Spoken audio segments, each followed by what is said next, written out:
Hello, one and all. Welcome to the second season of the Blue Otter Premier League. As a quick refresher, the Blue Otter Premier League is an 8-team league where each esports organization is only allowed to submit a single roster. Just like last time, the regular season will consist of a single round robin of best of threes, where the top 6 teams will advance to the playoffs. Different from last season, the playoffs will now feature double elimination for the top 4 teams. We will get more exciting matches between the strongest squads. We are also introducing a full fearless draft with a normal number of bans being maintained throughout each series. We have all of the same orgs participating here for Season 2, and I cannot wait to see where they all end up this time around. Kicking off the first day of the first week, we will have the Literal Monkeys versus Conduit Esports. And later on, we've got Omega Gaming taking on the Spire. Let's get into it. I am your host and caster, Crewman, ready to brave the stormy seas of Season 2, joined, of course, by my co-host and co-caster, The Storm. Storm, how you doing? I'm doing fantastic, Crewman. Thank you for the wonderful intro, as always. I'm also excited. I'm joining Premiere for the first time, coming with you from Emerald last season, so there's some familiar faces to me here. And lots of new people as well, so I'm curious to see how these teams stack up. Absolutely. It's going to be a great time. We do have another returning caster from last season of Premiere, an absolute legend here in Blue Otter, Chong Solmo. How are you doing tonight, sir? Yeah, I'm doing good. Yeah, tonight for me, 3 p.m. Eastern for everybody else on the East Coast. I'm so excited for Premiere. I wasn't sure if I was coming back for it this season, but Bully suckered me in by sending me a DM saying, "You want to do Sundays?" And I said, "Sure, why not?" Yeah, he's managed to convince us to come back yet again here. And I don't know how he does it, but he's a very convincing guy. Bully, what do you have to say for yourself? I mean, Chong is like both. I guess Storm as well, but Storm wasn't a caster last split, but now he is. But they, both content and caster. It's like a 2 birds with 1 stone type of situation where now we actually have 3 people writing content. Yeah.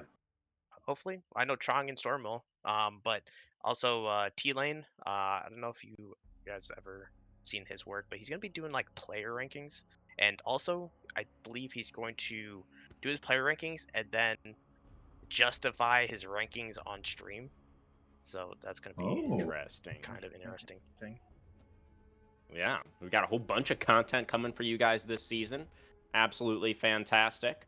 Let's go ahead and get into our discussion of the season itself a little bit, Bully. I believe you wanted to start out with a little bit of a more of a detailed format overview.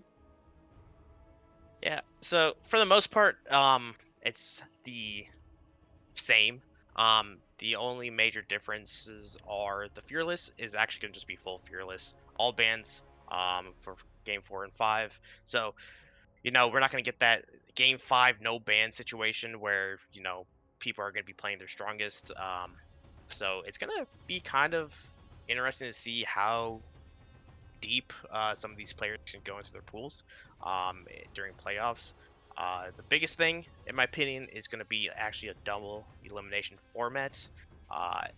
Only 1 round is best of 3, but in general, it's going to be only, I believe, like 1 or 2 more best out of 5s that teams have to play. But it's going to create a lot more exciting moments where some of these teams could have a bad week in playoffs and their season is just over. That's might happen still, but they'll get another chance of redemption as they could go to the lower bracket and try to secure their spot as the champions of season 2.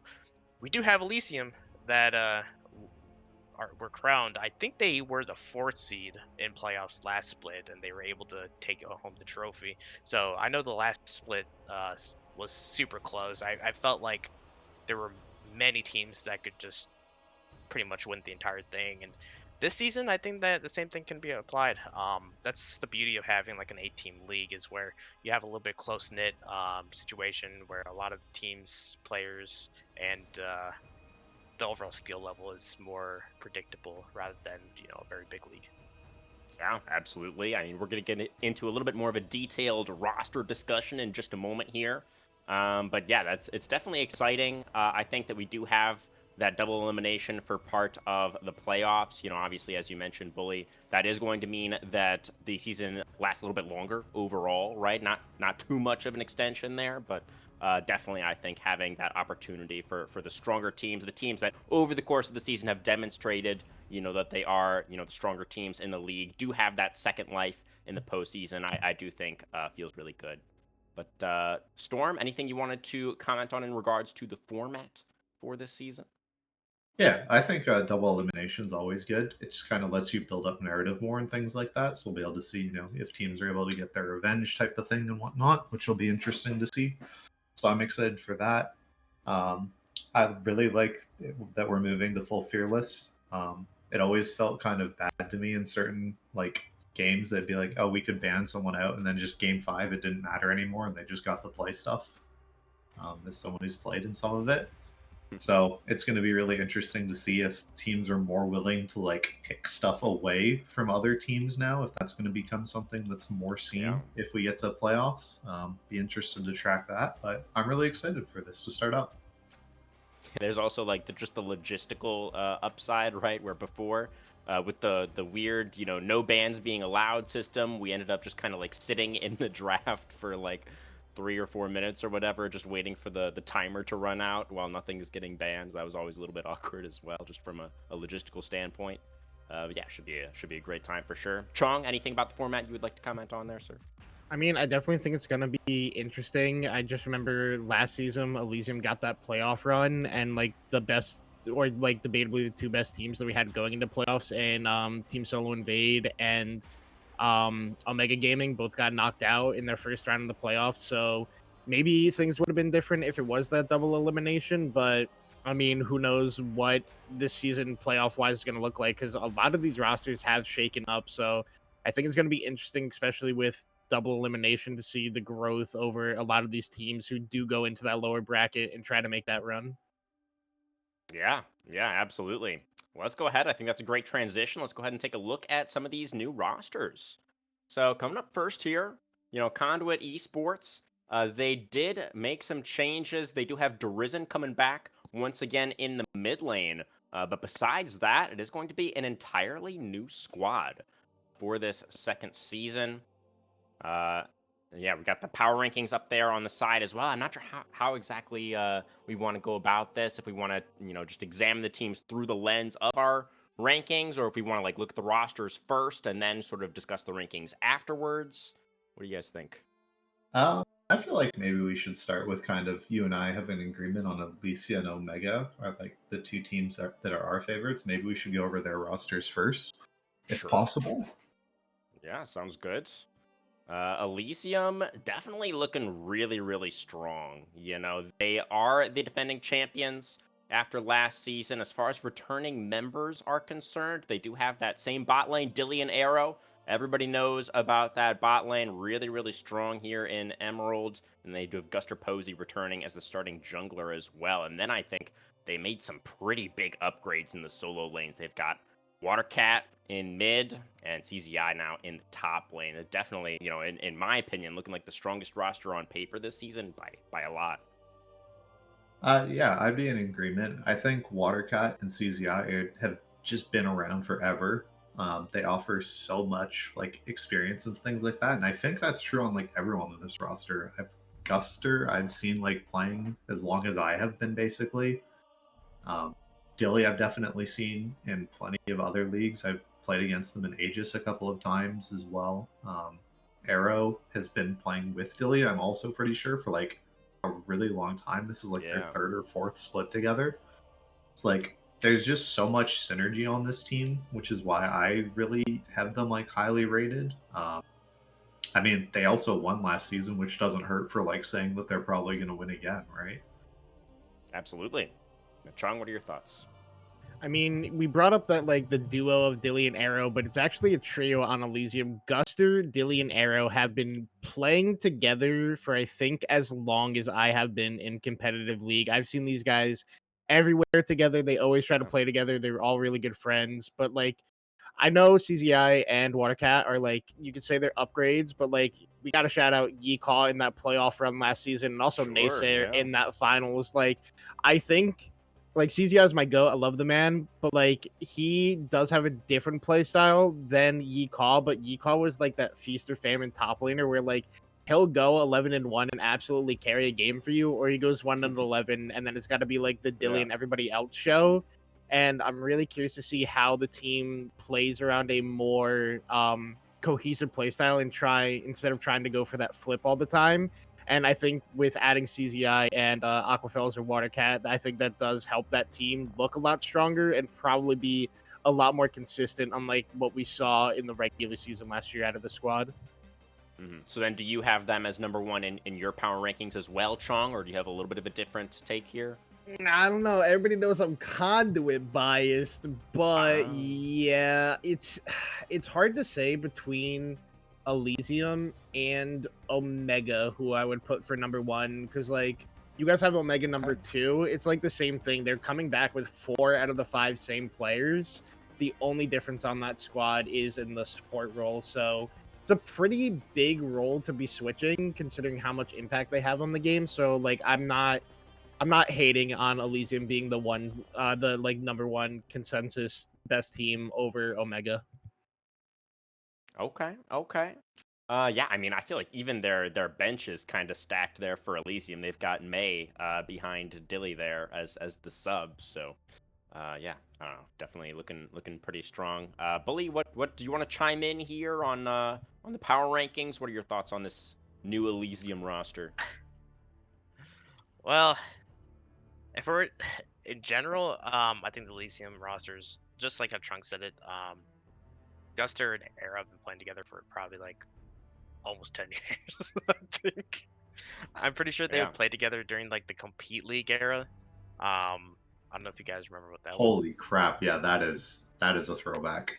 But ever since I started playing in like 2018, Era and Guster would be playing together. So if you're talking about synergy, these guys have basically spent more time together than maybe some of their IRL friends. I think they are IRL friends though, but yeah, It would make sense. they definitely have some time together. But you saw that last split where they just won the entire thing. I think the addition of like CZI is fantastic. I think he's a very good top laner. He definitely performed well last split. But with this team, could just get to another level. And if there's a team that you could pretty much count on to be in playoffs, it's going to be Elysium. Yeah, for sure, looking pretty strong. Let's go ahead and move on to who we've got in second. We touched on them a little bit already, but Omega Esports, as you mentioned already, Chong running back most of that roster from last season with the addition of Maddie, also known as Spaghetti, playing support. So Maddie, of course, was the AD carry for XSV Gluttony in this past season of BOL Emerald, but role swapping over to support to play alongside Maj on this Omega roster. I think we are expecting them clearly to be pretty strong again in this season of Premier, but it's going to be really interesting to see, specifically how Maddie does in that support role alongside Maj. Storm, what are your thoughts?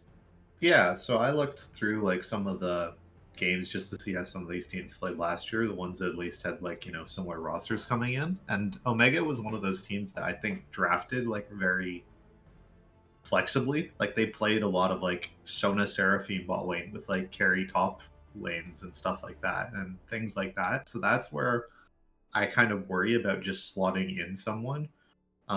Maddie's like really, really good about the game, and from interviewing them and actually like talking to them, they actually like understand League of Legends. They're not just forward click ADC like pumping Omega brain type thing that you sometimes get. They like actually think about the game and stuff. So I'm excited to see them at support, but like they have 10 ranked games this entire year of support, and all of them are on like engaged champions. So, and he has won 3 of them. He's not doing too hot in that regard. So I'm kind of curious to see how quickly he's able to kind of transfer his skills over. That's kind of why definitively I had Omega at 2 instead of them being at 1. Otherwise, I'm pretty sure I would have had them at number 1. I'm also kind of worried that their top laner, I'm not quite sure how you would say that, Perpetuous, Perspicacious. Yeah, we really struggled with that one last season as well. They It is a call bit of a it- mouthful, but The What do we end up goat. calling? Precipitacious? I don't remember, man. It's something crazy. I thought we was calling Persp. it's That's it. tricky, Yeah. but you just gotta sound it out, guys. It's, Okay. But Persp is good too. Persp is good too. Yeah. Why can't people just choose normal names? Yeah. Sorry, my bad. I mean, Strong, you have a terrible name. Yeah. Dude, don't hate, man. Come on. Yeah. I feel like Trunk, Solmo, and Perspicacious are like about on the same level. Honestly, agree. it's like they're about the same length. And it's a little bit tricky, but I feel like for both, you just gotta. It's pretty much how it's spelled. Yeah.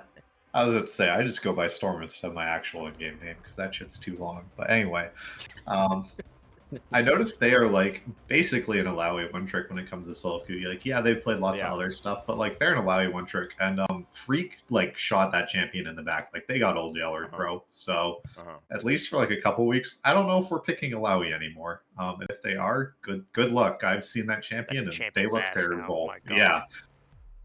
Yeah, it's So, interesting. Oh, go ahead.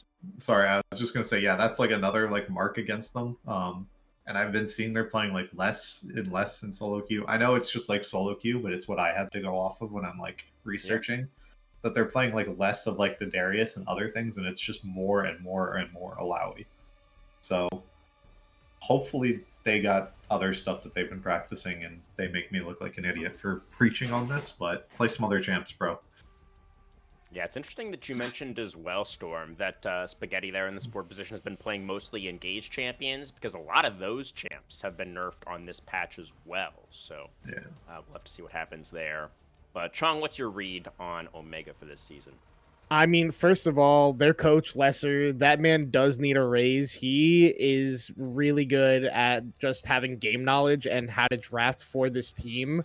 I think so with Maddie being a role swap, I am technically a role swap, even though because I started my comp career in jungle, even though I was a support main who got picked up to play jungle.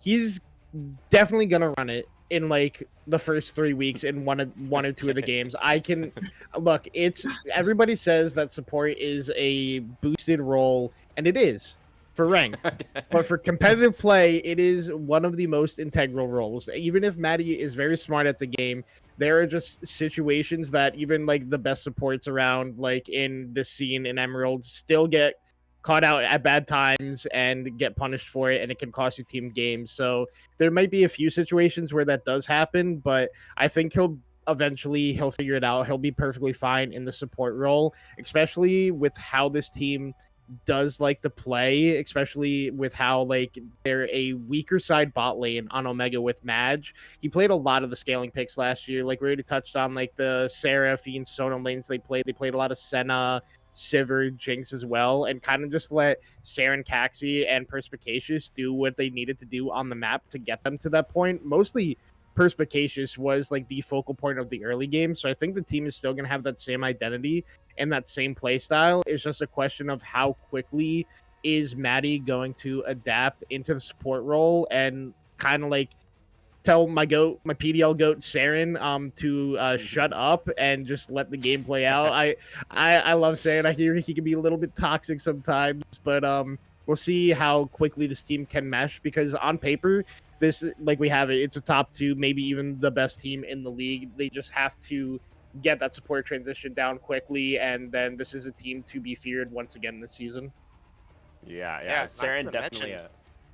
Go ahead. Yeah. You saying top team? There is actually a prize pool to play for now, so.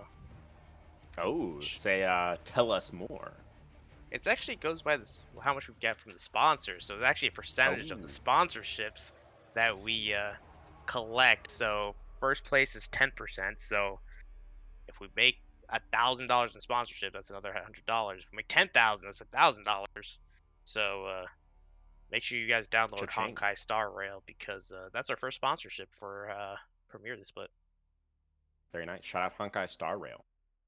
Anything about Omega Bully specifically that you wanted to mention?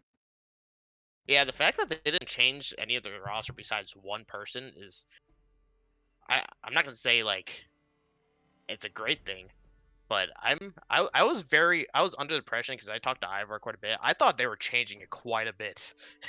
Just that they just changed to one player. I was like, what the hell? But I'm Interesting. glad that we do see like Saren. I thought Saren retired for the like 20th time this year, but you know, Saren coming back is a good thing. Caxi is always a great jungler. Purse was very solid in the top side last split, but you know, as long as they changed their computer or internet, whatever Oh issues they yeah, I had. forgot about Oh those god. connection issues. No, Yeah. don't remind me. That was the week Uh, one match I had to cast that That's went like right. for 7-8 hours. Please no. Oh man. What? Yeah. Oh, it was a time. It was I a think whole I think it thing. was like 8 hours long. Yeah. Yeah, it was the worst. It was actually the worst. And then anytime after that Dorado was on the stream, it was just cursed to Oh, you were have so cursed. some Yeah. technical issues. Yeah, I'm not Yeah. really sure like what happened, but like that stream, it's not just they had technical issues. They had each game was 40 plus minutes long. Yeah, Yeah. Purse DC'd for like game one. Caxi left her in game three. Oh my It God, was yeah, I remember. ridiculous. And that was like that week one loss where they were playing 4v5 ended up being like one of the only losses for Omega the entire season, and like that was a whole thing, and yeah, really Yep. funny.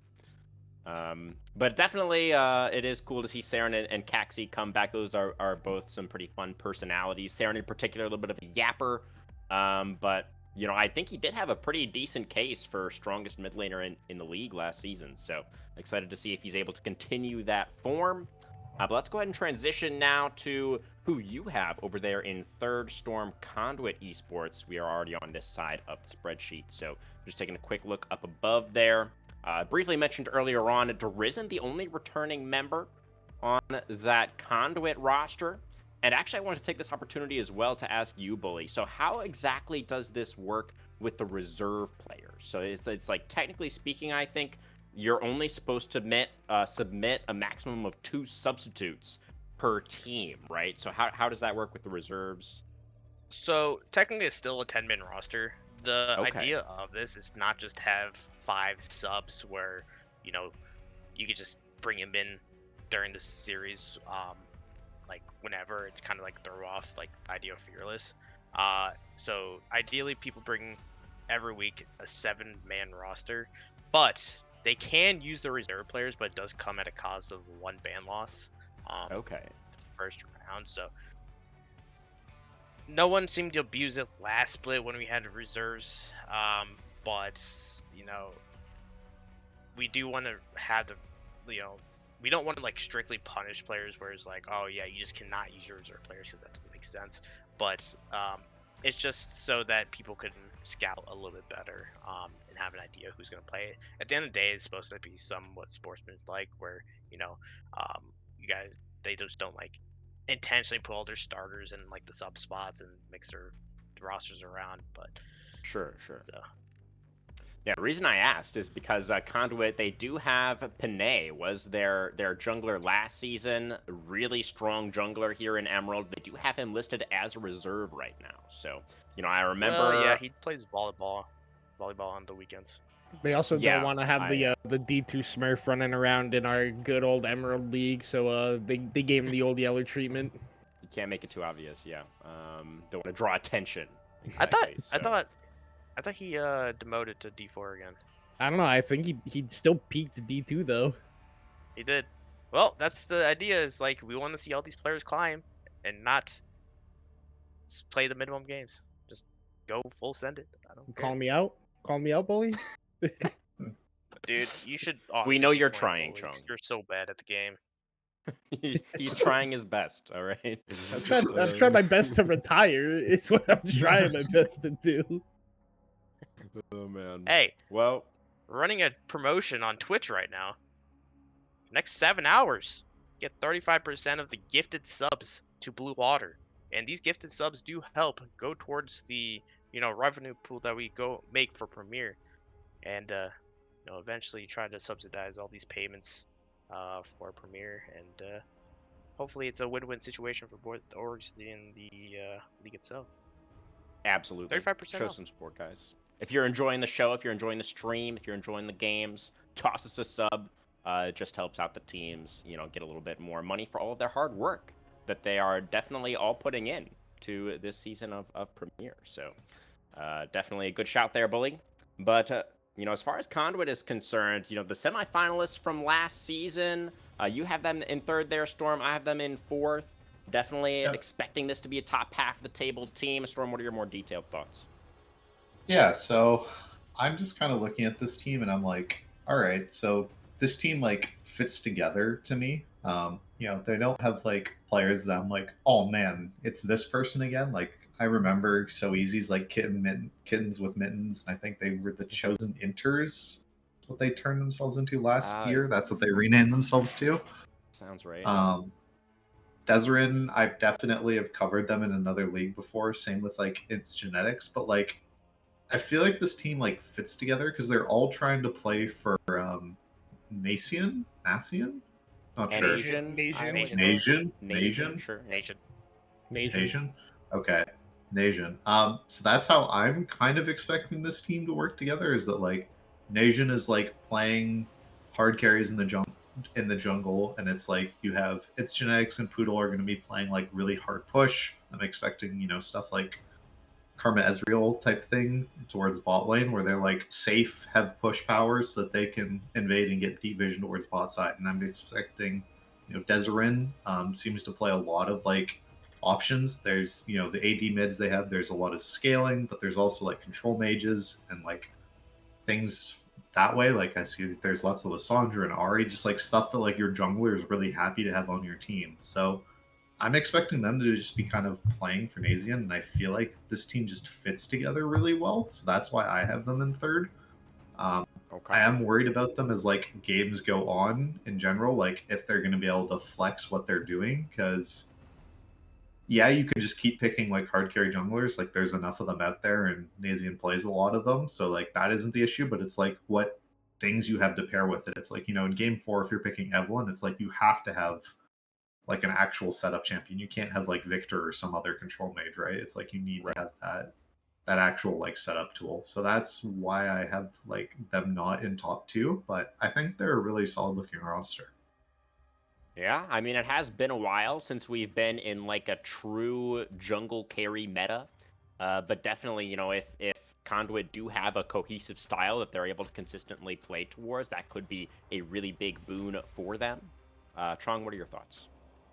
Yeah, I mean, this is a solid team. We got the old Conduit owner in genetics coming out of retirement to play with the new Conduit owner in Huge. Nation on this team. I mean, this is a solid team. I would have them around like the 3, 4, 5 spot as well.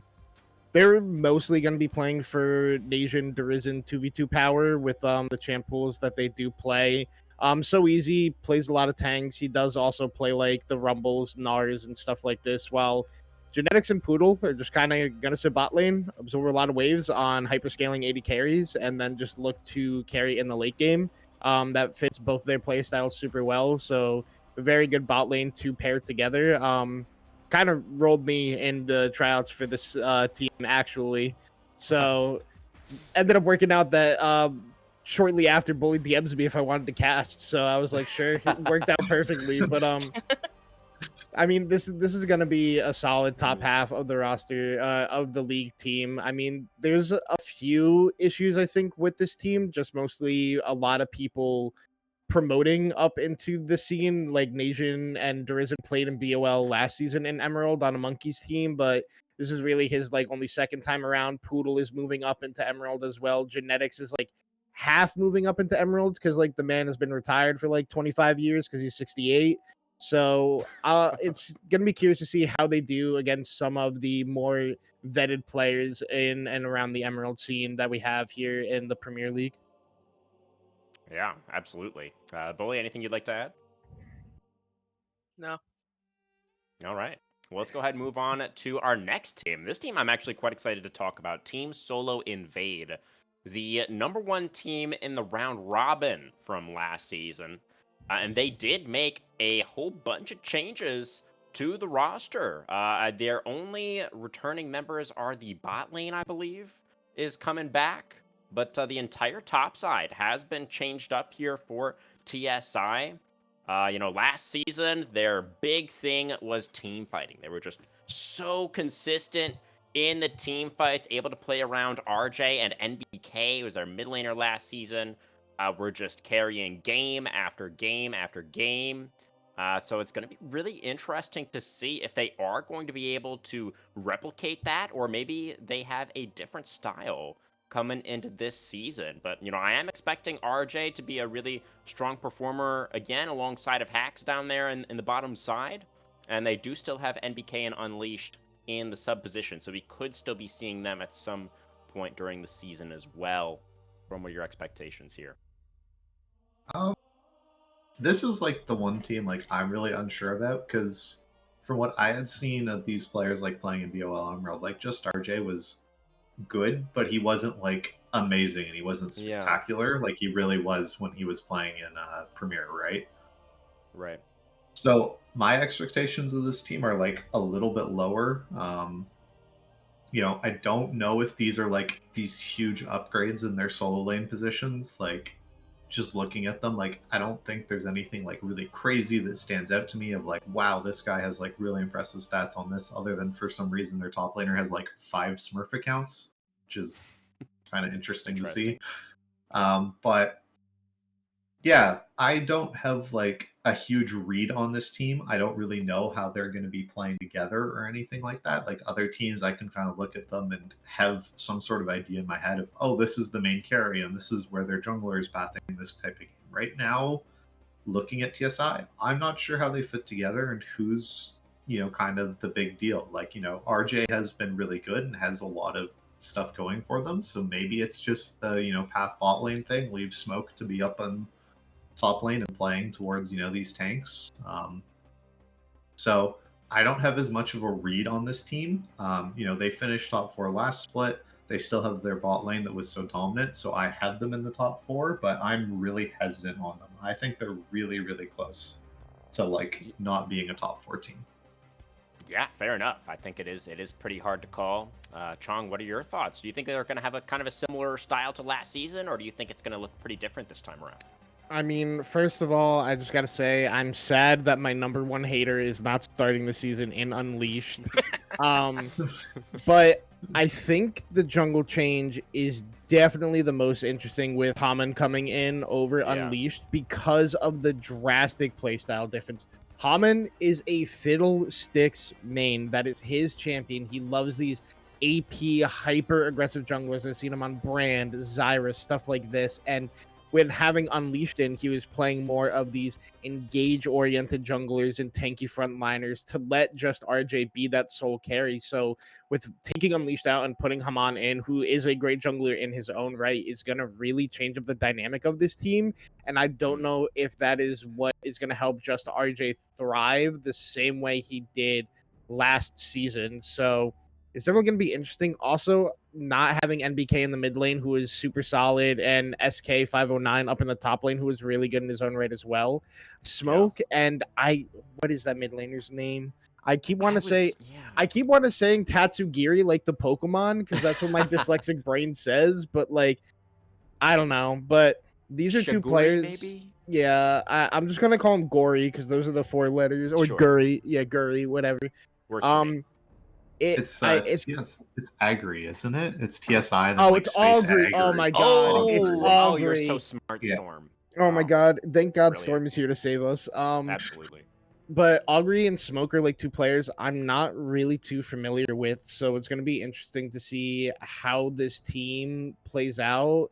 I don't think I would have this team top 5 in my own, or top 4 in my own rankings if I had to do them. I think I would have them at probably number 5, just because I think the changes are so drastic and I don't know how it's going to work out for this team.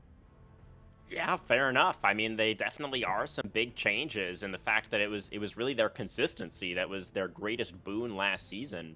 Yeah, we have a lot of questions for sure. But then, Chong, who do you have in that number 4 spot then? Hold on, let me go back to the rosters.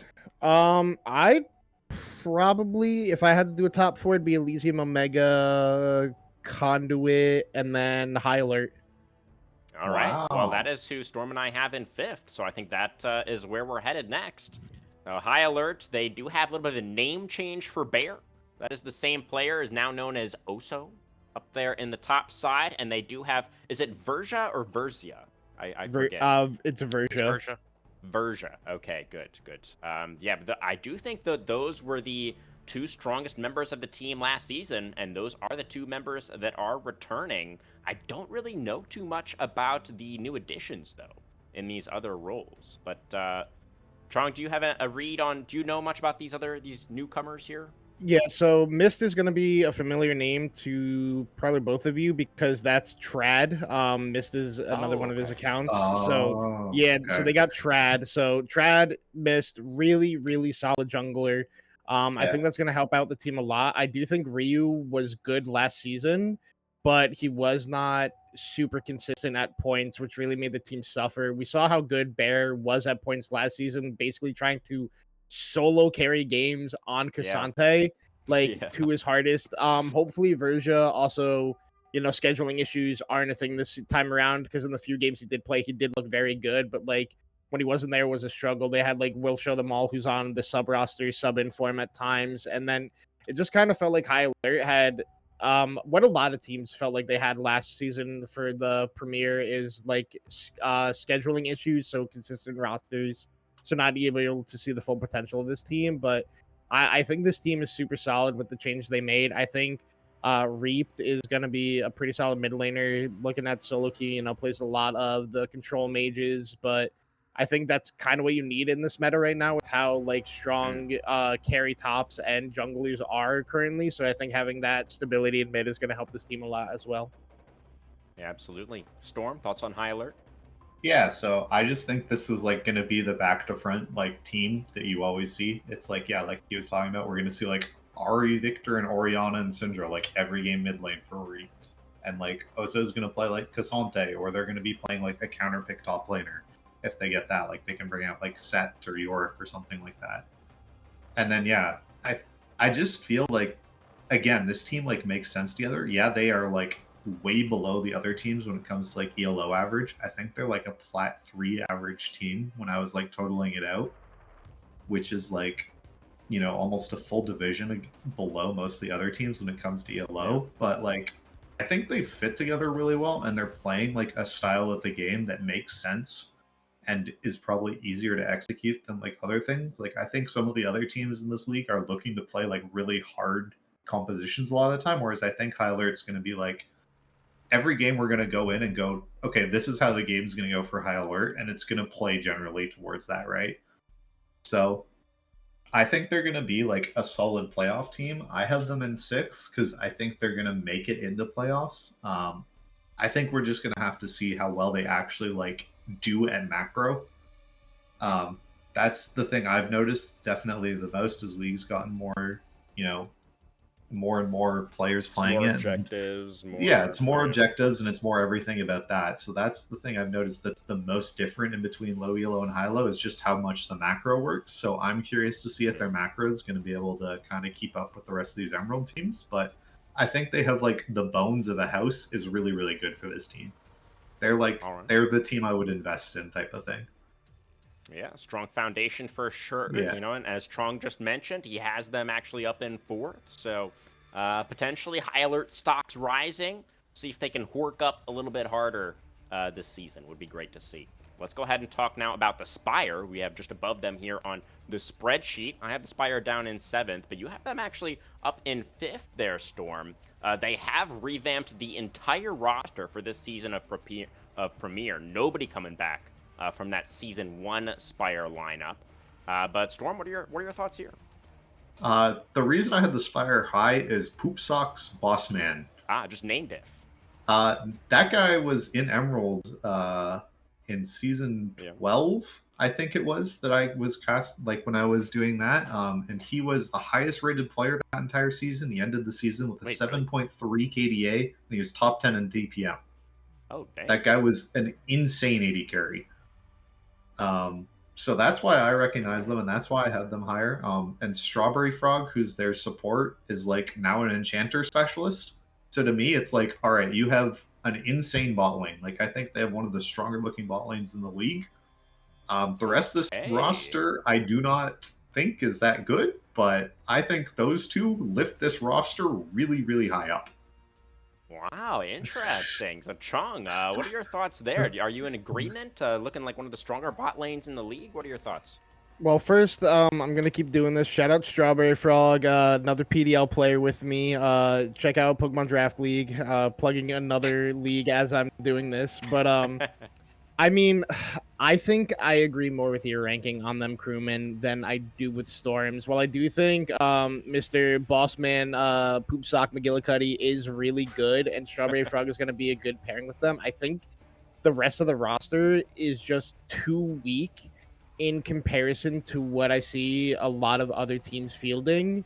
And it's literally going to have to be a 2v8 game. Otherwise, they will lose every single game in the season. So it really comes down to if these other pieces around their bot lane can step up and be at a consistent level to make sure that their bot lane can actually be their carries. And if they can't, this team is just going to struggle a whole lot. I don't like a lot of the changes they did make. I'm wondering if it was for scheduling issues or people just not having like drive to play the game anymore, and not wanting to give it, or just wanting to give other people chances to like showcase the skills that they do have if they're looking to grow and find other teams and stuff like that. So like I see this team as more of a development roster than anything. Okay, fair enough. Bully, anything you wanted to chime in with at this point? All right, he's chilling. Let's go ahead and move on now to Dorado Gaming. So this squad as well, I'm pretty interested to talk about. We were just hearing from Bully a little while ago. I don't remember if this was a conversation we were having on air or not, but their jungler that they were going to have as the starter for the season actually did rank out of Emerald. So we're not entirely sure who's going to be the starting jungler for Dorado at this time, but personally, I am just really excited to see Walk Warlock go back into the top lane. Last season in Emerald, he was experimenting a little bit in the jungle position. But as mentioned earlier on, briefly, it's pretty difficult for junglers to carry these days, particularly in these competitive leagues. And that's my fondest memories of Walk Warlock is when he's playing these carries in the top lane and he's like 1v3ing people when they try to gank him, and I'm just really excited to see him go back into that role, see what he can get done this season. But definitely pretty awkward that they are having to find a jungler here at the last minute. And Storm, you do actually have them all the way down at 8th. What are your thoughts here? Yeah. The people on this Dorado team that I do recognize are people I don't highly regard when it turns to rosters. Like a lot of the time they're like, oh, it's this person that they are always kind of in that fight for playoffs. Like Walk Warlock. Pola, I think, is the bright point of this roster at their ADC. I don't really know how they're going to play very well with their support player, who seems to be mostly a Xerath specialist. Not generally a pairing you see a lot of in competitive play, just because of how little utility he brings. And that there isn't the general chaos, as you're not able to get that amount of gold that you can in solo queue. So I'm not sure how that bot lane pairing works. Without a jungler, it's hard to evaluate them. From what I remember playing against Walk Warlock, I wasn't that impressed with them. And I have never heard of their mid laner either. So to me, it was just this team is full of a lot of unknowns. They don't have a starting jungler, so that means they're going to be coming in with they're not going to have a polish of some of the other teams. So I don't have high hopes for this team, so I had them in 8th. I'm curious to see how they're going to fit together and what this team's actually going to look like. So I don't have a very good read on them, and what very little read I do have, I'm not impressed. Fair enough. Chong, thoughts on Dorado? I mean, I do agree that they are number 8 just because they're playing 4v5 every game without having a jungler. So I assume they will have somebody playing jungle. Yeah, they might move Sunrai into jungle for week 1 because he did play that a little bit last season in Platinum. So maybe that's what they'll do. But I mean, this team, Pola, super solid 80 carry. Walk Warlock, former teammate of mine. Shout out to Go, made it to finals with them. Couldn't come home with that one, but so close. Yeah, don't remind me. Morgana Game 5, man. It's I still mean, you haunts brought me. it up. Hey, I still haven't played that champ to this day, but now Walk's gonna be fine up in the top lane against most of this pool. I think there's a few top laners I'm gonna really be interested to see how he plays against, mostly like CZI, Bear, and Perspicacious. Definitely gonna be interesting for that matchup. But I mean, if this is another roster where I feel like if Pola or Walk aren't like hard carrying the game, it's gonna be really hard. I mean, I know Sam, the support, a high ACAT. If we all know what that means. He's a pretty decent support. I wouldn't say he's like top tier. I wouldn't say he's bottom tier. He's like middle of the pack. So it's definitely going to be interesting to see how he pairs with Pola, who has some really high highs and then some pretty middling mids. So it's going to be interesting to see how this team really shapes up this season. It kind of just feels like it's got to be the Pola and Walk Warlock show at this point. Yeah, it'll be interesting to see. You know, I do think you touched on something really interesting there, Chong. I feel like the top lane pool for the season of Premier is not really that strong, based on what I know, at least. You know, my expectations going in. So I'm kind of expecting Walk to be probably top 2 top laners in the league, but we'll have to see. So that's kind of, you know, why I have them up in 6th there. But last team we need to discuss is, of course, the literal Monkeys. The Monkeys, a storied organization here in Amateur, but I feel like they've been in a little bit of a drought recently. You know, this past season in Emerald, they had like 4 or 5 teams, and none of them made playoffs, which was absolutely insane. And they did struggle in the last season of Premier as well. So a lot of new faces here. You know, everybody will recognize Taunty 2K, of course. I believe, is he actually the owner of Monkeys? No. Paca Okay. Paul. Oh, that's right. Of course, Paca Paul. How could I forget? But I did actually just get some breaking news. They will apparently have Ferromancy is going to be playing support for the squad for week 1. That's going to be who's taking the Rift tonight. So I don't know if that informs our power rankings at all. But what are your guys' thoughts? Storm, coming to you first. Thoughts on the Monkeys? I get baited by a Monkeys roster like every time I look at it. I look at these people and I'm like, oh, Gumi's good and Thunder McBusters is good and oh, I liked Taunty and stuff like that. And then I go, oh, this team's going to be good. And then I rate them high and then they crash and burn and I look like an idiot. So I'm saying no more. I have this team in 7th making playoffs. Do they have the potential to be a very good team? Of course they do. Like, they have a lot of really good individual players. Do I have any hope that this team's going to fit together? Not really. Bro, you guys crashed out last season, like in Emerald. Like, not just one team, but 4 teams crashed out. And I think in my like initial power rankings, I had 4 of those teams making playoffs. Yeah. No, it was shocking. Yeah. So like, yeah, I don't have a lot of faith in this team. Most of these people, like, there's some people who swapped roles. Like, I know Gumi mostly plays a lot of top lane, and they've swapped ADC this split. Taunty is a top laner as well, and they're in the jungle. Yeah. So, like, I don't have a lot of faith in this roster, so I had them in 7th. But, like, Thunder McBusters is really good. I've played against them, and I recognize them. I'm pretty sure they've done really well in Aegis and Titan. I'm almost certain they have a chip somewhere. So, like, they're a high point of this team, I think. I have no idea about Baxel or whoever they name changed from. Cherubi, I think it was. Okay, that still doesn't ring any bells. Yeah, same. So wait, who told you Relics was not going to play today? No, I don't think. Well, it was Ferromancy. He actually messaged me directly and said he was playing tonight. I don't think Thunder's playing today. Is who I don't think is playing. Yeah, so maybe Relics is moving into mid? I think maybe Pharaoh's playing. I have no idea. But all I know is I think we'll see. Relics question mark to you today. So. Yeah, I think Relics is playing. I don't think Thunder is here week 1 because shout out another one of my PDL goats.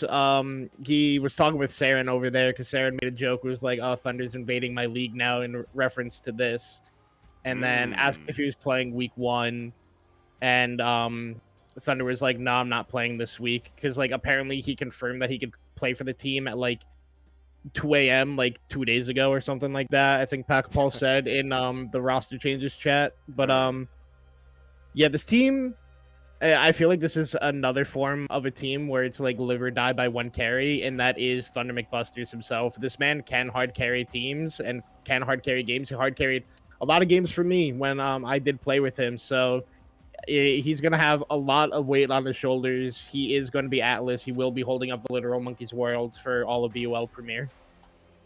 All right. Well, we'll see what Thunder McBusters can get done this season. We'll see if the Monkeys can escape the bottom of the barrel this time around. But that's going to do Also- it for our... Oh, go ahead, Sean. Rip Cool Pro Ninja, man. The Yasuo Ah. GOAT, man. Rest in peace. We'll miss him. He will be missed. Absolutely. But that is going to do it for our first episode of Otter Talk of the season. Chong, thank you so much. Chong and Bully, both of you guys, thank you so much for joining us for this episode. Absolutely fantastic to have your insights. Any shout outs you have, Chong? Yeah, you know, we got multiple forms of content this year. Pay attention for the good ones. Come feel free to cry in my DMs and hate about whatever I make this season. And I will gladly, you know, use that for post bait later in the season if it comes up. So have fun. You got good content with Storm, and I am blanking on other name right now. Yeah, it's going to be an absolutely fantastic time. Bully, any shout outs, final thoughts? Well, that's all, and hopefully we get started with a good week 1. Tournament codes are in the website, the schedule. Make sure you grab them to get in the game. But good luck to everyone. Hopefully we get some good gameplay and have a successful season premiere. Absolutely. It's time to get this show on the road. We're going to go to a short break, guys. And then when we come back, we'll have the first best of 3 of the season. Literal Monkeys taking on Conduit Esports. Don't go anywhere.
All right, everybody, welcome back to opening day. We've got our first match getting underway right now into our first champ select storm.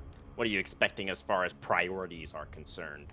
Um, it's kind of interesting right now, right? In League, that there's very, very high priorities on certain like key champions with regards to junglers. Like Xin Zhao, I feel like is like busted. That Pantheon, which I'm guessing is going to get permabanned until Riot nerfs him incredibly hard. Jungle, I feel like, is very much like a premier pick nowadays to try and get first pick. So that's where I'm thinking most of these teams are going to focus up, but we are seeing just engage kind of going out the window here. Yeah, decent amount of jungle focus, but the Pantheon and the Jarvan already moved. The Pantheon was nerfed a little bit on this patch, but yeah, it was the fact that he was such insanely high prio before means that he's still going to be finding himself on that red side ban list.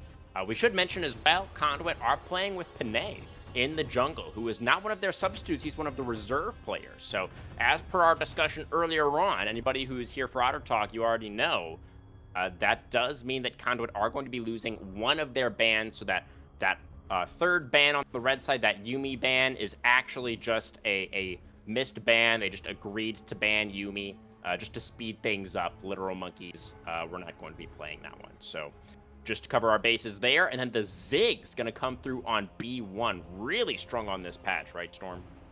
Yeah, Ziggs got buffed, which means he gets to terrorize bot lane again until Riot decides that they need to break his armor values even further. Basically, just the math works out that you get to start one-shotting waves earlier with your Q, which just means he's even more insane. I think Sivir is basically one of the only picks into him that's any good, just because you can, eventually match the wave clear of Ziggs, and you both just eviscerate waves. So like when you get swapped to mid lane, sure, Ziggs is gonna like beat your wave up before you, but you're able to like equalize it so that he doesn't get free damage on your tower as the game progresses. Like this Amumu pick, if you're kind of getting rid of a whole bunch of these engaged champions and stuff, just to ensure that your team has that go button, especially with Ziggs having that kind of giant, ultimate being able to stack on top of it, ensuring that the bomb is able to land with Curse of the Sad Monkey. Yeah, for sure. And Amumu was actually one of the strongest jungle picks, I think, last season of Premier. We saw our top teams from last season have a ton of success with that pick. So many really good Amumu games. So definitely makes sense seeing that pretty early on here in this draft. The Xin Zhao, though, something that you mentioned already, definitely a strong pick as well. Is going to come through for the Monkeys. They're going to go for the Seraphine as well. Wow, interesting. Yeah, so I think this is Ziggs Seraphine bot lane, right? That's just my initial thought. I'm a certified Seraphine hater. I hate this champion, not just because she's annoying in game and everything, and killed Skarner's people and all that stuff, but I just don't think they're good. Nice.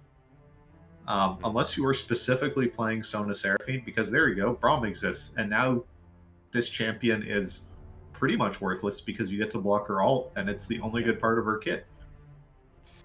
Yeah, definitely. The Braum pick feeling really strong here. The Braum was actually nerfed pretty heavily on this patch. He lost, I think, like 7 armor or something. Yeah. Kind of insane. So, he is going to be definitely significantly weaker in those earlier skirmishes for sure, but a very strong pairing alongside the Sivir. She's able to stack up those concussive blows very, very quickly, and it does mean the Conduit have the makings of a really formidable team fight composition. They have a really strong front line there already, as well as the Sivir for the carry threat later on. So it does feel like they have a pretty strong foundation to work with these first 3 picks. Into the second ban phase now. We've got Syndra taken away on the red side, and the Aurelion Soul going to get banned away by the Monkeys. A little bit of a focus towards the mid lane. It is interesting that Conduit, have a similar read to yourself, thinking that it is going to be that Ziggs Seraphine towards the bottom side. I mean, I just feel Seraphine mid just loses to like every normal mid laner basically. So I'm guessing that this is support. It can be mid lane. It is definitely a flex option.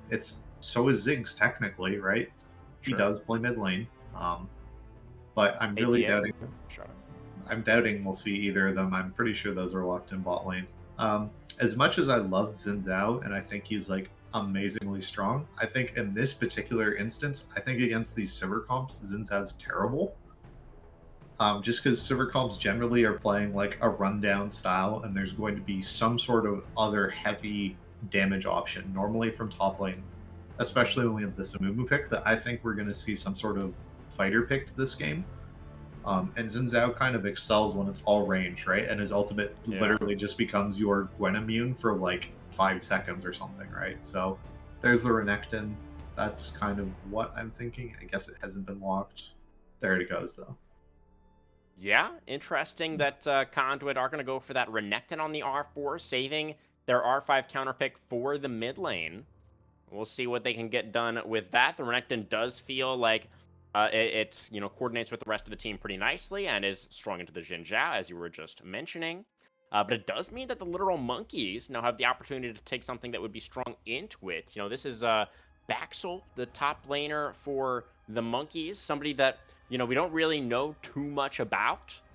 So we'll see how he does. He's going to go for the Jax here. Definitely a strong matchup up against the Crocodile.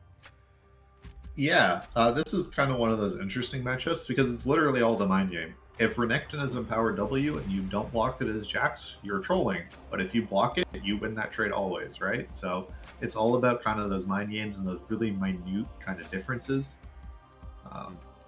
So I personally don't like this matchup that much. I think into Renekton, there's stronger counter picks available, but Jax is just something that, again, is going to match the team fighting prowess and kind of what he's morphed into, that it's not as much the sideline pressure. Jax is now all about that ability haste kind of like team fighting things.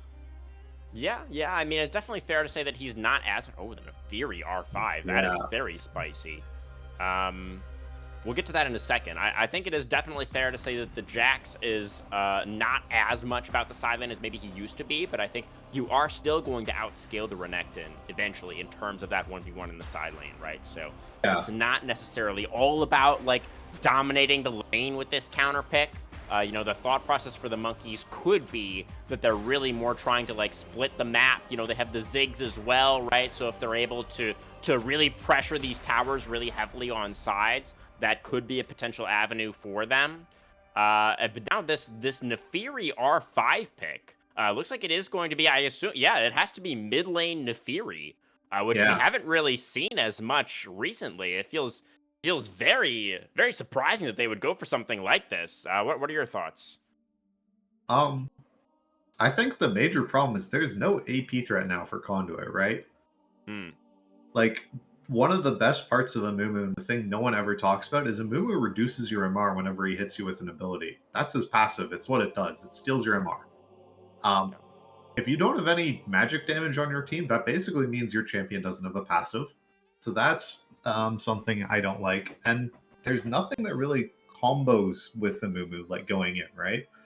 Like, this whole team is set up for like flanks, and you're playing a Sivir comp of like run at them and run them down, and you're gonna run them down and to pick somebody off. Like, it's two kind of opposing dichotomies here. Like, it's almost like you're playing the Sivir to reposition and get everyone spaced out so that you can avoid the Seraphine ult and the Jax stun and get around the Zinzal ult and things like that.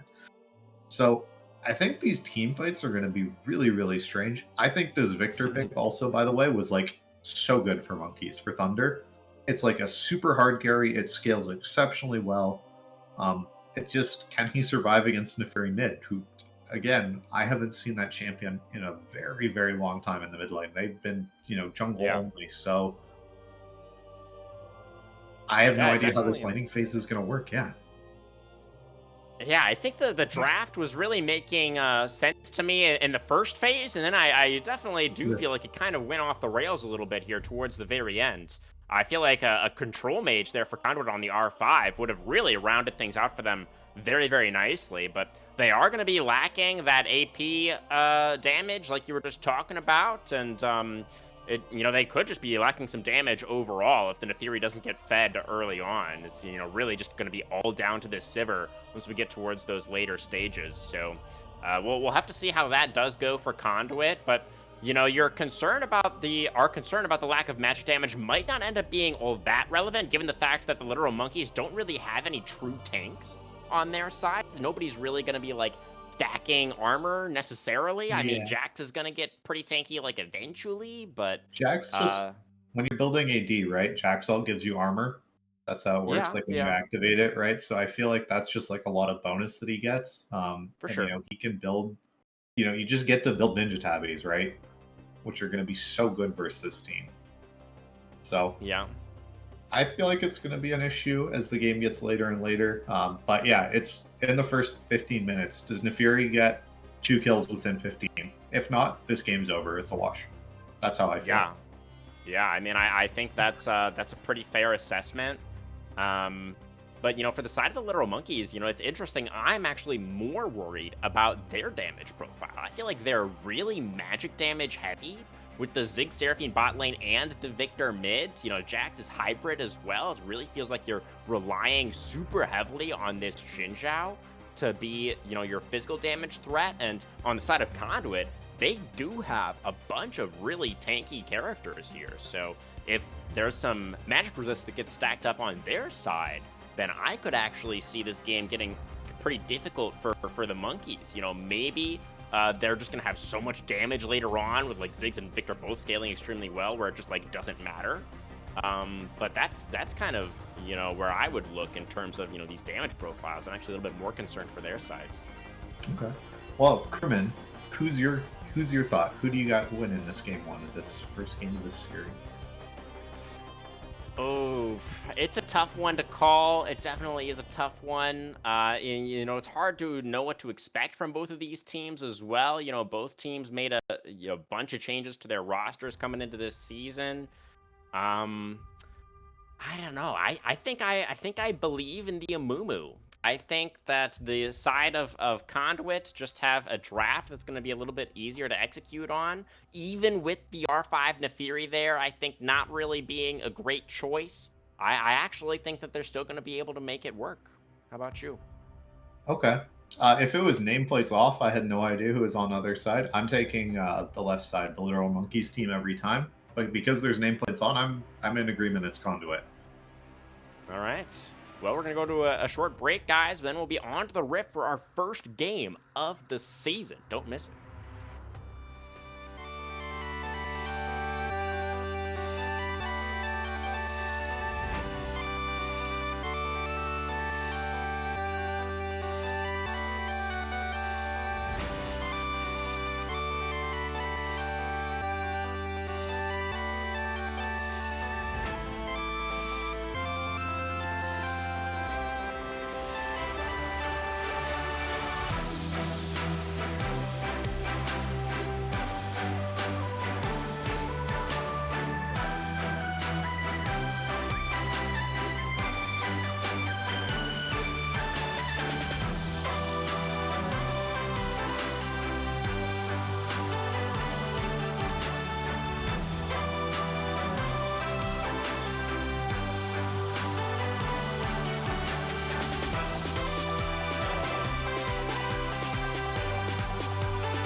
All right, BOL enjoyers, welcome onto the Rift. Welcome to Season 2 of Blue Otter Premier. Starting things off, we've got the Literal Monkeys on the blue side, Conduit Esports on the red. Some pretty interesting drafts here as well. For our first game, they do have the Braum on the side of Conduit, but it looks like they are not going to be utilizing him for any kind of level 1 shenanigans. Yeah, the rest of your level 1 on their team is pretty abysmal. Got to make sure that we walk up to this Jackson and deny him his fishing gold. This is very good very from its important. genetics.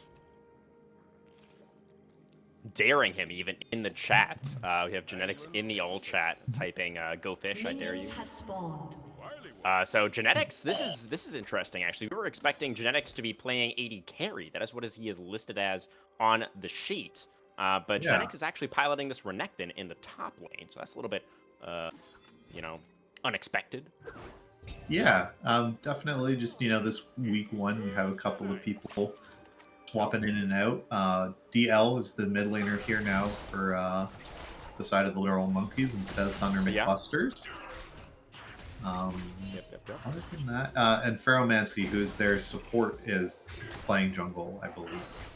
Or I think they're a sub just on their Steam, actually. They're not technically. Yes, Ferromancy listed sub. Was playing jungle actually most recently, I believe, in this past season of Emerald, if I recall correctly. So does have some experience with the role. As you were mentioning earlier on, when Rel jungle was a thing, then Ferromancy was obviously a big enjoyer of that. No longer a thing, but piloting the Jinzhou here should be a pretty good look. As there is the level 2s going to be hit in the bot lane, but Gumi and Relics, of course, on the Zig Seraphine, just going to be biding their time. They're able to back away. They're not going to be threatened by the Braum. We do both of our junglers going to be pathing up towards the top side of the map on these first clears. So Gumi and Relics definitely going to be looking to play it pretty safe here. Oh, there's one more auto attack. There's the concussive blows actually procced onto the Ziggs. Genetics taking a bunch of damage in that top lane as well. Yeah, this early skirmishing not looking like it's going too well for Genetics. Hasn't used an Empower W yet, and in my eyes, that's just wrong. You're playing Renekton. You're playing that champion to press Empower W people. You should be running PTA. You should be running Ignite. So in my mind, you are a coward. Jax is invading here and getting this ward down. I don't know about this. I think this is just kind of losing the advantage you built up, but I mean, the wave is bouncing, right? Yeah. So it's nice to be able to get that information onto Panay as well. Relic's gonna have to burn the heal. Does manage to get back underneath the tower. Exhaust used there by Poodle. Does end up being a trade of summoner spells. There's the Winter's Bite actually gonna stop the recall. Trash Panda, though, is on very limited resources. So I'm expecting just one more wave gonna be picked up by the Sivir, and then we're probably gonna see a reset for both sides of that bot lane. Yeah. Meanwhile, Ferromancy has already secured the Northern Crab, and Panay, aware of this, knowing he doesn't really have any priority in the top lane, is going to be able to move down towards this bottom side and make it an even trade in terms of the Shellfish. Risen, nice Hound's Pursuit there to get away from the Death Ray. Yeah, it is already a full CS wave advantage in this mid lane for Risen. So that's pretty big. Extremely low, though. Yeah, there's not really this solo lane kill threat that I thought the Nefari was going to have. Not yet, anyway. See what we're able to pick up on the recall. How many swords does this dog fit in their mouth? Only has enough for 2. Not quite enough for the actual full serrated Dirk. I was actually going to go for 1 sword and the boots there. And then a teleport back to lane for Derizen. Oh no, they bought a glowing emote. The saddest item. Yeah. Yeah. Probably going towards like a hubris, I think, is what you see Nefiri go towards a lot of the time. Yeah, that's generally the accepted like solo queue, like I need to carry thing. So I won't be surprised for that. Got some more people moving into the mid lane here. Poodle just playing some defense, making sure that they're not going to be able to jump on top of the dog. Dog pile onto the dog, not something you want to see if you are a Conduit fan. Will be interesting to see how the objectives go this game. Last time we were casting, it was always kind of the option. Oh, Genetics. The counter-strike is there. The stun, the first blood, the solo kill. First kill of the season for the Monkeys' new top laner. Yeah, looking good. Being able to exploit, get this advantage that we were talking about that Jax has. Just able to use these counter-strikes always to effect and is getting these stuns off. It's Genetics just kind of showing off they're an old man and have old man hands. Not able to get some of these mind games going. Oh, there is the Hound's Pursuit coming out from Dorizen. Gets a lot of damage down onto the Victor, but DL rather. Oh, I almost slipped up there. Yeah. It does hold on to the flash, but already used the TP, right? So this is pretty unfortunate for the Victor right now. Dorizen going to be able to push in another wave, and DL is going to stick around to try to pick up this cannon. Dorizen pretty low as well, so I don't know if a dive is really that realistic. Panay, look, there's a 2v2 happening, I think. Yeah, well, the jungle, it's kind of two 1v1s at the moment. Yeah. Ferromancy is going to be pushed away, and Dorizen is going to go for the recall. All right. Well, neither team seems all that invested right now in taking this early dragon. Both just trying to farm it out. Nice satchel. Brom's fine. Yeah, pretty calm early game, all things considered. Nobody making a move towards this first dragon just yet either. I guess both sides are going to be relatively happy with their scaling. It does feel like maybe the Monkeys have a little bit of an edge in that department. I will bring this up. This is really interesting. This Jax is ooh, that's a flash forward for Gumi. We'll get back to that in a second, as Trash Panda is going to have to flash as well into the Dragon Pit, but Ferromancy on the flash follow. Q3 knockup is there as well, and Trash Panda all out of escape tools. And Panay is not in time to get over there to save the AD carries. That's 2-0 now on the board for the Monkeys. They're going to be able to start up the Dragon here as well. Dorizen thinking about moving over, but they would be a man down for the side of Conduit if they do want to fight this. But some somewhat low health bars on the side of the Monkeys. Ferromancy charging forward, but I think we need this Gromp for 6, right? Yeah, there it is. There's 6 now for a Mumu. I think you go in now. Oh, yeah, that is big. Ferromancy now going to get dumped on. Did not have that level 6 yet on the Shin Jump. Panay flashing forward. Finds the Curse of the Sad Mummy onto 2. And just like that, Conduit able to turn the tables. Flashes between the top laners. Meanwhile, the Braum is going to go down here towards the bottom side. DL now not going to be able to get away either. Panay claims another kill. 3 kills there for the Amumu, and a massive swing in favor of Conduit Esports. Yeah, and Genetics also was able to get that kill in the top lane, able to equalize it, showcasing that they, with that flash, they were able to buy time and get that rage bar full and able to get an enhanced Q off, I think, would have just finished off that kill. Gumi? Trash Panda, sidestep on the Inferno Bomb. The Sivir, the flash forward for Relics. The barrier, though, is there, and Trash Panda will survive just barely. A decent attempt there from the Monkeys bottom lane, not quite able to find it. Still nobody able to claim this first dragon. Now we do have the grubs available as well. Yep. And this is the first 3 kills were on the side of Conduit. Thank you for that graphic, Mr. Producer. Is something great for us to be able to track to see who is able to claim these speeds first. Just the value of free movement speed is just always so huge, something that you never talk about, but it is the best stat in League of Legends is how fast you move around the map. Absolutely. All right. So it looks like this is going to be a grub take for the side of Conduit. They should be able to get all 3 of these. So that feels really nice for the Sivir in particular, right? Being able to get that extra damage to towers. If Trash Panda does find himself with some time with these structures, that's going to be really valuable. And denying them from the Ziggs as well feels great, right? Yeah, I think it's also denying them from this Jax too, right? True. As I was talking about earlier, this is like Fork Jax. Like, this guy's playing like Season 2 Jax. Fight around the dragon once again. Ferromancy does land the smite, and Dorizen now has to flash away, but will survive, and Ferromancy, without the flash himself, is just going to have to go down here. So the dragon is secured by the Monkeys. I guess they'll take that, just trading their jungler for it. Genetics, though, going to get stunned up by the counter-strike once again.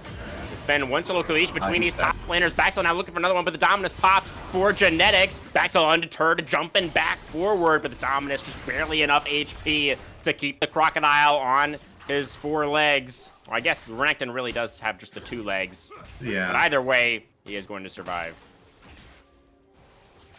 I'm pretty sure Jax, if he had any item there that dealt any actual damage when he used his abilities, would have killed him there. But this fork will be a very big power spike when it actually gets finished. You do see that is quite a big CS lead in the top lane, almost equalizing out this CS deficit that they have in the mid lane. DL is getting the worst out of these. This Nefiri is just able to effortlessly avoid most of this Victor poke, right? Has this this stupid dueling item that gives all the shields in mid lane. Wait, what are we? The Fury's first item. The Eclipse. Eclipse, thank you. Yeah. Yeah. The stupid shield item that I hate when my opponent builds a top lane. That's what it's called. Yeah. Right, stupid shield item completed there, as here comes Panay once again. Gumi already used the satchel and doesn't have flash. Does drop the Infernal Bomb, gets a bunch of damage. Poodle set to go down here. Will be taken out by Gumi, but the Ziggs will also be dropping, and that's a kill over to Trash Panda as well. 1 for 1 in the bot lane. Another successful gank overall for Panay, who has been very, very impactful this game for Conduit. Yeah, 6 out of 7 kill participation so far. Pretty monstrous on the Samumu. Is gonna, building towards this early AP and get that fade. Play towards the top side. Shenek's able to get the dice after the slice. It's gonna be totally fine. You were saying, Storm?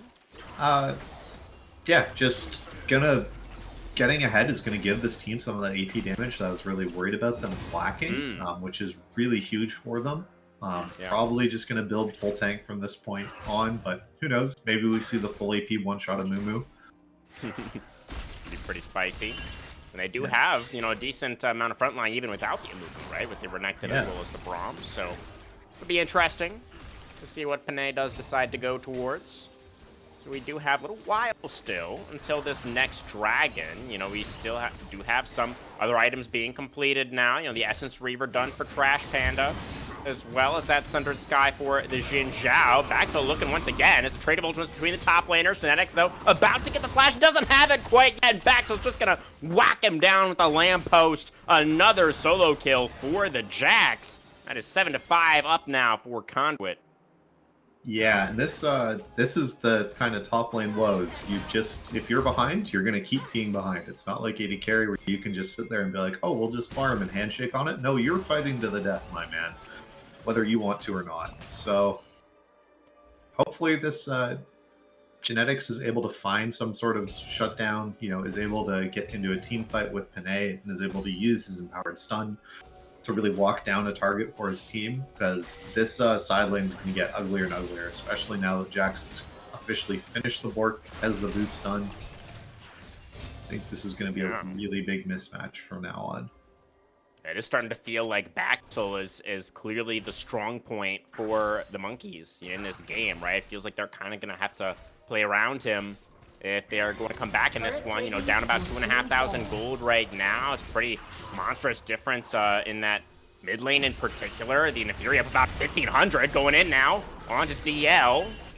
But the Victor is going to be able to just back away from that one. But Baxel 2 levels up in this top lane. Genetics so low. Does have the Summoners back available. He is going to get dove. Yeah, Baxel could easily take him out if he stays. So the Renekton is going to have to back away, and this could just be the whole tower going down. The plates are about to fall off. It's going to be the 4th plate, and then the resistances go down. That is going to be the first turret for the Jax. Baxel looking fantastic here in this first game. Yeah, this is going to be a big, big problem, because no one else on this team wants to match Jax at all, right? Yeah. Normally you can just send your wave clear mage into Jax. That on. Nancy with the blast cone. It's gonna be all right. Okay. Yeah, normally you can just save. You send your wave clear mage and they just sit under their tower and just blast the wave whenever Jackson. We have a fight breaking out. That's gonna be the flash away for the Seraphine, but it could be Pyromancy just about to dry here. The Crescent card is up. He tries to flash away, but the concussive blows are getting stacked up in the Fury here as well. The Encore does get a decent amount of value, and the teleport in for Baxel. He's flashing forward. Panay down so low, but the concussive blows are there. Panay flashes away and he survives. And it is going to be the Jax, the Fed. Jax is going to get taken down. Victor is so late to this play, and now he's just going to get stunned up as well. The death ray, not enough to take down the Amumu. It's another kill over to Conduit. They come away with a 3-for-0 in that team fight and should be able to get their first dragon as well. Oh my god, just... Oh, in goes the Nefiri. He's so strong. He just one-shots the Seraphine. Gumi now the reset on the ultimate, and Derision finds the double kill. Okay, well, I think the game has been handed over maybe a little bit after that play. That was a series of really unfortunate events, and just kind of showcasing what those fears we had of this Monkey team of, hey, you have some really good players who are making these individual plays and getting these outplays, and then a team fight happens, and it all just falls apart, and they look like idiots. Oh, that's going to knock up on the Nefiri. Does have another dash, and there is the call of the pack. Dodges away from the lightning, and Derision not even having to flash. Yep. Oh, man. Okay, well... Yeah, it's feeling a bit Jover, for sure. Yeah. Jax needs to finish. I don't know why we're not building Sheen, but that's okay. We can build these Trinity components instead. I guess that's what you wanted. Just stick in a side lane, bro. Mute the team. Yeah. Let us it's a side lane game for sure. Yeah, there's no way the rest of you are getting anywhere near the rest of this team. Like, this Nefiri is gonna one-shot your team for the foreseeable future, and they're not even building that much, like, lethality. It's Black Cleaver, right? I believe from those items. Because your dogs applied it and stuff, right? Yeah. Yep, absolutely. But yeah, just this Amumu, I feel like is just gonna be, they can't deal with him in these team fights. Engage is just so strong for the side of Conduit. So yeah, I definitely feels like Baxel is just gonna have to win this game through sides if the Monkeys are gonna be able to get it done. But they're down now over 4,000 golds. And, they're not able to really stack these dragons either. They are still trying to scale. DL has the Rod of Ages there on the Victor, but it's not looking good for the Monkeys. Yeah, okay, so we're matching the Fury with Jax now, so I'm going to be curious to see how this goes. Because this tower's dead. Derision does take down that turret. There's the jump forward for Baxel. Goes for the Grandmaster's Might as well. Derision call it back. There's the flash away from the Nefiri, so he is a little bit worried about what the Jax can do, despite being a level up, not able to take that 1v1. So Baxel still strong in the side lane, like we were talking about. That is still an angle that does exist for the Monkeys, but the Rift Herald is going to go over, and that is going to be the feats of strength as well, secured Conduit. Yeah. Okay, and now here's round 2 when it's a somewhat even field and Jax takes half his HP in a trade. That looks fair. And notably, Baxel does not have a turret here to fall back to, so it does have to be pretty careful. Knows that the Amumu isn't in the vicinity right now, but still going to go ahead and take the recall, refill that HP bar. Okay, and we are how much CS away from the 400 CS Sivir win condition? Well, 270? Far. Yeah. So, Monkeys also got that going for them. Long time before Sivir is 6 items and one-shots you and your entire family line by pressing Q. Yeah, I will say it's, potentially some connection issues here for Derision. So that's an angle for the Monkeys. You just... Yeah. DDoS attack. Yeah, there we go. But yeah, I was about to say, it's not like an amazing game for the Sivir, honestly. There's not really that many melees on the other side, and even the melees that she is going to theoretically be able to hit both have ways to not take damage from the Sivir. So it's not exactly like an amazing Sivir carry angle. It's a really, honestly, the Amumu feels like, and the Nefiri feel like they're going to be doing most of the heavy lifting. Yeah, I mean, you can just... The Sivir's job is you press R and Braum runs at these people and Amumu runs at these people really fast, right? Like, that's your whole job. That's your butter robot programming. And you do not need 400 CS to be effective in that regard. So I mean, they're level 11. They got rank 2 ult. Game's done for them. Yeah, just all upside from here. Full build. Yep. Okay, so Derision, as we can see, they're presumably reconnected to the game. So hopefully we'll be back underway here shortly. But did feel, right, like Conduit needed to get a lead with this composition. They do have that lead now. What odds do we have on this game at this point? You know, obviously it's too late to bet. Nobody's going to Yeah. allow you to get in there with the channel points this late into the game. But what do you think are the chances that the monkeys actually find a way back in here?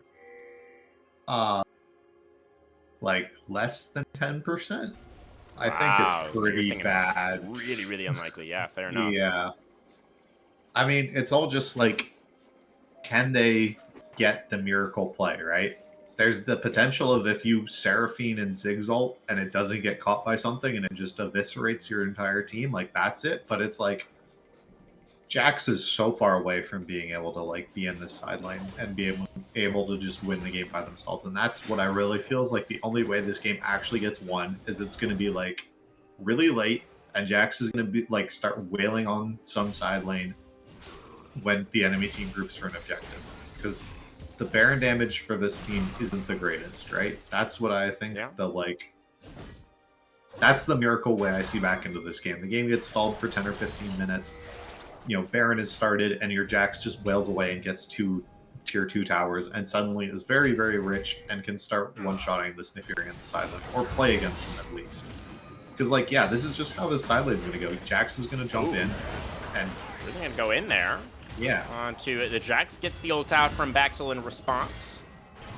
And we do see the rest of Conduit are sieging in the mid lane right now. They're going to be able to take down this tier 1 in anticipation of the next dragon spawning. That's going to be less than a minute. Flashing forward now is Baxel, looking for the 1v1, but Risen just going to be able to press W and say, nah, I'm good, fam. And Baxel's just going to be like, that's unfortunate.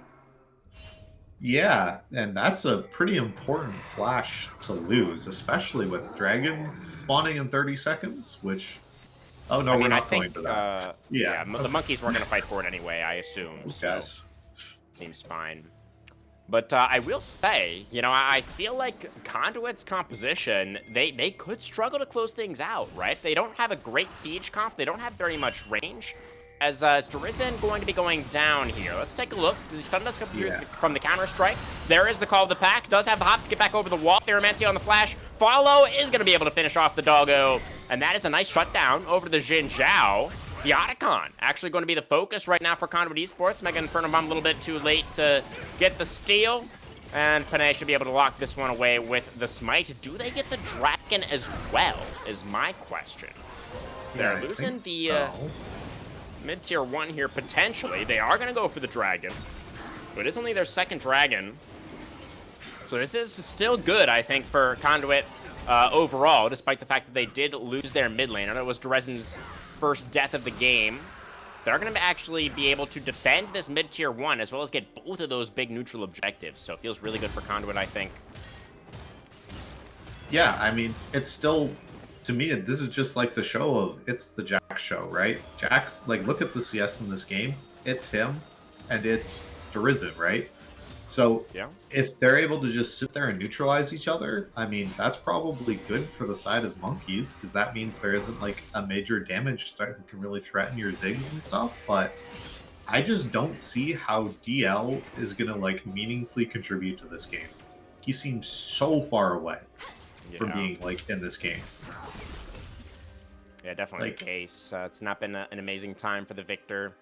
Even the laning phase was kind of struggling, right? It was getting pressured really hard by Derizen. It hasn't really had much of an impact just yet.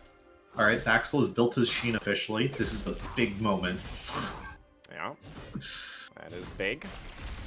So still in that 1v1 against the Neferi towards the bottom side at the moment. DL trying to catch this wave, but could be in some trouble. The Herald going to get summed up. The turret going to get taken down. DL with the flash away. The banish shot's not going to land there for Panay. So the Victor will get away with his life. Now the Herald charge going to be going into the tier 2 here. Panay not going to be punished for that one. So good chunk onto that tower for the side of Conduit. They're going to be content with that for now. Yeah, I'd be pretty mad about that Herald usage. Like, getting a tower you're already going to get and then, like, a charge onto a tier 2, that's something you guys could have saved for something, right? But yeah. Maybe Panay just, like, didn't realize how low that turret actually was. Clearly, you know, they wanted to get the Victor as well. Maybe they just like didn't have the flash timer. Not really sure, but yeah, definitely not the greatest Herald we've ever seen. But not the end of the world. My major concern is this Renekton seems rather homeless. He's still 2 levels down, and just seems to be roaming around like this group of 4, not really doing anything. Really want to see Genetics try and get some side lane farm, because they are really, really squishy right now. Yeah, it's tough, right? I mean, like we've been saying, he can't really contest the Jax in the 1v1 anymore in the side lane. But, you know, Renekton's not really an amazing team fighter either, so it does definitely feel like Genetics is, his value in this game is not increasing, let's say. Yeah. You know, the fact that he went for the Eclipse as well means he's not really going to be tanky at all. So, yeah, pretty unfortunate. Oh, please don't build a cleaver when your Neferi already has it, man. Oh, yeah.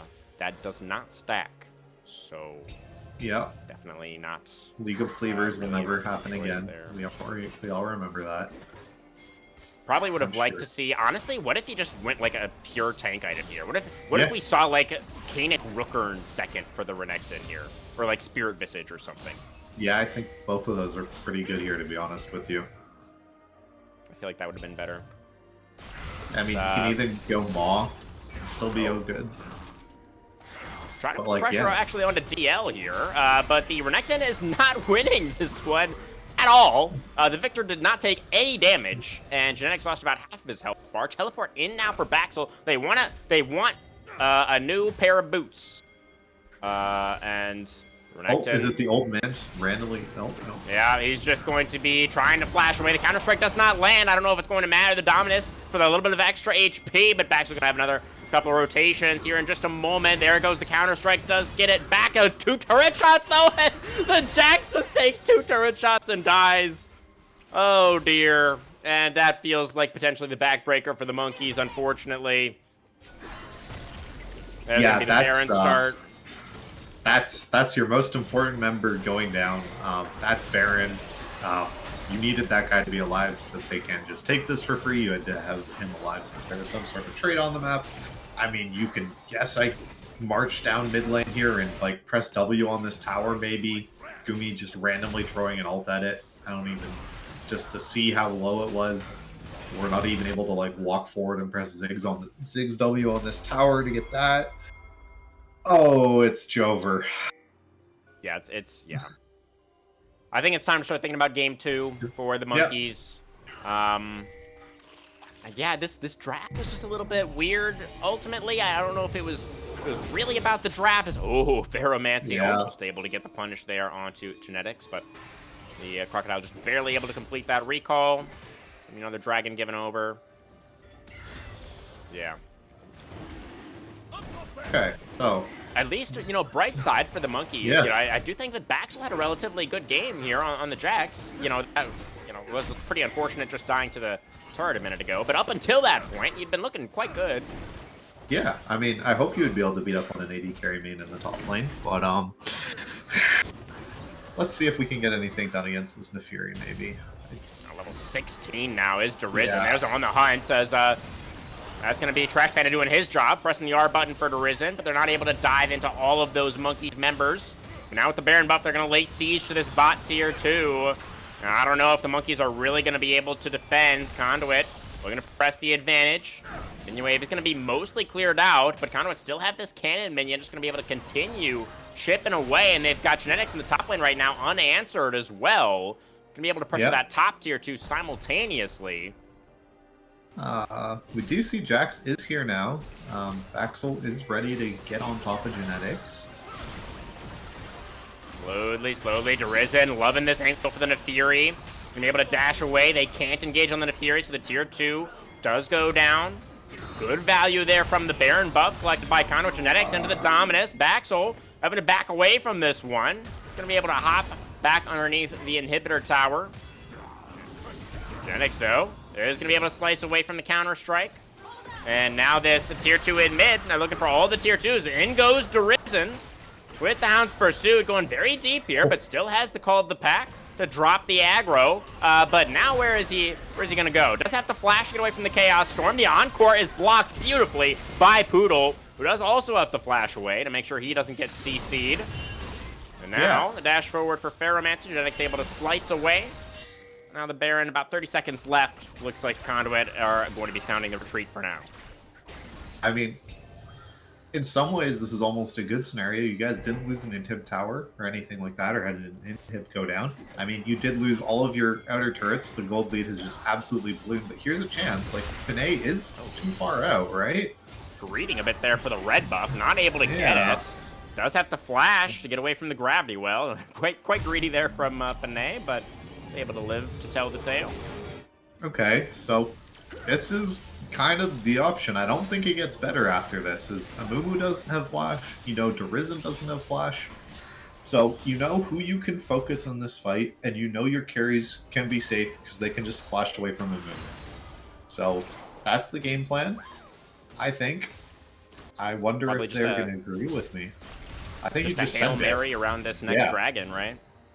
Because I don't think the game's getting better. I don't Definitely know. not. Yeah. They do I don't have know two what we're items now building. on both the Victor and the Ziggs. Yeah. Definitely not going to be getting a third. And that is 3 done for the Sivir, so Trash Panda extremely strong. And of course, an 170 Akiri CS as away. well. Yeah, getting closer. 1 level away from rank 3 in the ultimate as well. Yep. Panay on the wraparound, connects the Oh, bandage toss. God. Curse the Sad Mummy only onto the Seraphine. They're not the highest value, but they're going to be able to take down relics here quite easily. Are they going to look to get more? 5v4 for 30 seconds. Looking to play on multiple lanes. A really weird position for Gumi, but the Ziggs is going to be able to complete the recall there. They, side of Conduit, not aware of the position of the Ziggs. Going to be able to get back to base, try to defend the inhibitors. Wave coming in here. They're playing on 3 lanes right now for Conduit. I really hate this. I mean, you guys just need to crack one of these towers. Like, the enemy team is Victor and Ziggs. Like, you're not going to be able to just, like, kill a tower, right? Like, you have to have pressure. What else are they doing, though? I mean, there's nothing Yeah. really else on the map right now. You might as well pressure. I mean, you It can is just pretty, set up a wave, right? You just set up one of them and be, like, on different timers on them or something. He's going to go for the Dominus. Has the 1v1. There's the Mega Inferno Bomb. Has to be flashed away from, though. The flash follow for Baxel. Looking for the solo kill. Ferromancer going to come over just to make it a sure thing. They do take down the Crocodile. They don't really lose anything for it. So good punish there from the Monkeys. And it was a little bit over-ambitious, I guess, from Conduit, like you were just talking about. Didn't really have the tools to actually break open the base. Hung around a little bit too long. The Monkeys are able to punish the isolated member.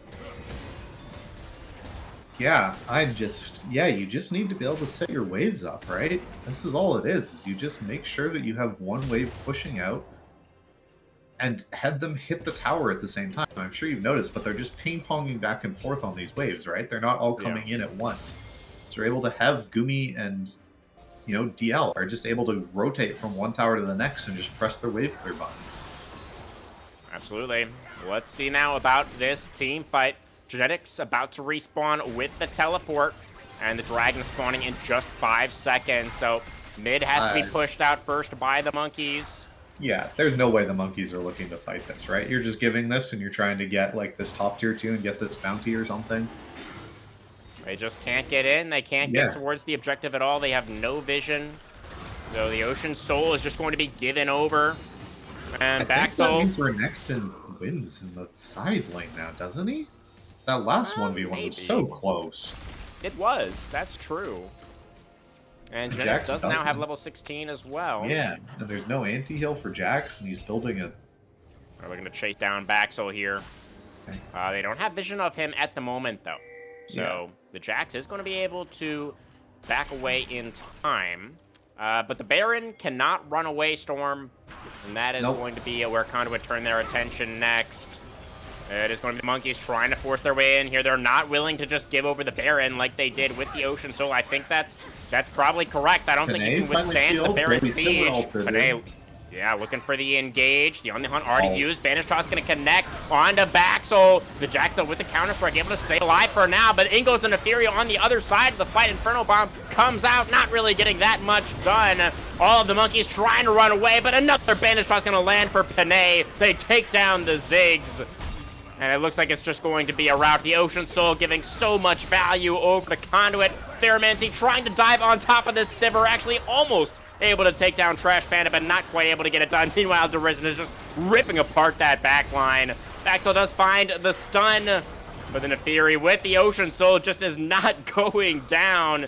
And it's only Baxel and DL here to try to save the game. Derision going in once again, able to dash away again. That Ocean Soul keeping the Neferi alive. DL gonna get taken down here by the Crocodile, or maybe not.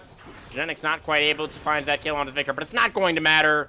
The mid inhibitor already taken down. On to the Nexus turrets they go, and it will be Conduit Esports taking their first win of the season.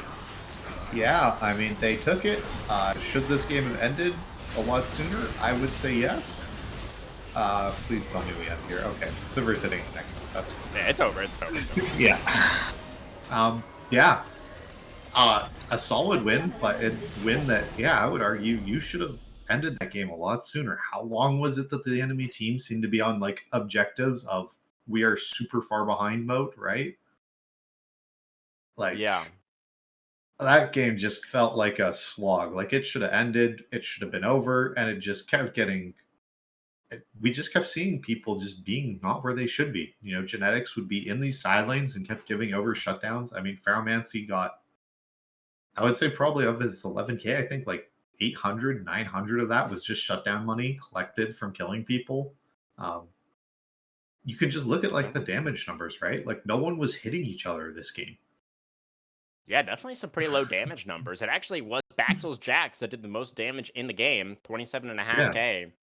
But yeah, nobody really doing a whole bunch of damage in this one. You know, to some extent, you know, I hear you that, you know, maybe the side of Conduit could have closed things out a little bit cleaner, you know, given the lead that they did have. But at the same time, you know, there was a lot of wave clear on the side of the monkeys, and the side of Conduit didn't really have an amazing composition for sieging. So it was pretty difficult, I think, to actually break open that base. And, you know, they did eventually stack up those neutral objectives pretty efficiently, I think. So, and it wasn't really that long of a game, right? You know, 34 minutes is pretty average. You know, it's not like this game dragged on for like 45, 50 minutes or something like that. So, you know, overall, not, you know, an insanely clean game or anything like that, but I think a relatively clean game for the side of Conduit in this one. Yeah. I mean, fair enough. Do you have an MVP of game one? Is it just Panay because he landed that? I think it's just Panay. I mean, it's either Panay or Derision. Yeah. It's one of them. Derision did get a really big lead in lane, and that was mostly just in the 1v1 as well. And the Neferi was a really big problem for the side of the monkeys. But Panay, I mean, on this Amumu... He didn't die. He's 0 deaths. Yeah, I think that does push him over the edge for me. Okay. I think we can agree with Panay. We'll start up this spreadsheet and we'll track. That's our very first player of the game for this season. Absolutely. Yeah, good stuff there from the mid jungle of Conduit. Looking relatively strong in this first game. We're going to go to a short break, guys. When we come back, we'll have Game 2 Champion Select.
All right, everybody, welcome back. We are now getting underway with our Game 2 Champion Select.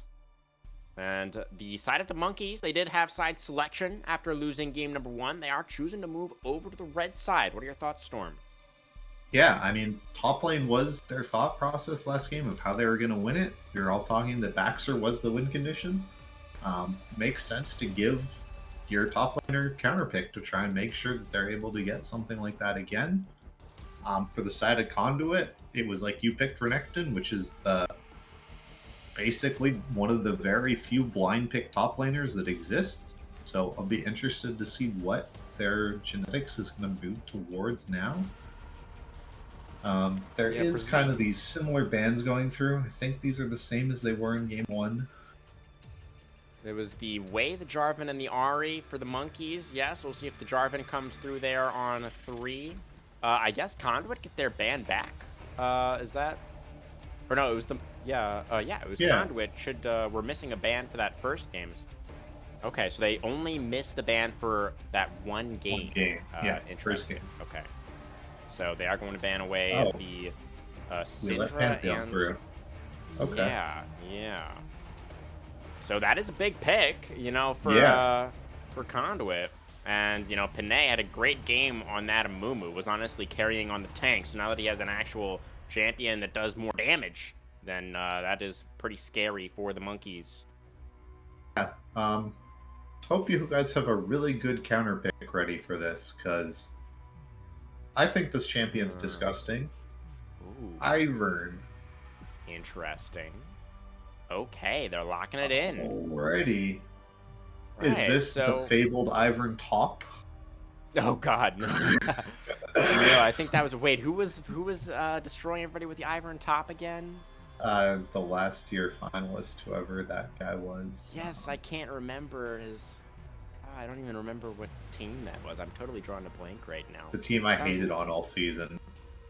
Oh, Conduit's son. It was Conduit's son, right? Yeah. What was their top laner? He was so cracked on the Ivern. Oh, that's really gonna bother me now. I can't. Maybe I'll go back and look for that information during the break. If you're watching right now, I'm very sorry that I can't remember your name, but your Ivern top is absolutely sick nasty. But it's probably gonna be jungle. I'm assuming here. Capfill, yes, thank you, Storm. Was absolutely crazy with the Ivern top, but probably not what we're going to be seeing here. It is the Aphelios is going to be locked in, so, you know, Ivern loves having hyper carries that he can buff up, so that feels pretty good for the Monkeys. The Xayah is going to come out in response for Conduit. Could they just go for the Rakan here, maybe? Lock in the Lovers Duo straight away? No, they're going to go for the Mel, it looks like, instead. Interesting. Okay, so, weird thing about Mel, I'm not sure if everyone knows this, but the best way you play Mel is you max the root. It's just the way the numbers break out and everything. That's the high elo thing that everybody does. It's just kind of the accepted best build on Mel nowadays is you max the root. So she is more of a setup champion than you think she is, especially with this Pantheon. So I actually like that pick here as kind of the blind mid pick. So that I kind of synergize with, gives you that AP damage that your team has. Xayah, probably really bad into Aphelios, if I am being honest, because Aphelios melts everything that he can auto attack, and Xayah's range is so bad that Aphelios probably outranges you with a couple of his guns, right? Let me take a look at this. Yeah, I think that's definitely fair. Yeah, pretty curious about the Xayah pick. Feels like maybe they could have gone for something that would have been able to follow up on the Pantheon a little bit easier. Even something like an Ezreal maybe would have made sense, right? Where you're just kind of able to like farm safely in the lane and then like follow up pretty easily on what the Pantheon is trying to do. But you know, the Xayah maybe a little bit more of a comfort pick. Not entirely sure. But it definitely does. I mean, it's a ton of damage being represented already on the side of Conduit. And on the side of the Monkeys, you know, they are building, I think, around this Aphelios pretty nicely. But we have to see what the rest of their composition is going to look like.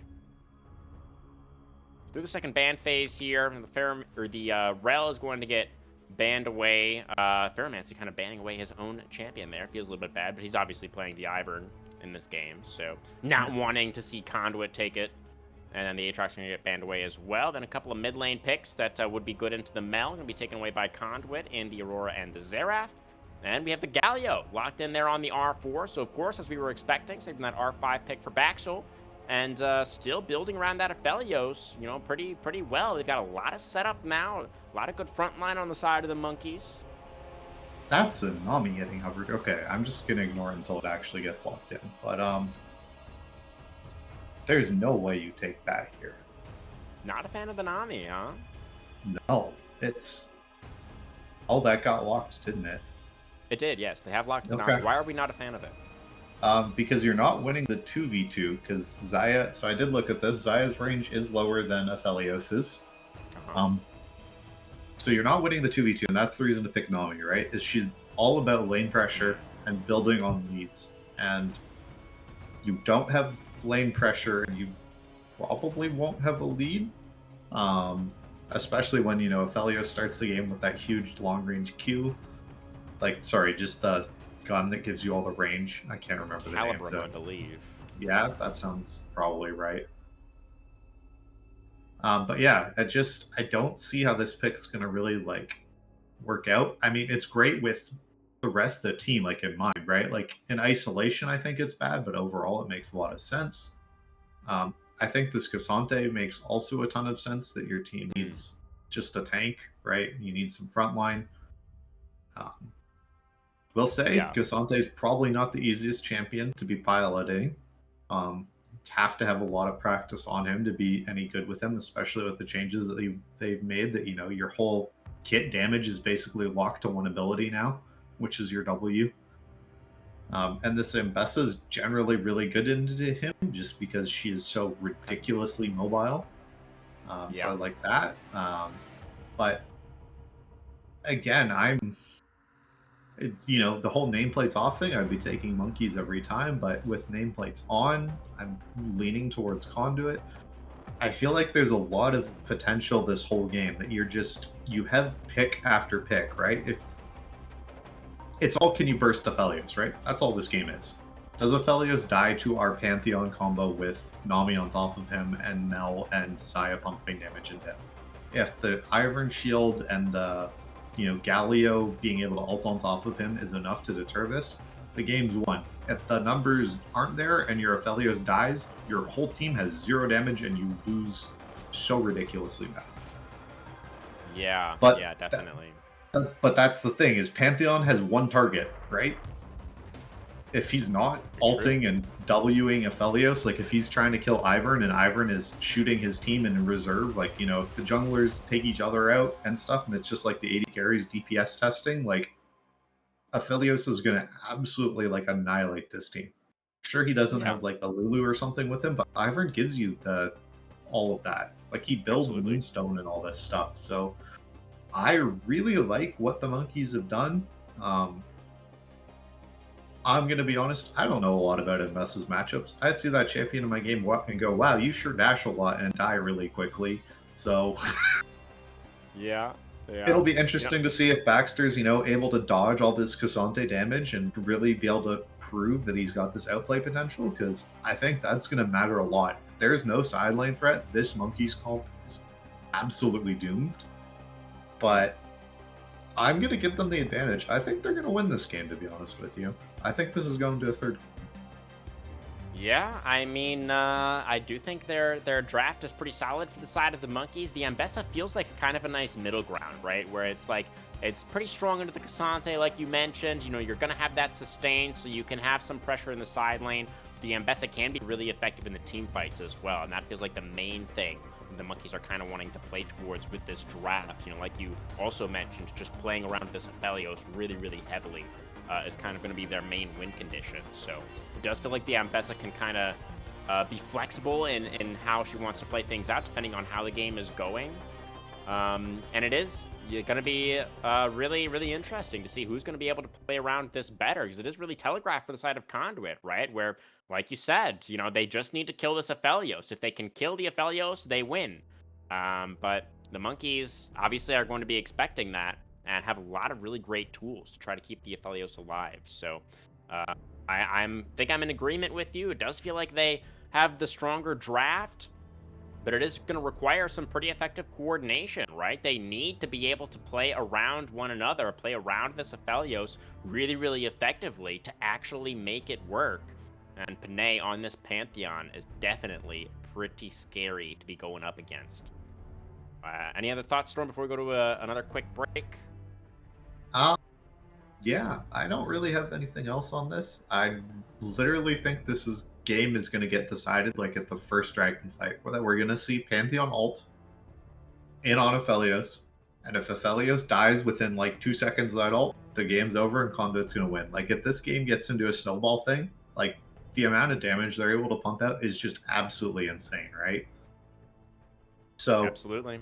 I think this game's going to be super explosive early on, and I think it's going to end really, really quickly. So I'm excited to see how it goes. Conduit Esports looking for the 2-0. Monkeys hoping to take us to 3 here in their first match of the season. Don't go anywhere, guys. We'll be right back for game 2.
強く強く輝いて消えた流れ星ほら命が燃える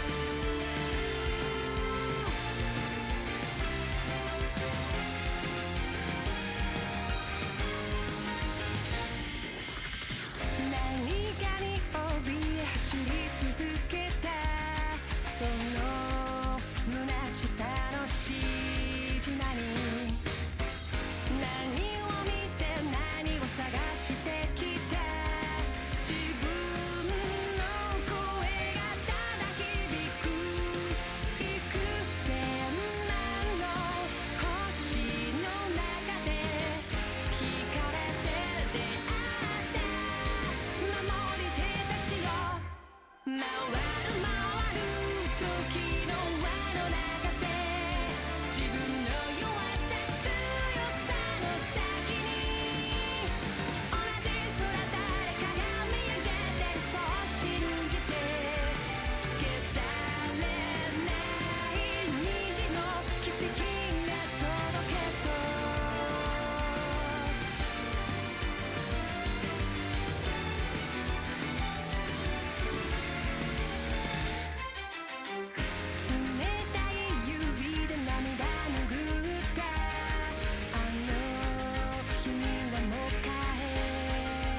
All right, everybody, welcome back onto the Rift for game number 2.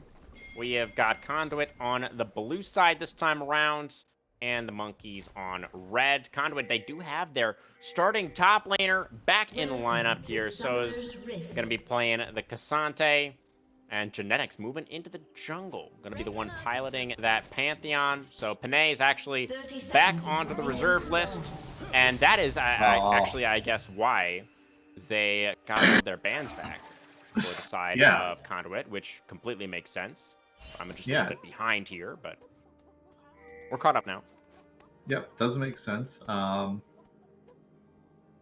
Makes me a little less confident in this Pantheon jungle. Don't know about you. Especially didn't love the walking into the enemy and just completely ignoring the person attacking us to get that ward down. Just showing the absolute chat energy, I guess. Yeah, absolutely. Definitely some chat energy there.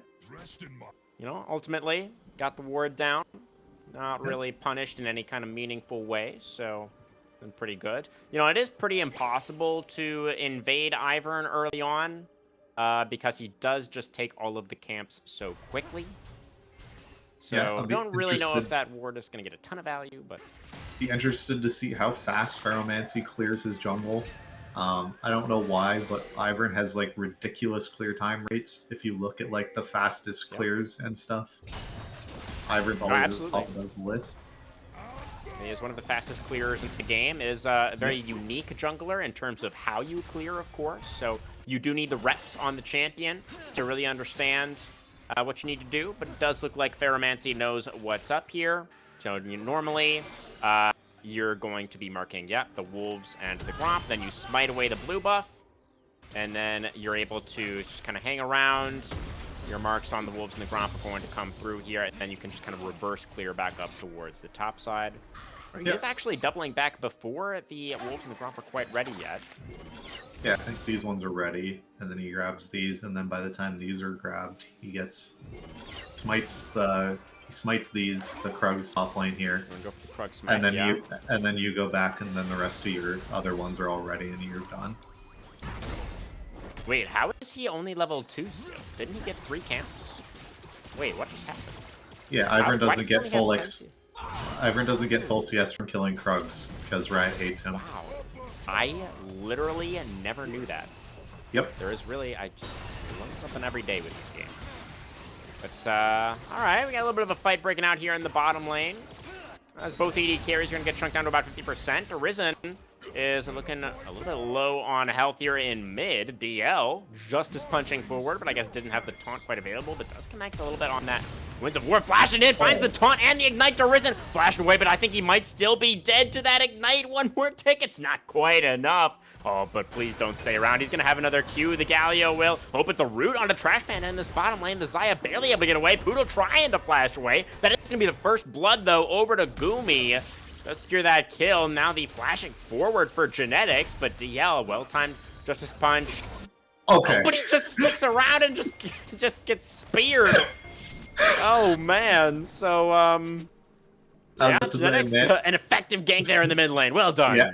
I was about to say, we didn't cancel our E for movement speed, and I started to get really, really worried, but he knew what I didn't, and he knew he just needed that enhanced Q to get that one auto so he could get that enhanced Q to get that execute damage. Yeah. Okay. Oh, Ivern stealing a camp? I believe he did sneak that one away, even though he did get a little bit less experience for it, because that was, of course, the Krug camp. Yep, got those... Oh, decided not to get Symbiotic Souls, so we had to call that out, thinking that was very weird, but nope. Getting our normal support boots. The Ionian Showmatch boots. That's right. Which I doubt anyone else remembers. But the Ionian what boots?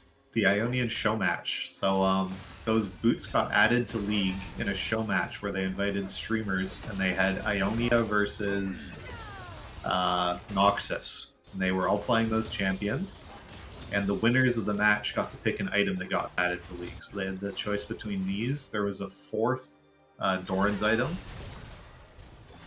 Interesting. And a whole bunch of other stuff. But yes, that was what they won after winning the show match event. It was like one of the first League events they ever did with big streamers like Guardsman Bob.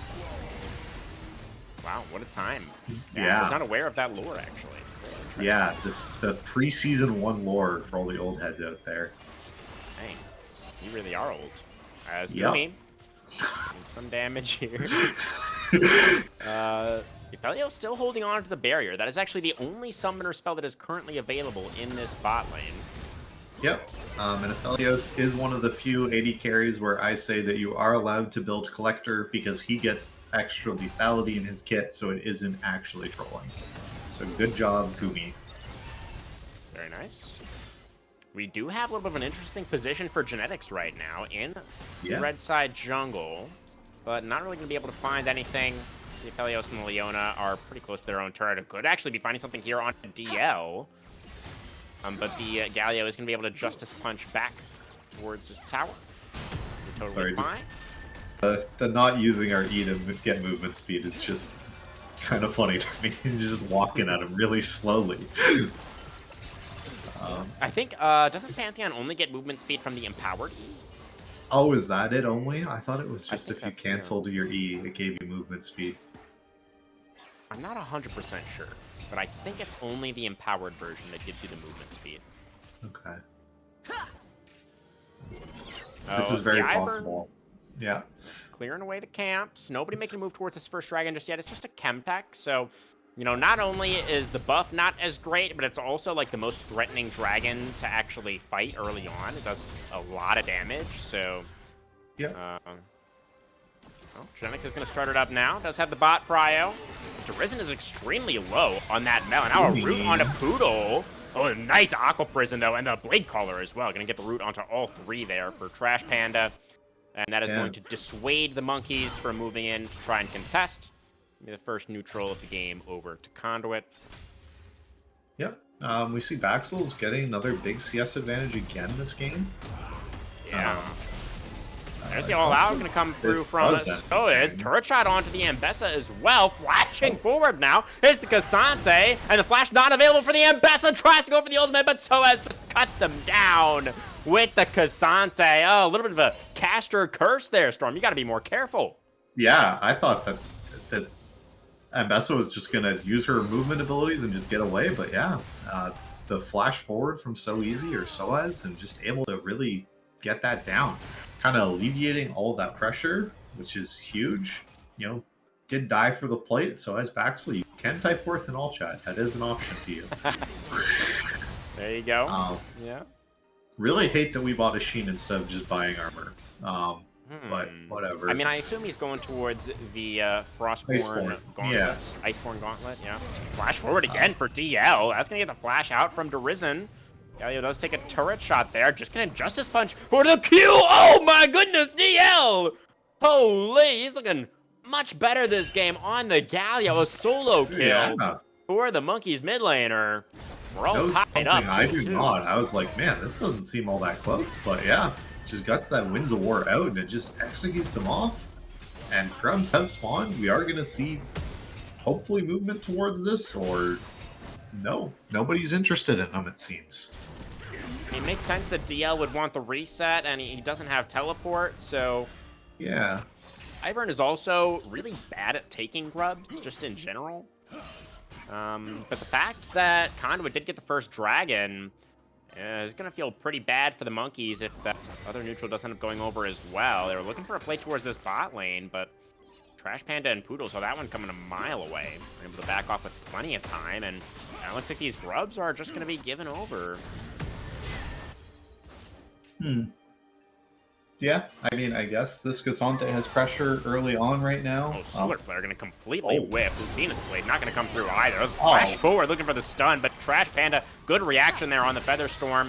That's both of the ultimates, at least, that the Monkeys were able to get out, but not much else. As we got another solo kill attempt here for Soez. There's all those dashes coming out from the Ambessa, though, and Baxel just going to be able to be like, no thanks, actually. Yeah. Doesn't get hit by the Empowered W on the reset there, so it doesn't die. Which is generally how it works against Cassante, is do you get hit by second W? If the answer is yes, your chances of dying go up dramatically. I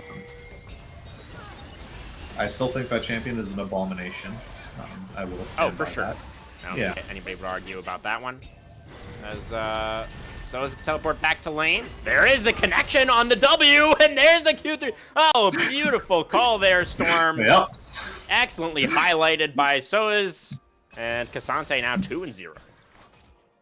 Yep. Baxel not looking like the greatest pickup so far. Maybe they'll have a better series as it continues, but looking like we might get a third team in this series. Well, no, because it's the monkeys are on red, remember? So it's Right. the blue side is looking for the 2-0 Yeah. here. Yeah, and okay. Oh, here comes the Grand Starfall into the bottom lane. Gumi is going to have to flash away. Relic's quite tanky on this Leona, but does get hit by the Aqua Prison. The W is going to time out. The Solar Flare to try to peel. The Spear, though, is it going to be enough to finish off the Leona? I'm not sure if it landed. Relics will survive. But a good attempt there from Genetics. You get the flash out from the Aphelios, so definitely worthwhile. And going underneath the turret now is Genetics. Tidal Wave, beautiful follow-up there from Poodle. Hero's Entrance going to come out from the Galio, but not in time to save Relics. At least a Gumi will survive, so the Aphelios is going to be able to pick up most of this minion wave. And it did end up being a 1-for-1, as Genetics did also go down. And here comes Ferromancy. Yeah, I mean, that is a second kill now for this Aphelios, which is pretty big. Can get closer and closer to this connector completion here. I believe probably will have it on this base once they go back. Just able to survive thanks to using that ult on the red gun, whichever that one's named, to give you that healing, as well as the barrier, just providing enough so that they were able to survive that dive, and had DL able to come in with that ult and give that magic damage shield as well. And there it is. Collector completed for Gumi. Risen again getting chunked out. Pretty low here in mid. DL is going for that full tank Galio build. Looking like the Hollow Radiance first, as that is the root connecting onto Genetics. Taunt as well, and Relics is here for the follow-up. They don't have really that much damage, but it's going to be enough to take down the Pantheon. Genetics a little bit too far forward there, getting caught by the root and couldn't get away. Yeah, man. It's looking a little old. Definitely standing around, just kind of not having the greatest time here. Oh, W. Forgot where he was for a second there. Yeah. I don't know. As another solo kill attempt coming through from Soaz, the starting top laner, making his presence felt. Baxel flashed away. The flash follow is there, and Soaz, oh my goodness, is just dominating in this top lane. 3-0 now for the Cassante. A couple of turret plates as well. Oh, at least the monkeys are able to get this dragon on the other side of the map, but was not expecting this from the Cassante and Bessa matchup. My goodness. Yeah, this is not looking like a very good counter pick. Absolutely not. Risen pretty early there on the Reflect, but DL not with any damage to speak of. Yeah. We do have, looks like, another Ocean Soul this game, Storm. Yeah, I mean, both these teams are quite happy about getting any of those that they can. I mean, prolonging the fight is all you want if you are, you know, decided with the Aphelios and everything, right? Just getting any of that extra healing, whereas on the other side, if you're able to get this extra healing, it just means that you're able to survive more and more, get some more rotations off with all of these champions. They're really focused on their abilities. Gumi. This Aphelios damage with the Collector done is very real. Yeah. Tidal Wave just kind of randomly thrown out there as, whoa, Trash Man, I'm not sure why we're walking up, is just going to get stunned up. Already used the Feather Storm, and that looks very weird. There's going to be 3 kills now for Gumi. This Aphelios is getting very fed. Yeah, there's a hope here, right? How you're going to peel a guy who gets kidnapped from a Cassante, I'm curious to see. Yeah, I think the key is going to be not letting the Cassante get close enough to the Aphelios for that to happen. Because if that does happen, then... I mean, I guess you have, like, the Galio. If you, like, have the ult still, then you can maybe save... I don't know. As, okay, maybe a little bit of a... No, he wasn't quite in turret range. So Baxel just kind of using the ult there for not a whole lot. I will say, I feel like this Pantheon's starting to get very close to the point of getting outscaled by Ivern. Yeah. Normally you're able to kind of invade Ivern or do something to him because he gets himself so low by like actually taking his camps, right? That like if you're able to mess with Ivern, it generally does so much to him. But instead, Genetics has really been just focusing on getting these early objectives here. This will claim that, which I think is really big. The Rift Herald going down. That's feats of strength for Conduit again here. That third neutral objective going over. Well, they are slightly ahead right now, about 800 gold in the lead. They're going to immediately utilize Shelly up there towards the top side and be able to secure that first brick as well. But Derizen could be in a little bit of trouble underneath this bot tier 1. Probably, I think the Mel just really needs to get out of there and not be underneath that turret when the wave comes in. But the opportunity is gone now. The teleport to try to save Mel. Pretty nice flash from Derizen, actually, to get away from the Justice Punch. And the teleport from So Easy is going to prevent the dive from coming through. So good cover there from the top laner. Yeah, and that's feats done after that Rift Herald charge. That's why they utilized it. Oh, similar player in mid lane. Poodle, tied away pretty good. The flash away to get away from the hero's entrance as well. And Galio ult traded for Nami flash there. Yeah, And just going to stop the recall. Nice. Really hope we're able to see this team start being able to utilize like tracking summoner spells more. That's just something that you just say, you know, once this root connects, then you Galio ult type thing. It's not focusing the people who have their flash down, but again, this is a minute till dragon. Now you know who you're able to just one-shot. You know, Derizen doesn't have flash. You know, Nami doesn't have flash. There's two targets for the side. I mean, you know, I'm guessing Ambessa, even at 0-3, is still a top laner who has damage and lethality, right? If you connect with that ultimate that makes you ultimate, it should be a kill. Absolutely. And that's what we're looking for in this next team fight for the Monkeys. We'll see if they can execute. It is a little bit tricky, right? You know, it's if you're coordinated, then it can work really well. You know, they have a lot of lockdown. You know, if Relics is going in first, has the CC to set up for the Ambessa ultimate, you should absolutely be able to blow up one of those targets pretty easily. But we need to make sure that the Monkeys are on the same page to actually be able to make that one work. Speaking of pages, we got one page in this Magi's that has been fully upgraded, which is crazy to me. Yeah, the for Ferromancy there on the Ivor. Franchise. Yeah, that is pretty interesting. Does have the redemption done as well. As Relics getting chunked out a little bit in his mid lane. Dragon is now alive and river control firmly for the side of Conduit. And so Easy even gonna be able to clear out that control ward in the tri-brush. And yeah, it seems like the Monkeys just don't really have a good way into the river, but they do get some CC down onto Derizen, has to reflect, and the tidal wave gonna come out from Poodle as well, but I think the Mel is still dead. The Aphelios has so much damage. Ferromancy actually the one getting the kill. Teleport in now for Relics. Oh, he can't connect the public execution. The Nami is going to die, but the Dragon is gonna get taken down. And now we do have the Grand Starfall in retreat. Coming out from Genetics, and the all-out from the Cassante as well. Similarly, going to get him into a safer position. So, 2 kills for the side of the Monkeys, but the Dragon going over to Conduit. How do we feel about that trade?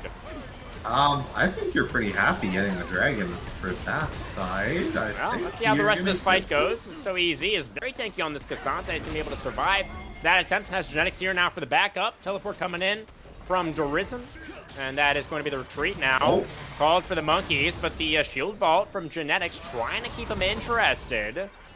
Conqueror stacked up as well on the Pantheon, but the Monkeys are going to successfully back away.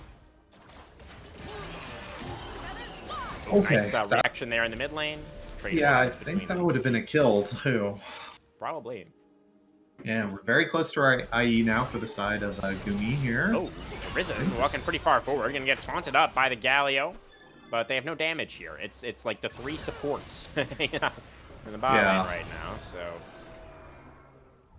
feel like to see the Galio is at least building a little bit of AP here. Does have that haunting guys going for true. Whatever the upgrade is for that. If it's probably gonna be the Leon trees. Might be the the health one, the one Could be that the you Rift always use Maker off as of. well, Rift yeah. Maker, because it scales off your HP, True. gives you AP. We do have Icon Icons, live now. yeah, new guy, kind of just sitting there like Oh, always. right, new guy. Yep. Right. And I Until do a new like now objective. that Sorry. we don't have to keep track of which Otacon it is anymore. That was Yeah. a bit difficult, I think. There's only one version now. I think is a good change. And this really does not look good for Rel. No, Or sorry, Ambassa. Baxel had such a great game one. I was really Yeah. hoping to see him get some work done with the R5 counterpick, but yeah, it has not been going well. And I guess, in hindsight, maybe that game one was more about, genetics not really being as comfortable in the top lane, as opposed to Yeah. Baxel just like, dominating on his end. But being able to get the jump on a Ferromancy, a little bit of damage on the Ivern. Not too much. And seems like both teams are just kind of content to wait around until this next dragon comes up. A couple minutes away still. Yeah, I feel like you really got to be pushing forward or trying something, because I don't think this game going late does you any favors. Like, For the it's side just of the monkeys, or? yeah. I mean, I feel like the monkeys want this game to be going late, right? Like, Gumi's just gonna get so big. Oh, so you feel like Conduit need to be pushing the pace of the game a little bit. Conduit needs to do something, right? I was talking like I thought this game was going to be over super early and stuff, that they were going to be playing super aggressively, but like these 280 carries have been sitting mid lane for like what 2 minutes now, just farming, and nobody's been like, "Hey, that's not allowed." Yeah. Like, what the fuck? Why is this guy here? It's just like insane to me that like we're like, "Oh yeah, we'll just free fight. We're gonna scale you." Both these teams feel that. Like, one of them is clearly wrong, right? And I feel like it's pretty obvious. I don't know if I entirely agree, actually. I Yeah? feel like Conduit have pretty good scaling as well with the Mel and the Zaya. I mean, both of those champions are just going to get stronger and stronger with more items. The Aphelios is going to be really scary. That is definitely true. But, ultimately, I don't think it's really about the scaling. I think it's about, what we've been talking about already, which is just going to be the execution in these team fights. It's about, can you kill the Aphelios or not? I mean, Conduit, they should have the damage, theoretically. It's just about, how the engage is actually going to look. Yeah, I'm just really curious to see, like, why aren't either of these teams setting up picks or anything, right? This whole... It does feel like they're not really doing a whole lot, Yeah, we're just NA ramming around, right? Like, nothing's happened since the last dragon fight. Well, thankfully, Storm, we are going to have another dragon spawning imminently now. So some more action going to be coming your way. Let's see how it's going to look. This time around, there is some vision control for the side of the monkey, at least towards the bottom portion of that river. And actually moving in now, Relic's getting some more information. A nice ward down there in the banana brush. Genetics trying to push back the Leona, though. A little bit of damage out. Re-engage from Relics. Aqua Prison, very nice, though, from Poodle. Delays the entry of the Ivern. And Gumi separated right now, taking a bunch of damage, actually, there from the feathers. A chunk on the Aphelios could be meaningful, but look at the guns. Severum Crescendum for the Aphelios. Gumi is very happy to look for a fight right now. Has both summoners as well. For control at the moment. Conduit. I mean, Baxel still hasn't started to teleport or anything like that. Just doesn't... It's slowly walking down now. Okay, TP. Wait. Nope. Okay, It's we're not just gonna happening keep it yet. slow. We're just gonna let our Daisy is just Daisy going die. to be cut down. Yeah. As the river control now for the side of the monkeys, but they've kind of given over mid control, so that tier 1 is just going to go down. And so EZ now on the rotation, looking to take back control of this banana brush, potentially looking to abduct Relics here. There's the engage, the Gaia ultimate, I'm not sure, not really going to land onto anybody, but the Moonlight Vigil doing a ton of work there from Gumi. They immediately take down Genetics, and now that is going to be a dead Mel as well. They reflecting on the Zenith Blade there. Did not work out for Derision whatsoever. And that ends up being an amazing team fight win for the monkeys. They get 2 kills. And they're going to get the dragon here as well. Very nice. Well, they actually get Otacon too. Yeah, they get new guys as well. Yeah, but I mean, I don't see how this game's going to get better for you. Like, sure, Mel's going to do more and more damage as this game goes on, but like, Mel just is kind of existing to like shoot roots at people, right? Like that's her whole kid identity nowadays. What's been buffed about her? Because her old identity was just so bad to play against that they can't buff it anymore. So, like, I don't know how the Risen's actually going to like contribute to this anymore. Like, all he's going to do is just throw out this poke. That's all he's going to do as the game gets further and further, and I think it's going to be less and less and less. Yeah, especially with all the shields from the Ivern, right? And Yeah. Locket for relics as well. Yeah, that last fight I think was absolutely devastating for Conduit. Yeah. I would also like to say, Relics, I really liked you having Bloodsong early, but as you know, you can sell support items, and you can buy the different upgrades in base. It costs you 100 gold. I would swap over that. I'm learning a lot today. Yeah. We'll see if Relics does decide to swap over. But, I mean, as far as the state of this game is concerned, yeah, the Aphelios definitely feels like he might be just a little bit too big to fail at this point. Halfway to his third item now. Once that LDR is done, I mean, he's completely online at that point. Yeah. Aside from Conduit, I mean, that last fight... Okay, we're looking for back soul. That's a stun. That's Ampesa. He just has 7 billion dashes. Totally fine. That last fight, it felt just like Conduit were kind of like waffling a bit, right? It's like, yeah, you need to be decisive with these engages. If you just give the Aphelios time to set up, he's gonna annihilate you every time.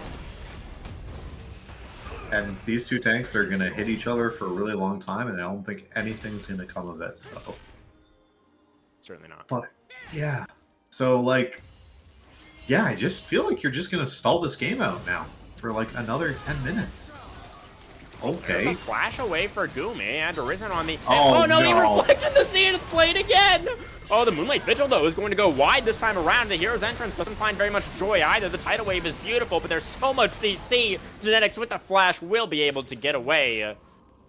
And so easy. The only member not present for that team fight was pushing in the top lane. And is now going to back away. Not quite able to get that tier 2. And the side of the Monkey's looking for him. Starting this. Okay. Okay. I think this is just we're trying to get the enemy team to come in because they have no Pantheon ult that we know of and stuff like that, right? So this is just trying to, yeah, this is just to come fight us. Oh, and they're going for the turn. It's the public execution onto the Nami. Poodle immediately dead right at the start. Good damage from the Blade Caller, but Trash Panda completely pushed out of this fight, and the Aphelios is still full HP. They're just going to run them down. They do take down Relics, though, actually. So it ends up being a 1-for-1, just a trade of those supports, but the health bar is so much better for the Monkeys. I think they could just go back to Baron here if they wanted to. I don't think so. I think Gumi is going to go back to base and buy his LDR. Fair enough. Yeah, I mean, that looked like it was going to be a huge fight for the Monkeys, but just a 1-for-1. I would like to point out that So Easy basically saved the game there by landing his double W combo onto like 3 people, I think it was, or something in that fight. Wow. I think he just did more damage than Aphelios. Like, no joke. Man. Yeah, I mean, the Cassante has been fantastic this game. But Cassante... But he hasn't kidnapped Aphelios, so he hasn't done his job. The Cassante cannot carry alone. Yeah. His job is to stop Aphelios from carrying. We'll have to see if he's going to be successful.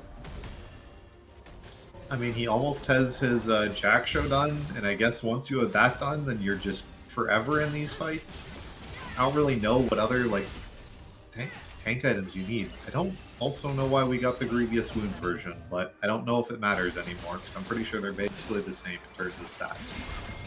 Yeah, they are pretty much the same. And it's really only the Cassante who's stacking armor, right? And you know, there's the Nami heals. You know, Pantheon getting a little bit of healing as well there from the Sundered Sky, as well as the Conqueror. So I think it's fine. Yeah. Yeah. Fine choice. I don't think it matters that much. But yeah, coming up here. Yeah, neither team seems ready for it. All the wards are on Baron. We're not immediately starting Baron. Yeah, I think if the Monkeys go straight towards the Baron here, it could actually be really good for them. That's what they're going to go for. So Baxter's just teleporting up towards the top side. The Soul Point is going to be given over. Now Derizen going to teleport over as well, trying to stall out this Baron. And Yeah, but they're way I mean, too they were a late. little bit This late isn't- to start it, but the Aphelios does take it really Oh, he just quickly with the white got it, I crescendo. I feel like guess. he just one-shots it. Yeah. They are going to be able to okay. get the Baron. And oh no, Genetics is too late! Oh god! He's just going to die immediately. The Tidal Wave not really going to get a whole lot done. The great public So execution he's there to getting keep so easy in absolutely place. drilled. And now the Monkeys are just going to run them down. It's a double kill for Gumi. Get the Baron +2 in the team fight. And the Monkeys coming away with a better end of that trade for sure.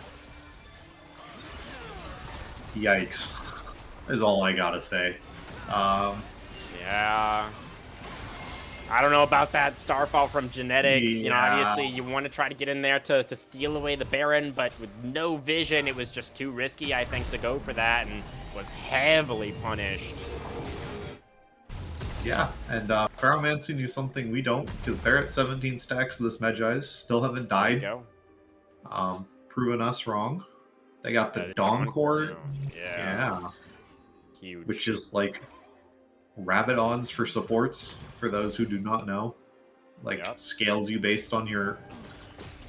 It's something stupid, like your mana regen or something is what it scales Yeah, off of, and that's it gives right. you shield value.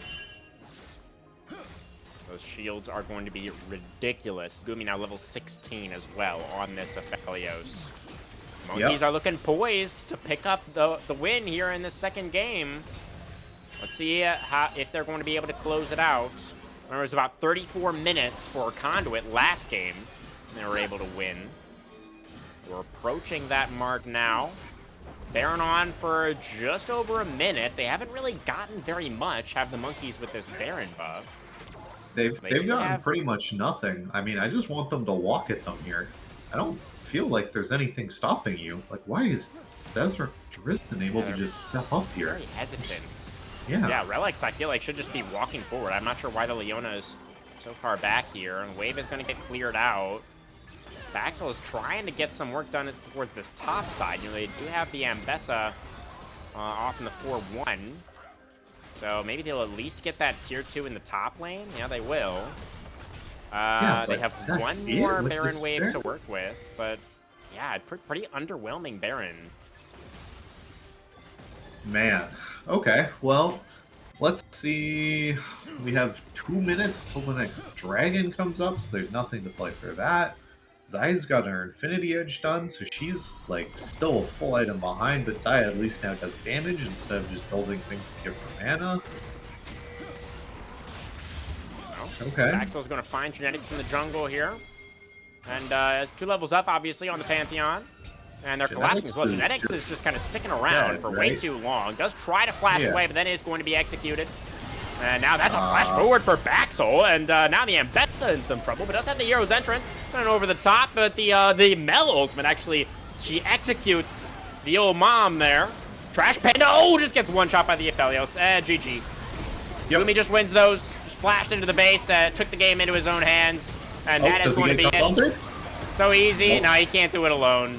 He can't do it alone. The shields are going to keep the Aphelios alive. That is going to be the game. It was a little bit messy for the Monkeys, but they are going to be able to close it out. And we are going to game number 3. Yep. I don't really have anything to say other than GG. ADC diff. No kidding. Gumi 11-0-3 on that Aphelios. I do think Ferromancy had a fantastic game on that Ivern as well. 2-0-12. I mean, it wasn't flashy really. You know, it didn't really have to do too much, but hey, he put his shield on that Aphelios and Gumi did the rest. Yeah, had all the items to support it. You can see 8,000 damage, doesn't need to do any more. Aphelios did 32k. Actually did more than the Pantheon. Yeah, Ivern did more than the Pantheon. That's not a good look. No, it's not. It's not a good look for Genetics, unfortunately. But you know, we have to remember, Genetics is not actually the starting jungler for the side of Conduit. He is actually meant to be the AD carry. It's supposed to be Nasian, right? Is their jungler according to the roster sheet. So, you know, we do have to keep that in mind. You know, the side of Conduit, they're playing with some subs tonight. But yeah, definitely not a great game on the Pantheon. It was the B1 Pantheon, right? And they just weren't really able to get much value with it at all. And again, yeah, just a pretty easy POG vote this time around, I think. Yeah, it's Gumi. They did a Yeah. good job. No contest. I think that's going to do it for our game 2 discussion. And now it all comes down to a game number 3 to decide our first winner of season number 2. Guys, we'll be right back.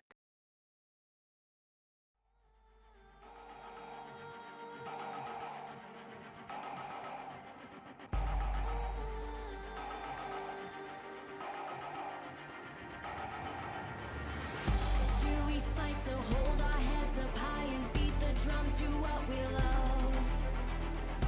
Risk the fall, or we have felt it all come crashing down from far above. Stars are rising, countless worlds colliding, only one will take it all. Can we bring to fall the giants? Can we make the final call? We are the ones to ignite the darkened skies, the champions of a world that we defy. A soul ray of the few who rise up high, and we all fight at the last light.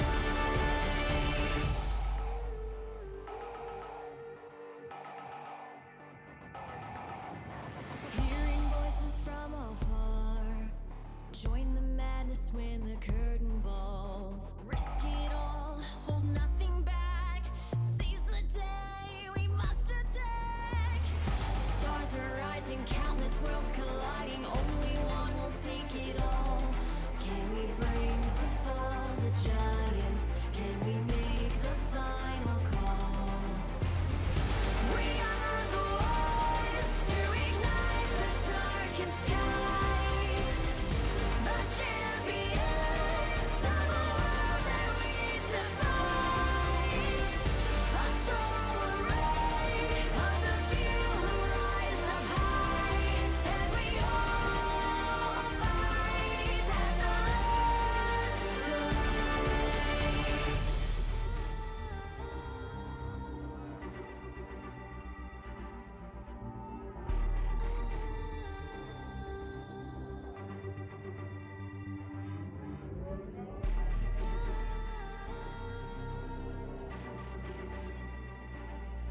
Can we bring to fall the giants?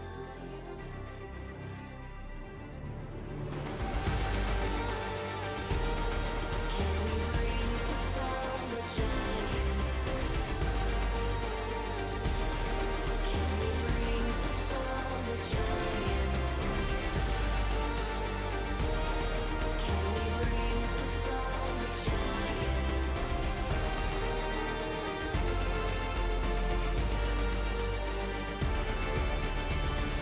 We are the ones to ignite the darkened skies, the champions of a world that we defy. A soul ray of the few who rise up high, and we all fight at the last light.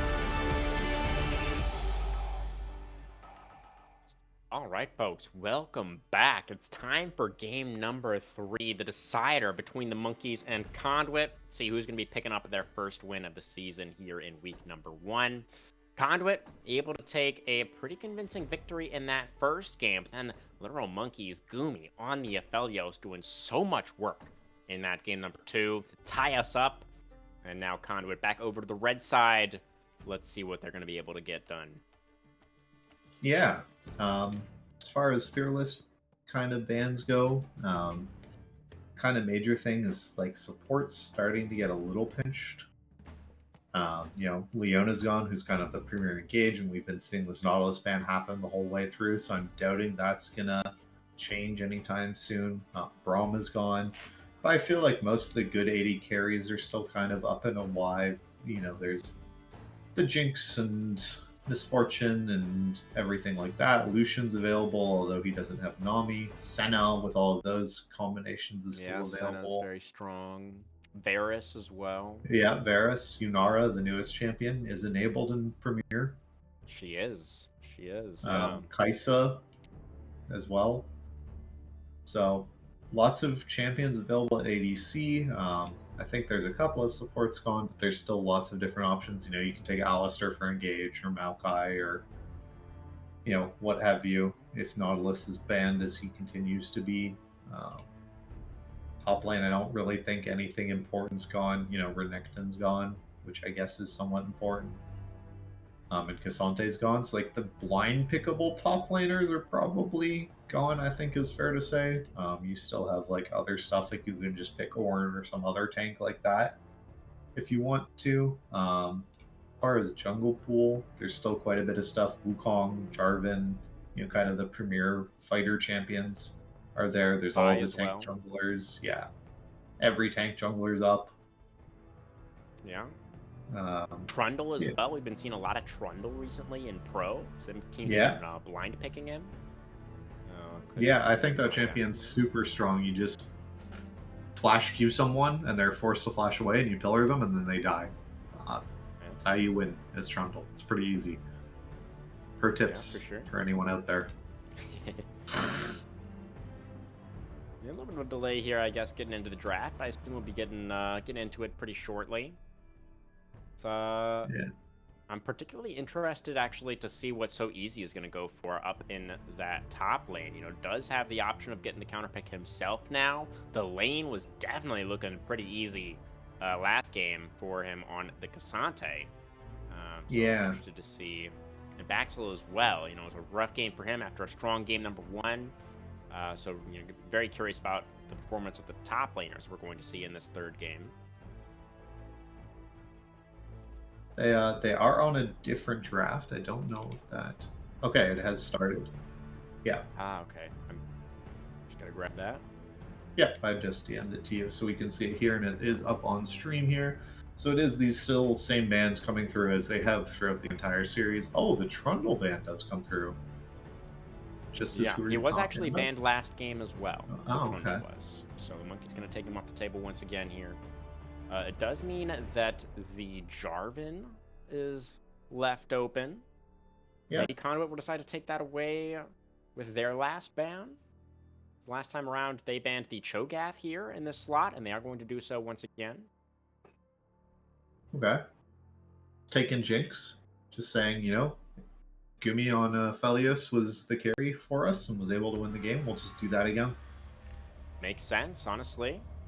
The monkeys showed that they were able to play that style pretty well. You know, the protect Gumi strategy was quite effective for them.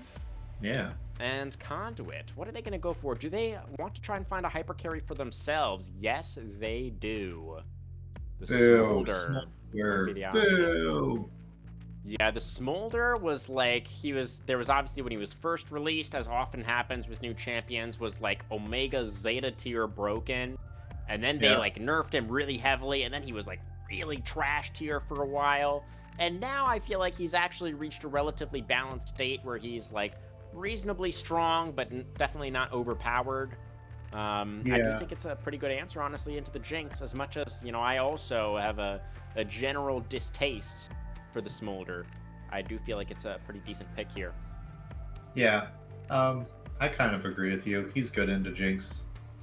I personally like to go like more spicy. That I like taking the actual like counter picks. Like I like Twitch into Jinx and stuff like this. But I think if you just want to match scaling, Smolder's fine. Jarvan is again good into Jinx. You just threaten her and you put her in the baby cage. If she doesn't have flash, it's very difficult for her.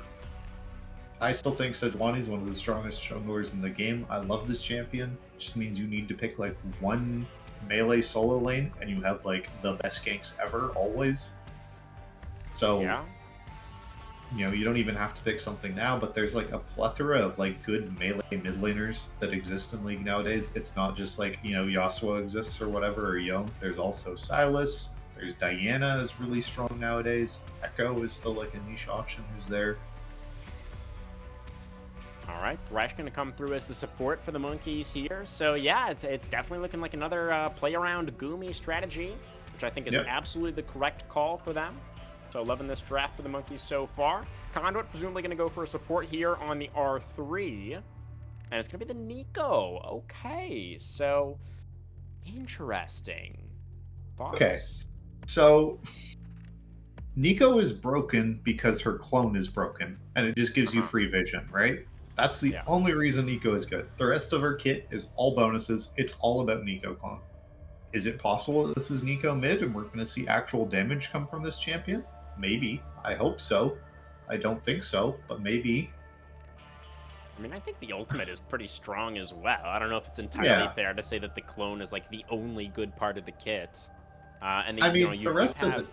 the rest of the kit is useful. There is like the root and everything, right? That does go through minions that can't just be blocked by your teammates. Like, I will agree that Nico is good and has like other things, but literally her like power budget is put into the clone. It's all Mhm. there.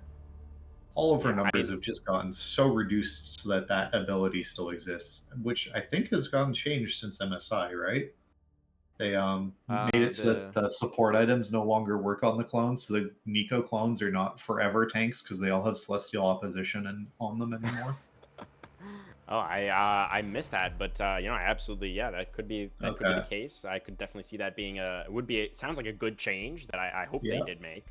Um, We just blind picked Vigar. we All did, right. didn't we? So that is just like super heavy scaling now for the side of Yep. Conduit. You have the Jarvan as, you know, theoretically a bit of an early game bridge, but he doesn't really have anything to play for right now in that early game. And the Xerath, honestly, I love it's this not going to pick. be support Xerath, so No. yeah, Yep. it's Exactly. outranges the Veigar super heavily, right? And kind of Yep. matches the scaling. So yeah, it feels like a great pick into the Veigar specifically. Yeah. Ever since they made this change where consecutive Xerath ults do more damage to the same target, I think this champion is so good. I really love to see him get played. He has an abysmal laning phase, but so does Vigar. So this is a free lane for Xerath here, which is, I think, really, really strong. I'm guessing we're just going to pick some sort of stupid tank top laner. Oh, we're picking Mordekaiser. Okay. Okay, sure. That Whatever. doesn't completely line up with the Protect Goomy strat, but yeah, I think Mordekaiser is decently strong right now. Feels like Yeah. a relatively safe blind pick, right? So I don't mind it too much. I will say that while we do like the Xerath matchup into the Veigar, it is another carry that's very susceptible to Jarvan's engage. So, you know, Yeah, if we find that's ourselves in a fair. situation where Jinx and Xerath are both missing Flash, and Jarvan finds them both with the Cataclysm, that could just be curtains for the Monkeys. So I have to be really careful Yeah. about their positioning. Oh, And you're. Gnar. Boo. Okay. You don't like the Gnar Storm? No. No, I don't. I especially don't like Gnar into Thresh and Sejuani and Yeah. Mordekaiser. I don't Does think feel you're like ever landing a multi-man Gnar this game, like ever. I think this is a game where you just, as Baxter, you just pick some random counter pick to crush Mordekaiser in lane. This is like a Warwick angle to me, to be honest with you, really. because it does not matter for your team fight. Your team fight isn't there, right? Like the enemy team outranges you Yeah. so ridiculously hard that you need a side lane. Oof. Yeah, I think that's pretty true. The team fights definitely are going to be tough to play out for Conduit, and it does feel like that was kind of the thought process with the Gnar pick, right? It's like, I mean, if you were picking purely for team fight, then we would have just gone, you know, a pure tank to frontline Yeah, it's for like Veigar. So it feels like, you know, we're trying to go for like a middle ground here, where like I have R5 counter picks, so like I want to be able to win lane, but like I also want to be relevant in team fights, and yeah, I kind of agree with you. I think it feels like it would have been better to just fully index into either one or the other. The Gnar is kind of yeah. overwhelming. Like I'm pretty sure Mordekaiser wins this matchup. Let me just look at like data, but I like wouldn't be surprised. Yeah. yeah, it's a Mordekaiser favored matchup. Hmm. He just wins. Yeah. I mean, that's gonna be so easy piloting the Gnar though. So, Yeah. you know, he had a great game number 2 on the Cassante. Maybe he's going to be able to show us something Yeah, I mean again here. as with every Mordekaiser matchup, it's can you dodge an isolated Q, right? That's how it works when you play against Mordekaiser. If you get hit by isolated Q, you lose the matchup. This is generally why Mordekaiser is really, really good in low elo, and he really, really sucks in high elo. And they just keep buffing that part of his kit, and it just makes no sense to me. That does like, I think it's 180% damage if he hits like an isolated Q. Yeah. Yeah, it's so huge. But anyway, so we'll see. I mean, if you're just able to Gnar hop away and just kite him forever, it works. It's just, I have no idea how you ever touch this Jinx and Xerath. Mm-hmm. It's like, it's Jarvan and Nico's job to somehow touch them, but how are you doing this into Thresh and sneaking past a Sejuani? It feels really tough. I don't know. I'd have to agree. I feel like if Literal Monkeys play the draft out properly, then they should be looking at a victory here in their first match of the season. You know, it's Conduit do have stuff to play for as well. They probably, ultimately, you know, there's fantastic scaling, obviously, on both sides. But if we do go like super late into the game, then Smolder and Veigar both stack infinitely, right? So. They are eventually just going to be doing stupid amounts of damage. Yeah, but, and you have really Jarvan, Smolder, like you have Jarvan Gnar combo, right? And Veigar Cage and Nico ult and stuff. Like there's the big play abilities to happen for Conduit. For sure. So it's not like totally over and we can just call this without watching it. There's definitely tons of ways for Conduit to get into this, but if this game plays out, if this game plays out the way it should, quote unquote, we should never see Jinx get hit basically by those ultimates. Yeah, you know, even the Thresh as well for the Lantern to get you out of like driving cataclysms, this sort of thing is, if the monkeys are positioning properly and team fighting around Gumi like they were able to do in the last game, then looking really good for them. I would like to briefly talk about, you know, given, you know, that fact that we both agree on that the monkeys are favored with these drafts. You know, what do you think are should the game plan be? I would like to point out that was something that was just pointed out to us. This is Smolder top, and we've rotated Ivargar to Smolder mid. Huh. Yeah, so it's Nico support, Veigar Nico bot lane. Very interesting. Okay, I don't think Smolder mid makes a difference at all. I think if this was Smolder top, that made a big difference. But I don't think Smolder being mid lane does something. Yeah, but obviously, you know, there's nowhere else that you can really put the Gnar. He kind of has to go top lane, so... yeah, I guess. Gnar 80 carry? I was about to say, is Gnar mid into Xerath that really that bad? I don't know. Sounds pretty bad, but... Yeah, probably. I was about to say, judging by his MR values, that's probably awful. But, yeah. Interesting. I'm still thinking that it's the Monkeys' game to lose at this point. It looks like the ball's in their court. The quarterback's ready to throw the ball. All right. Birdie putt. I don't know however many sports analogies I can get, but yeah, I think it's their game. I'm sure we'll have time for some more analogies. You know, with all this scaling, we'll probably have a good amount of downtime in this game. But we'll see how it goes, guys. Definitely some fun drafts to close out this first match. We're going to do one more short break and then on to the rift for the decider here in this first one.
Okay, everybody, welcome back for game number 3. The monkeys back over to the blue side, and the Conduit back on red, where they were to start out the night. Again, Yep. Conduit were able to take that game number 1. Literal Monkeys taking game number 2 pretty convincingly. Red side undefeated so far, Storm. Yeah, Trash Panda? I don't think they were in the last 30 game. seconds until minions spawn. They were. Yeah, Trash were Panda's they? been here. Okay, I'm There's just a crazy. lot of That's pinging fair. that's happening right Yeah. now. Trying to get a Raptor ward. Going to go down there for Genetics. He is getting that ward down very consistently. Yeah. Okay, so this duo, this swap that we have our Vigar in bot lane and the Smolder in mid, I think it actually just is straight up better for the Vigar. I think it means he just doesn't get absolutely eaten alive by the Xerath. Yeah. Pretty sure I mean, Smolder he's just also outranged by the Jinx as well, though. Yeah. I just think the general safety in bot lane, like, are you Yeah. really getting thresh hooked? Or, like, thresh... Yeah. Are you really getting, like, flayed and hooked when you have a Nico to stand in front of you and stuff, right? And has, like, the clones to block it? I don't think so. Yeah, should be fine. Yeah. I don't like how both of these junglers also have been starting camps this whole series. Just kind of not as efficient, right? Kind of messes up your Yeah. timers for clearing and everything like that. I mean, to be fair, Sejuani isn't exactly like a power clearer.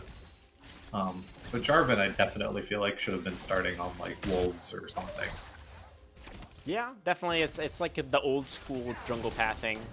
Not really new age necessarily. Yeah. I'm noticing as well, Genetic has gone for the press the attack on the Jarvan. That I think is pretty unusual. Usually you would go for the Conqueror. Yeah, that's very weird.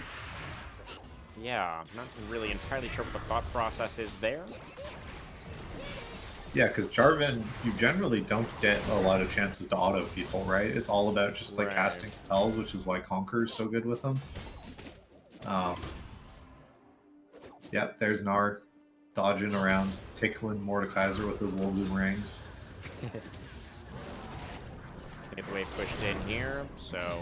Desrin seems to be enjoying his time getting absolutely just blasted by Xerath Qs. Right. I don't So, think either my- of these junglers... Go ahead. Yeah, I was about to say, we do have a little bit of vision coming down, but I would like if you could for us at like 10 minutes to get a Vigar stack count. And like, you know, every 5 minutes after that point, if you wouldn't mind looking. Gnar going to be able to pop over the Mordekaiser, try to get back towards the lane there. As a 1 ISO Q is going to land. Nice sidestep from back, so it gets away from the knockup, but still does have to flash to get away from the damage. So that was kind of cute, like wanted to try to zone Soz away, but kind of just ends up losing out on the flash. Yeah, both junglers looking to finish off their full clear. Genetics has decided to skip his early Krugs clear and instead take that scuttle. I guess gonna try to go for this double scuttle here, or just Should be able to get invade. it. Oh, what is this? I mean, I don't think you're really going to be able to Yeah, kill the Sejuani, are you? I mean, Yeah, there's going to be a she lost smite her fight over the passive, blue right? buff. Maybe he can't kill the Sejuani. It's the smite Oh. does go to Ferromancy. He secures the blue buff, gets level 4, and is going to be totally fine, but did actually have to flash there. So pretty decent look from Genetics, and is still Yeah. going to be able to, I think, get that double scuttle secured. Okay. You know, just wasting a bit of your time to put Sejuani not having flash, that just means that the ganks aren't really going to happen. Got hit by an isolated Q there, but that's okay. Fine. And we'll Yeah. see if Genetics wants to actually stay on the map and look for something towards this bottom side. The event horizon can be a good setup, and that is going to get the flash out from Goomy. And the Thresh not going to be flashing, and therefore is going to be dying instead. Goomy, though, will be able to escape back underneath the tower. And that feels like a little bit of a whoopsie from the monkeys, honestly. They should have known that the Jarvan was there, and they were just a little bit too far up in the lane. Yeah, DL's just getting more and more poked down here. Desrin just trying to get those stat counts up. We'll obviously want to check back in after that. Probably you know, shortly before Rygar stacks or something like that if there's downtime in Oh. these games. This is But yeah, post TP just- for the Smolder. Yeah, it It just really looks is just getting blasted. really fun to be playing that. We do have the first dragon has just arrived about 30 seconds ago. It's going to be an Infernal to start us out in this one. Another jungler making a move towards it. So easy with the hop. God. Just barely get away as Yeah, see, this are is we all okay? a bait, right? Genetics this year. Yeah, I guess it is a bait. And Mordekaiser doesn't have flash or level 6 He yet. has Oh, yeah, he's just W dead. shield. Oh, we did miss the Oh. Q there for genetics, Yeah. but I think it's probably still fine. As long as Yeah. the Mordekaiser doesn't get level 6, which he did not. Yeah. So that is going to be 2 kills now, actually, for the Jarvan. Yeah, don't really think you want them on the Jarvan. Would have preferred them going to somebody else, but, you know, not the worst thing in the world to get your Jarvan accelerated early. Yeah, I mean, the first item, at least, is a pretty decent spike for the Yeah. core there.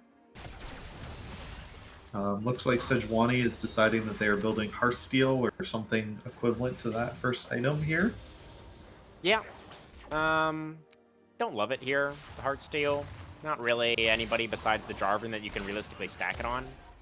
No, So, probably I'm would've not a liked to see Hearthsteel some believer on resistances. Sejuani, but then I watched MSI and FlyQuest play with it, and it went, oh, okay, you just hard carry Yeah. with it. So, Yeah, if you're inspired, then yeah, Yeah. just build Heartsteel every game, and Yeah. we that's fine. But yeah, I have not watched a lot of games where I went, huh, this Sejuani is easily the best player on the Rift and is just hard carrying this game.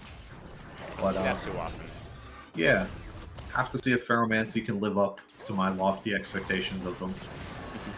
Yeah, Inspired has now set the bar very high. Yeah. So that shocking orb was sent off in a direction. Yep. Ezrein just continuing to fly with using that flap, flap, flap to just get in and auto attack on top of Xerath's face. Kind of funny to see. Yeah, Smolder it's, just running at them like a non-stop. just trying to throw off the Oh. calibration for DL. You know, Yep. as the Xerath, or the Smolder rather, is like trying to create a little bit more guesswork in terms of where DL needs to be throwing out those skill shots. And is having a little bit of a better time now that this Smolder does have a few levels underneath him. Yep. Let's have the Null Magic Mantle actually there in inventory as well. I wonder if we're going for like an early Hex Drinker or something. I doubt it. I think we just bought that because this laning phase is so terrible, if I'm being honest with you. Just like sell it later. And then you'll probably like make like Berserker. You'll probably make like Merc Treads or whatever with it. You could go Merc Treads. Yeah. There's lots of AP damage on the enemy team. You don't really need attack speed boots as Smolder. You're just trying to cast things. It's like Ezreal, right? Yeah, for sure. We see a pretty nice timer there. There was mid prio and bot prio for the side of Conduit. So Genetics moved in there, took that first dragon. Feels good. Does look like we're gonna have the neutral trade, but so is moving down. Gonna drop a ward in the grub pit, and now teleport coming out from Trash Panda to Vagar, making his way over towards this top side. He's going to push Ferromancy off the objective, and Genetics able to move over as well. So it looks like it is in fact going to be 2 stacks on the monster slaying feat for the side of Conduit, but this is free plates for Gumi. Because Vagar's teleported to the top side, and nobody is covering bot lane. So, how do we feel about that trade? I think both teams are happy. Smile. Honestly, I think it's actually pretty good for both teams. For Gumi, you're never moving to that. Should relics have probably been there? I would say almost 100% yes. At the grubs, you mean? Yeah, at the grubs, yeah. I feel like your Thresh could have moved 100%. I don't think that Gumi ever needs to. As Jinx, you're just trying to scale. Your job is not really to ever do this, right? But at the same time, it's just like, what are you actually going to accomplish if you're there type of thing? It's better to just be down there and keep your Jinx safe from any random shenanigans. We have about a 1,000 gold lead to the side of Conduit so far. So he's going to gnaw out. Not really too much else going to happen up here. Back to with the wave coming in. As there is the wall up, gonna get the stun, Yeah, but still that's death rattle Jarvan. available for Baxel, and so he's gonna try to flash, but now he's mini, and he actually doesn't go down just yet. Eventually is gonna be finished off as Ferromancy makes his way over. The Glacial Prison, though, did not connect onto Genetics, who isn't gonna be able to flash away and survive. As, the Mega Death Rocket, and now the right of the Arcane just needs one blast. Risen flashes away the last blast. It doesn't quite connect. And the Arcanoples, he flashes for it, but DL can't find the Q either. So Derizen will survive. Ends up being a trade of flashes and ults between the mid laners. Yep. Mom coming to the rescue there, given that little bit of health to survive that Jinx ult. Gumi, Wait, Mom gives health? yeah, to Smolder. I didn't know that either. Yeah, that's why you always cast on yourself when people jump on you. It's not just a panic reason, it heals them. Wow, I literally thought that just like every Smolder player was constantly panicking when they got engaged on. No, it My heals bad. you. I feel like if you pick Smolder, then you're kind of... Never mind. Yeah. So, a couple minutes on the next dragon. Looks like we got a... I think I got a quick glance at the pit there. Looks like a Hex Tech is coming up next. Yeah, can we get a little stat count before this gank goes off? Oh. Alright, 87 stacks. That's pretty good. Pretty decent. Yeah. Wow, for the Smolder. 61. That's a okay. lot less good. I'm pretty sure you It's want not great. to be outpacing the Vigar. I'm almost certain on that fact. I think for Smolder, I say the Oh, flash forward, oh, the sidestep God. for Trash Pan, but the Oh, we still Vagar, flashed the onto flash, it. the Event Horizon is gonna try to zone him away, and yeah, he's gonna survive. All right, Pop Awesome as well for the peel. Now Jarvan gonna be making his way into that bottom side. The Death End's gonna connect though on a Genetics, and he is now in a little bit of trouble. Doesn't have that first item completed yet. The Glacial Prison is there, and the rocket from Gumi secures the kill. And yeah, just a little bit of an overstep there, I think, for Genetics. Unfortunately, had the first item in base. I think that was not an angle to really be going in. Yeah, especially when your Vigar is sitting there without any mana to his name whatsoever, Had right? already That's flashed away. flashed away. Yeah. Your Nico had already committed ult. That's just Yep. A bit of a whoopsie, I think. Yep. I don't know. Tie it up. 2 kills apiece on the board. And the Dragon is coming up pretty soon now. Right at the Arcane again in mid. Derizen without the flash this time, but the fancy feet on the Dragon. Oh, he just dodged all of them. And the Q as well. Oh my god, somebody check this guy's PC. Yeah, I was about to Usually say, just- damn. Just dodged everything. That was clean. Yeah. And most of those were actually dodges. It wasn't, DL missing. That Absolutely, was yeah. clean. Yeah. Oh. Alright. So, gonna see Trash Panda able to get this blue buff, I'm guessing? Indeed. Oh, actually, no, no, because no, the no extra sharing. buff only spawns after the second dragon has been taken. Yeah. So it is only one blue buff was available. Now Relics trying to Should get have away. the Genetics field trying to get in here. range for the Cataclysm, but can't quite get there. And now the Death End's going to connect onto the driver once again, but the Event Horizon Gumi is caught out, and they just get right on top of the Jinx and burst him down. Oh man, and now Ferromancy and Relics, they can't find anything else here really. Just gonna have to back away. And that should be the second dragon over to Conduit. Well, I think this is really risky by so easy, too. I think if Axel just lands ult with his passive up, he just kills them.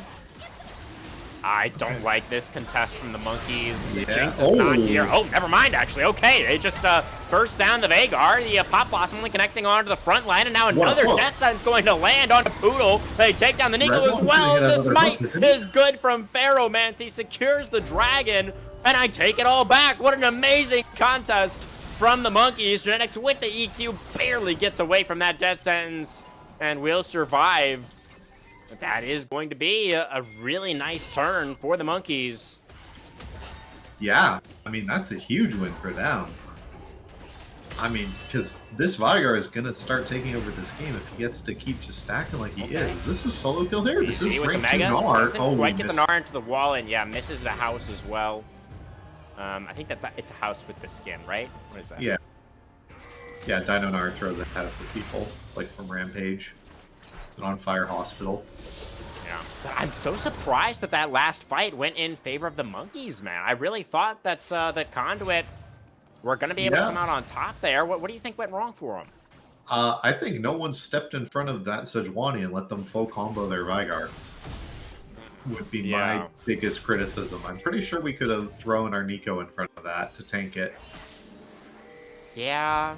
I mean, maybe we could also... It's probably like equal parts criticism of nobody getting in front and maybe Trash Panda a little bit suboptimal there on the positioning. Yeah. Maybe it was just like a little bit too close to the Sejuani in the first place. But yeah, just a pretty decisive engage there from the monkeys. That's the power of the Sejuani, right? You just have that really consistent engage, and they're able to make it work even without their Jinx. Pretty impressive. That's a nice hook. Gonna land onto the Veigar, who's gonna be trapped on the, well, actually he played away from the Flame Chompers, so that didn't quite work out. And now Gumi is extremely low. Trash Panda wanting to get in range for the Primordial Burst, right of the Arcane, over the top, but oh, again, none of these Xerath ults are landing. No, they all missed again, but the Rocket will not. Gumi gets his second flashing, finds the hook, beautiful from Relics. Another kill going to be handed over. Boodle does go for the pop boss, and that is going to get the flash out from the Jinx, but there is kill number 3. Really well played by the Monkeys bot lane. Yeah, you just see me nodding along to that one and realized I was not saying a word there, but yeah, that's just really strong play. That wasn't correct genetics. I think you might be already used the combo.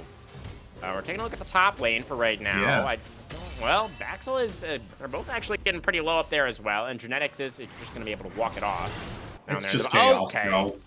What the heck is happening, man? We're just fighting everywhere all the time. Yeah. Yeah. That's fine. Solo kill for DL. That's 2 now for the Xerath. The Risen had been having a pretty solid game, but couldn't dodge that one. All right. Let's take stock. What are stat counts at? What are we at? So Veigar's at 143. Still ahead of the Smolder? Can we check our dead Smolder? We can't check him until he respawns, I think, unfortunately. Oh. All right. We gotta wait about 5 seconds for that one, and we'll be able to check in. But we got, so Sejuani is fighting in the bot lane right now.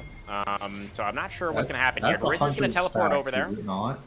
That is 100 stacks, yeah. That does feel a bit slow to me as well, yeah. Actually, yeah, that is pretty tragically bad. Usually you want to be at like 225 by like 22, 23 minutes, and yeah, he's getting close. So, yeah, that's pretty dire, actually. Yeah, but first items, coming throughout the board for just about everyone at this point. Second item's starting to get worked on. It's Trinity Force for this, so easy in the top lane here on this Gnar. Which is, again, probably fine. Not normally what you see on Gnar. There's a lot of Black Cleaver being built by that champion normally, but there's nothing. Cage. That was some damage onto DL. The Xerath wasn't quite low enough to... Okay, there's Cataclysm onto Gumi, who does have a Lantern. Gets away from Mom. That's the power of the Thresh. The Pop Blossom only connect onto Relics, and now the Teleport coming in. Meanwhile, it's another solo kill for DL in the mid lane, and this is going to be the Mordekaiser arriving in. Bot immediately puts the Smolder in the Death Realm, and Risen doesn't have enough stacks to win this one out. That is going to be Sanuzal getting him quite low. Relic's actually going to get the last hit as the Smolder comes out of the realm, and that is going to be the first turret dropping in mid. So that is going to be a feat of strength over to the monkeys. And Harold actually, that's going to get the tier 2 as well. So a huge swing in favor of the monkeys. Yeah, I mean, my goodness, that's 3 towers. So easy. Hits TP and just didn't come. This is the play in solo queue that gets your teammates just flaming you and pinging TP is available, man. Like, yeah. I mean, any maybe of those if we're giving him TPs would have been good. Yeah. If we're giving him the benefit of the doubt, maybe it was like a terrible timer for the Gnar bar. Like he just lost Mega or something. And if Mini Gnar is teleporting in, then he doesn't really do anything. Not entirely sure. But yeah. That is pretty tilting for the bot lane. Trash Panda has not built any CDR besides his boots. Not really loving this. This is the third dragon available right now. Yeah. There's a Chemtech soul this time around. Be Conduit starting this one up.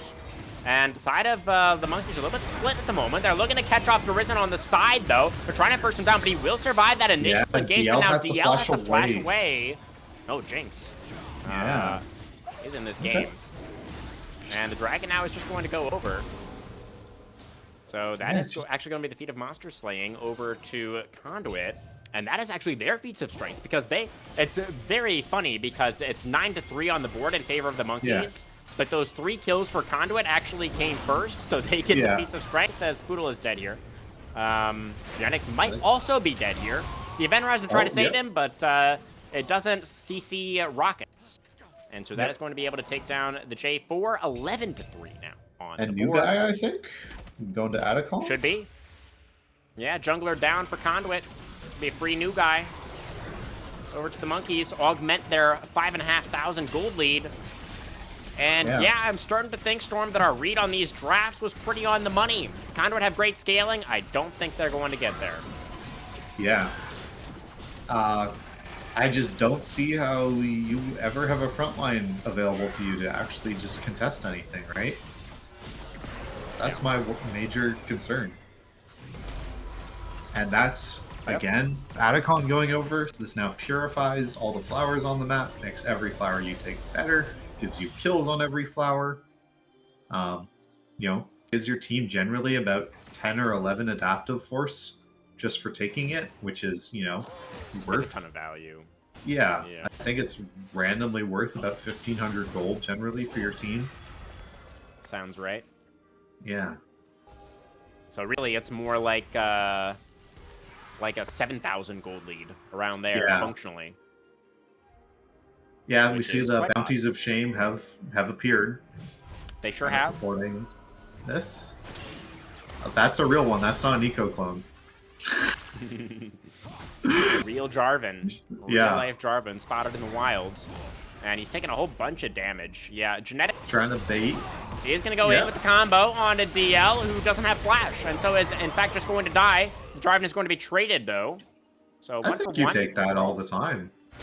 No? For Conduit, it feels pretty fine for them. That was first death, actually, on DL this game. Yeah, I feel like you wish Smolder had gotten that.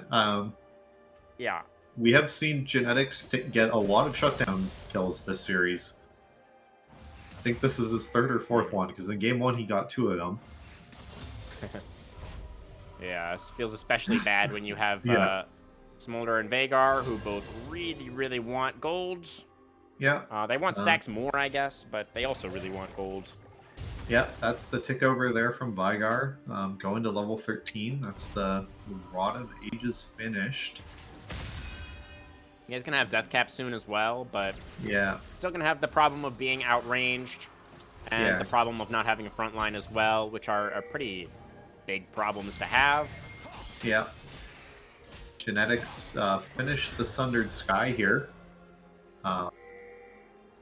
Hopefully starts building some items that give HP or something after that. Ferromancy is up here. We do see Genetics coming as well. Does flash away from the Sejuani ults. So that is going to keep the Smolder alive, but definitely a worthwhile look there from Ferromancy. I don't know why So Easy is now building Black Cleaver.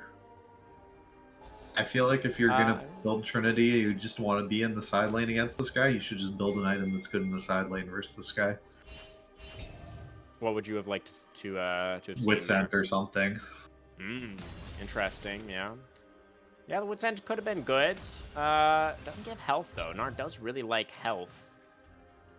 I don't know. Mega Gnar really likes health. I don't know if Mini Gnar likes health. Right, yeah, that's fair. And yeah, the magic resist would have been really valuable against not only the Mordekaiser, but also the Xerath, right? And even the Sejuani as well. So maybe he'll go Wit's End 3rd. I think that could still work out pretty decently, you know, theoretically. If his team was insanely far behind. I was about to say, if we get to that point, it'd be good. Yeah. In theory, good. But functionally, I don't think it's going to matter all that much. We do have another dragon spawning pretty soon here, about 30 seconds. It's Chemtech Soul, so it's not really the most significant of things happening right now in this game, but and Monkeys only has one dragon as well, so like they can't exactly like super hard force. Still, they're going to be happy to pick this one up. Should be a very, very free objective for them. Yeah, I And just obviously- wish that we saw some sort of cross map happening right now. Smolder's getting Like- more stacks. Yeah, It's kind of a cross map. is it? a little He's bit. just farming a top wave. There's no support for him up here. It's better than not farming a wave. That is true. I mean, I think we could have killed maybe this Gromp and these wolves. Yeah, we're working on it. Yeah. They're oh, and okay. now We're gonna also die. working on an engage here in the mid lane. Yeah. As Poodle is going to get pulled in by the Mordecai, so the Pop Blossom's not going to save him. And that is going to be kill number 1 for Baxel. Top laner on the board here for the Monkeys. And this is actually quite a lot of value for the Smolder over here in this side lane. But this is Baron, is it okay. not? You don't have It any looks like it way might to be get Baron. vision? Yeah, that is going to be the main issue for Conduit, is they don't have the vision in the pit. The tier 2 is going to go down. That is a ton of gold for Risen, and DL is separated from the team right now. Okay, we And see Genetics now. is here. He Okay. could just yeet himself into this Oh, pit, going for the catalyst. They okay. take down the Jinx immediately, and now it's just Smite, going to be a smite, flip smite. for the Nash. Who's going to get it? No, All of a sudden, Bonnie dies. And that means that it is going to go over to Conduit. And now Baxel right in the thick of things, trying to take down Derision. But the Smolder is level 16 now. It's a double kill for the Gnar. And oh my goodness, Storm the Monkeys may have just grasped defeat out of the jaws of victory. It's 4 kills for Conduit Esports plus the Baron. And they're scaling. Yeah, that's crazy. I actually am just like, you literally couldn't have like wrote like a better thing of like, oh, how do they win? It's like, well, obviously we let our Smolder split push on the tier 2, get all that gold, and then Jarvan goes in, like one-shots Jinx with Vigar. By the way, was just able to like sit on the side and face check Brush with Event Horizon, and the team was like, oh, that's fine. They didn't go kill him after that point. They let him walk in and ult their Jinx. I'm Really rough I'm there. actually just in disbelief. That's crazy. I mean, clearly the Monkeys just didn't know where Genetics was. They had Yeah. no idea that the Jarvan was Yeah. there in the jungle. Maybe they should have known. I mean, obviously he didn't contest the dragon. You could presume that he's on the top side of the map somewhere, and the fact that the Yeah. Smolder was pushing so aggressively, like, that you probably should have dealt with the Smolder before Yeah. just, like, starting the Baron. Yeah, or Um, like, I don't know, notice the fact that Smolder was walking into your jungle and then suddenly the like bloom got hit. Like there was somebody else there. Yeah, Oh, pretty God. sloppy. DL. Oh, sidestep for Oh. so easy. And he's about to mega out as well. Oh my god, he just destroyed that Seraph. DL without That's what's flash. that done. Just got run down by the Gnar. Oh my goodness, you're right. He did go for the Wits End third. And now he's looking to take down Ferromancy as well. The Frostbite is going to be there in the Arctic Retreat to get away from the Wallop. Meanwhile, the rest of the team taking down this tier 2 in mid. Oh, Ferromancy might still be dead here. The hop is back for So Easy. One more proc on the W, and there it is. So Easy in the 1v2. Takes them both down. In goes Genetics once again. Gumi has to flash out of the Cataclysm. The Thresh not going to have that luxury. And I think this one is just over this game. Oh, the Rocket. Okay. Shut down for Gumi. Yeah. It has to be Gumi again here. He has to somehow 1v9 this game. It's looking so doomed. The mid inhibitor is going to go down. And now the gold lead is completely turned around. It is a 3,000 lead now for Conduit. The Smolder and the Veigar are both online. This game turned around so fast. There just hasn't been a team fight still. This is what I'm just so confused about. Like, just kill these people, right? Like, there's no front line. They're not like, it's not like they're suddenly like, 60 items ahead. Like, Jarvan just went back to base and bought like a full Spirit Visage. Like, just team fight. You don't have to play this split map. Like, why was Baxel all the way out trying to get that tier 2? He didn't even get it top lane before he reset. Like, Yeah, what is and why happening? Why was DL underneath? Yeah. I think that the tier 1 was still up in the bot lane, right? Like, that's Yeah. just, you're not going to be able to defend that turret against Yeah. Baron. You just shouldn't Yeah. be that far up in the lane. Yeah, you got 2 people killed for that. Like,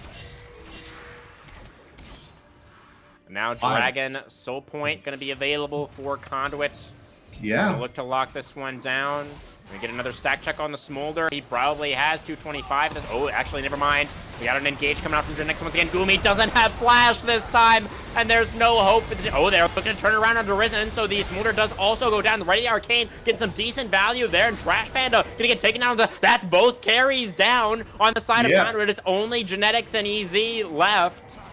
Yeah, and a 2v3 situation. Baxel trying to flash away, so Easy still holding onto the Meganar for now. Does get it onto the Mordekaiser. Shocking Orb can connect there for DL as the Xerath should have the damage. He should be shredding these people. There goes the Gnar. He's mini now. That means he doesn't have a chance, and now it's just the Jarvan left. He can't get it done alone. The slow coming out from the Xerath. Yeah, the disruption. There's the flash forward from Genetics. He takes down DL. Surely he doesn't live here. I mean, he's just gonna get another combo and he's just out of there. Okay, what happens now? Baxel needs to go clear super minions. Yeah, the Mordekaiser does have teleport. What's the cooldown on that ultimate for Baxel? When do we have the Death Realm back? Looks like, I mean, it's almost back already. So there still could be a contest here in the works. He's got it in about 10 seconds, and the teleport. And we do have Pyromancy in the vicinity as well. They don't have Vision of the Dragon right now, though. Relic's going to try to get in here, get that information for the team. Here comes the teleport from Baxel. They want to contest. But Pyromancy is not going to be able to even get into the pit in time. He tries to get in. He can't get it, though. The Dragon goes over to the Smolder of all people. And now Baxel is just going to have to get left to die here. That is going to be the flash for Panda to not die to the Mordekaiser. And oh, actually, Baxel survives. They're going for the team fight. And the Vigar's already been taken down. Oh, my God. The Monkeys, they're able to turn the game around again. Back and forth, round and round we go, Storm. It's a team fight win for the Monkeys. And they're going to look for the Baron. Yeah, it spawns in 20 seconds. And everyone's going to be alive for it. But I guess you get it. You don't have a wave anywhere, because no one's set up a side wave for like 10 minutes here. Oh god, okay. Oh, it's cinema. It's the perfect match to start the season. Yeah. I did see Gumi literally just sit there and auto-attack at one point. There wasn't any movement speed. There was no overwalking going on. There was just right-click.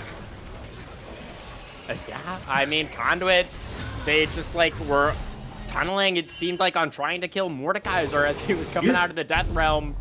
And I don't think that was correct, Storm. No, I don't think so. Considering They're our all, Vigar used up as well. Our Vigar used Flash to dodge a Mordekaiser Q and still died to inside the Death Realm. Yeah. I don't know. Now let's see what the Monkeys can do with this Baron buff. So we saw Baron earlier this game, right, for Conduit, or was that last game? Am I thinking of last game? Yeah. Well, anyways, whenever that Baron was, they didn't really get a whole lot with it. What do we want to see? They've got a 4-1 right now for the Monkeys. How do we feel about this formation right now? I don't think you need a 4-1. I think you just need to group as 5. You have Xerath and Jinx. Your siege is pretty good, I would say. Isn't it? Yeah. The wave clear for Conduit is okay. It's not amazing, but so definitely not range. bad. That's true. Right? I feel like if the enemy team is like stepping up to engage, you just snap on them. You just go, Sejuani, go! Like, it's just like, you have so much stuff. You have all this Xerath poke as well. Like, there's no way the enemy team should be able to step up to your Baron. And they're just going to go kill Baxel, because of course they are. I mean, Mordekaiser has ultimate. Yeah, this Gnar is pretty mega, and we might not even get a chance to cast it. He does get Genetics in the Death Realm there, and does get a pretty honking big shield. Genetics actually is in trouble, and the inhibitor turret, meanwhile, is going to go down. Watch Gumi there on the Jinx. A little bit split to the side. Genetics will eventually die, and now So Easy is mini again, and it's another shield for Baxel, and So Easy is just dead. So it's a double kill for the Mordekaiser in the 1v2. And now the inhibitor is going to go down, and this game isn't just over. I mean, the carries are still alive for Conduit. Maybe they can hold the Nexus turrets, but this is, I think, going to be 2 inhibitors at the very least. Yeah, 2 inhibs. This game isn't ending anytime soon. We know this. There needs to be another throw here. Oh, no. Oh, never mind. There's the hook on a Trash Panda. Okay, now it's probably over. Yeah. Why was Trash Panda in range to get hooked? We may never know. Yeah. Can Smolder save the game? He's got to buy at least 15 seconds for Genetics to come back. Nope. I don't think he's going to be able to do it. The first Nexus turret has already gone down. The stun is going to connect onto the Smolder, and that is going to be it. The Monkeys take the victory 2-1 over Conduit Esports in their first match of the season. A little bit all over the place, but hey, they got the job done. A win is a win, and it's a solid start to the season for the Monkeys. Yeah. So first thing is, who on earth gets the MVP vote that game? Ooh, is it just Gumi again? Or maybe it's Baxel. Baxel did the most damage. So to say that Mordekaiser did start hitting people. He was pretty large. And he also had that really amazing taunt in the dragon fight where he like forced everybody to attack him. Yeah. That was pretty well played. I mean, sure, I guess. I just I'm just in amazement of that game. The sheer prowess of the macro decisions were just so on point with both teams. It fills me with hope for the future. Yeah, absolutely. It's a very hopeful vibes here for sure. Honestly, maybe it's Relics.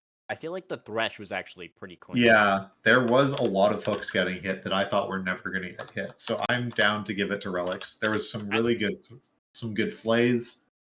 We got lots of boxes to slow people. There's some good lanterns to save Gumi from some stuff. I'm down with the Relics, the support vote for that. And he had the hook that ended the game as well, able to put a Trash Panda there and just deny any possible defense at the Nexus Towers. So, yeah, I think it was a pretty good Thresh game. Pretty happy to give it over there. Yeah, I mean, banger first match for sure. Very fun to watch. Yeah. But yeah, I don't know if there's really too much else to go over. Anything else you wanted to touch on? No, I just hope both of these teams are able to get some time down to review this. I think there's lots to talk about from both team sides. And this should be a really exciting season if this was any indication. I think there's no doubt about that, Storm. We're in for a good time. Absolutely. And the day is not over, guys. Don't forget, we have another best of 3 after this. That is going to be Omega Gaming, the number 2 team from last season, at least in the round robin stage, going to be taking on the brand new Spire roster. So stay tuned. We'll be right back. 強く輝いて消えた流れ星ほら命が燃える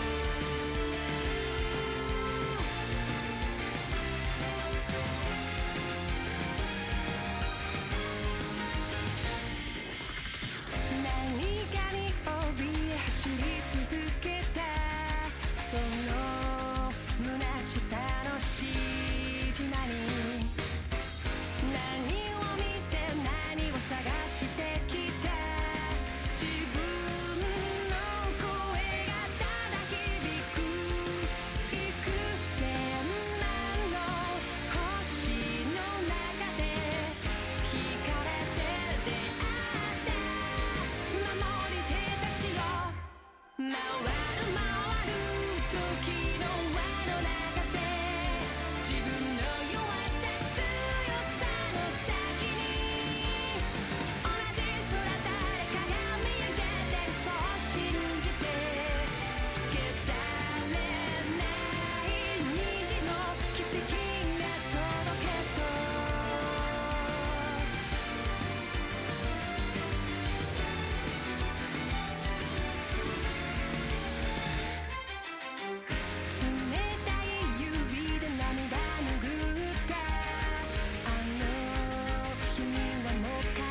Alrighty, folks, we're about to get underway with our second series of the Knights Omega versus the Spire. It looks like we're jumping directly into this draft storm. Let's see what we have here. Yeah, so starting off, we got some jungle-focused bans. I'm guessing we're going to see again this Pantheon get banned. Has been just so super strong, but no, both teams kind of leading off, leaving it for the red side third pick. That is going to be the Alawi band, the champion that I said was unplayable. So, Yeah, I mean, it's just such a huge comfort pick for Perspicacious, right? As we were talking I about in Otter guess, Talk, yeah. it's like his most played by a country mile. Yeah, So they just want to get him off that comfort. And they're not going to go for the Pantheon on the B1. I mean, we already saw the Pantheon have a pretty miserable game earlier on tonight. So you do need Yeah. that comfort on the champion. And maybe the read for both of these teams is just like neither jungler actually plays it. So maybe it's just going to be ignored. yeah, is going to be this Varus first lock. Again, very, very strong. I agree with that pick. Love Varus. Has the option of, lethality or on hit. Just a flexible AD carry who's super strong in lane and scales pretty well. I'm going to be answered here with the Sivir, so probably not going to be poke Varus, just because, Sivir's going to trade farm. Going to be this Xin, another pick that I really like and think is super strong. Yeah. I think a Wukong here could potentially go pretty hard for Omega. We Yeah. do know that Caxi is a big tank enjoyer. He really Yeah. does like to just mostly play like those frontline tanky setup champions. That's what Yeah. really worked a lot for Omega last season. And yeah, just discussing the rosters again really, really quickly. I briefly mentioned for the Spire, it's completely new faces from last season. Chong was telling us earlier that he actually expects Poopsock and Strawberry Frog to be potentially one of the strongest bot lanes in the league. So that's Yeah, going to be I really had that exciting take, to see but I how they think do. they're top. They're, Wow. they're the best ones in the league, so. Yeah. Both of you guys really high on this bot lane, so that'll be interesting to see. And then we're really curious as well about Spaghetti, aka Maddie, the new support for Omega. That was their only roster change coming into this season of Premier. And Maddie, of course, we know as an AD carry, was playing AD carry in that last season of Emerald. So really curious to see how he does as well. And we already have this bot lane matchup. It's going to be Varus Karma, really heavy poke for Omega versus the Sivir Renata. A little bit more in a scaling direction there for the side of the Spire. Yeah, I mean, both these teams just have super strong starts so far. Both these comps have like tons of different directions and where they can go and how they want to play. The Sivir comp can be played very much towards peel. They can go harder towards engage. It all depends. Whereas for the side of Omega, you have options, right? You can just keep leaning into this really hard poke style that you've developed with this Trundle and Varus and Karma, and draft something like we saw last game in the Xerath if it's afforded to you with a mid counter pick, or you can go in a totally different direction and just play for team fighting, match the Sivir speed with the Karma and then use your Trundle to try and get some picks. So I really like how both these teams have drafted so far. Banning away just some of the overall stronger things as well. Just kind of in the round two, seeing this Mordekaiser, the young Rumble, and Scion, I think, are two really, really strong champions this kind of moment in the meta. Aatrox, I will say, is kind of one of the big things that leaps to my mind, just seeing like the top laners that have been banned and taken away. I think he's really good right now. But Aurora is going to be the walk-in. Just a generally good mage, is fairly safe, does a lot of damage, is hard to gank. There's not a lot of comps I'm not like disappointed to have Aurora on my team. I'm just kind of happy she's there almost always. So we'll have to see what the answer is into that. If it's just going to be something safe like the Victor side. But yeah, that makes a lot of sense. So we're just going to match scaling with scaling here, and then we're going to pick some sort of meatball top lane bruiser fighter thing here. I don't think it's going to be a full tank like Cassante or something like that. My guess is, more towards like Set or something like that. Or that Aatrox that you mentioned. Yeah, maybe Aatrox. The Gwen is still open as well. It's another really strong top lane pick in the meta at the moment. I don't know if it really fits with their draft, but Urgot the going to be Urgot. taken. Okay. blind Urgot. Aren't you a little bit of an Urgot player, Storm? I am indeed an Urgot player. I love this champion. How do you feel about him blind? Yeah, I think it's probably okay. There isn't like the champions that are good against Urgot aren't like that popular. That's the reason I picked Urgot off, was like generally if you're like given counter pick, Urgot's good into things. He's really bad against like really niche things like Quinn destroys Urgot and Poppy Top and Kennen and Warwick and things like that. What about So Shin? I think that matchup's probably okay. Let me Okay just for both double-check. sides? Yeah, I mean, I think this is probably a bad matchup for Shen, if I'm being honest with you, but who knows? It's probably like even. I don't think it's really like hugely one-sided for anybody, because like, yes, your W doesn't work on Shen, and like you can block your shotgun knee damage with his W, but Urgot flip beats Shen flip. If Shen taunts you, you can buffer it, and then you still stun him.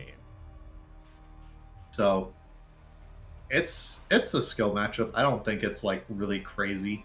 Most of the picks that are like really good into Urgot are like things that can stack early armor super easily, because Urgot W is a very strange ability and resolves around his entire kit. It's like if you can build Warden's Mail or, you know, the Bramble Vest, it just like destroys Urgot, but generally like not a lot of characters can. So like Shen, I don't think is going to be doing it. Like one of the worst things in the world to play against is if your opponent is like Bramble Vest Rush and takes Summon Airy, and you just get Airy procced on you like 24/7.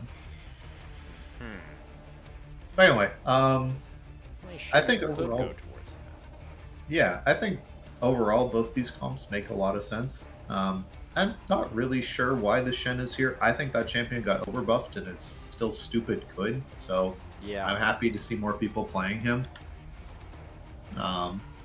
I do think he fits with their comp pretty well. Also, you know, you were talking earlier about how for both teams, they after the first 3 picks, they still could go in a couple of different directions, right? Depending on what they decided to prioritize. And it does feel like the Spire chose a little bit more of an aggressive direction, right? With the Aurora and the Shen both able to dive pretty effectively and play aggressively in some scenarios. So it really feels like they're kind of augmenting the skirmishing power of the Jinzhao, and should be able to do really well in those kind of smaller skirmishes.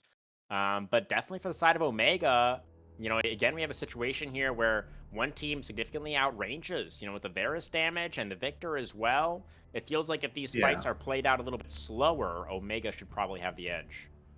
Yeah, that's kind of the weird thing with this Omega comp, is it's a mixture of really high burst, right? You have Victor ult, and you have Urgot ult, and you have, if Varus was to play towards, Poke and Karma, there's a lot of like pick potential for the side of Omega, but there's also the fact that, they have all the tools to outrange and to like create terrain, right? That they have Trundle Pillar, and they have the Victor W, the Gravity Well, to just make it so that the Spire can't engage as well and as easily, right? It's not just a case of Sivir's going to press R and they're going to run you down. Like, there's tools to get away from everyone on the side of the Spire.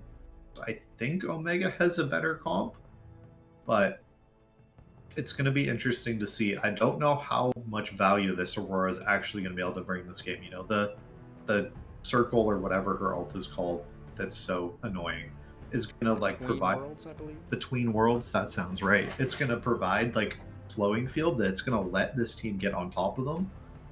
But I don't know if this Renata ult is actually going to be able to like provide those huge clump value moments that you sometimes see in games. So it'd be interesting to see. I think there's lots of outplay on both teams, but I favor Omega's comp here. They're my pick to win this game 1. Yeah, absolutely. I think both sides can be pretty happy with their drafts here for this first one. I think I'm in agreement with you, though, Storm.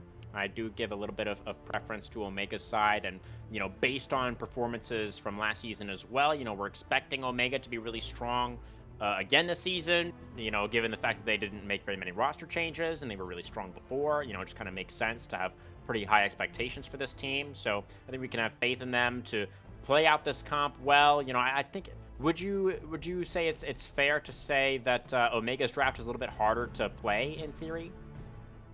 Yeah, just generally all of their things they have to do, they have to react, right? The Spire are the team that generally have more of the buttons that can let them actually do things, whereas Omega has to react to what the Spire are doing. They're playing, Omega's trying to play reactively, the Spire's trying to play proactively. Generally, it's easier to play proactively. Yeah, absolutely. It's so we'll see. Last game, it felt like our teams were maybe a little bit too proactive to Yeah. their own detriment. But like simultaneously not proactive enough. It's like when they were proactive, then they were like saving up all of their proactiveness for these like small windows, and they just like kind of let it all out at once, you know? Yeah, and they And just then went that wasn't absolutely really. crazy. Yeah. So maybe a little bit more measured, I think, for both sides. You know, proactive when it's appropriate, and then maybe when it's not as appropriate, we're Yeah, able to maybe, kind of play things out a little bit more. maybe we trade objectives this game. It would be crazy. Potentially. Yeah. We'll have to see. But Omega, after a really great first season, they're hoping for a strong start here once again for season number 2 in the Spire with a completely new roster. We'll have to see how the boss man does do in that bottom side. Don't go anywhere, guys. We'll be right back for game numero uno.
Okay, sports fans, welcome back. We've got Omega Gaming on the blue side to start things out in the second best of 3, and the Spire taking up some positions on red. Looking pretty standard as far as these runes and summoners are concerned. We do have the lethal tempo for match on the Varus. Does indicate we're probably going towards that on hit build. Yep. Pretty standard stuff just from everybody so far. Those supports running heal. Oh, big damage. It's time for the recall here for the Victor still if he wants to go for it, but looks like he's chilling. Interesting to see that we do have our Trundle did swap over to the sweeper early on. So we'll be able to make sure that he is able to get a gank off successfully. I'm hoping we see the defensive vision flash. there for- Yeah. I'm hoping we see You're the saying? flash Q into pillar gank that I was talking about. Yeah. It sounds so stupid, but it works so well. Like, Yeah. was how First Blood was gotten at MSI several times. Absolutely. I will say these lanes for the Spire are not the most gankable. You know, it just kind of depends on the situation, right? But like, Shen obviously has a dash. Aurora has sort of a dash where she can get away pretty easily, and then Renata is obviously has a lot of disengage tools as well. We'll see. Caxie's gonna be able to get anything done early on here. And actually, while we have the time, if we could just get a quick check on those ability names for the Aurora. I believe the W is across the veil, and the ultimate is between worlds. Let's see if I'm right. Worlds, yeah. He is the weirding, or Yeah, and across the veil, nailed it. veil. Beautiful. All right. So, see how that does go. Saren has taken a whole bunch of damage early on in this lane. So Big Sugar getting the upper hand on these trades early on. Yeah. We'll also mention Shen is getting pushed in really hard right now, so that's going to cause the wave to go back, and is getting poked super hard. They are Urgot Gaming are doing well. For sure. We do have both junglers pathing down towards this bottom lane. Caxi on the trundle, a little bit faster on the clear right now. Jin Zhao's initial clear is pretty slow, so not too surprising there. We'll have to see about this potential crab contest. Should be prio, I think, for the Omega bot lane with the Varus Karma. You'd expect them to be able to get the push for Caxi to get that initial crab. See how it goes. Looks like they are ready for it, and they should be. Interesting to see that we do see Notoriety did cycle his Gromp first. Oh, we'll leave that. Nash gonna get pulled in there by the Renata, but Poopsock is lethal very tempo low on stalled. mana. Spell Shield there on the Piercing Arrow was very nice for the Sivir. And they are gonna win out on that trade, but still the Sivir and the Renata gonna be pushed back underneath their tower. Cax is just gonna help get this wave pushed out. And now Notoriety is here with level 4. And the low health bar on Madge, the fact that Caxi wanted to guarantee that push out for the bot lane means that it will actually be the Jin Zhao. Potentially looking for the double scuttle here.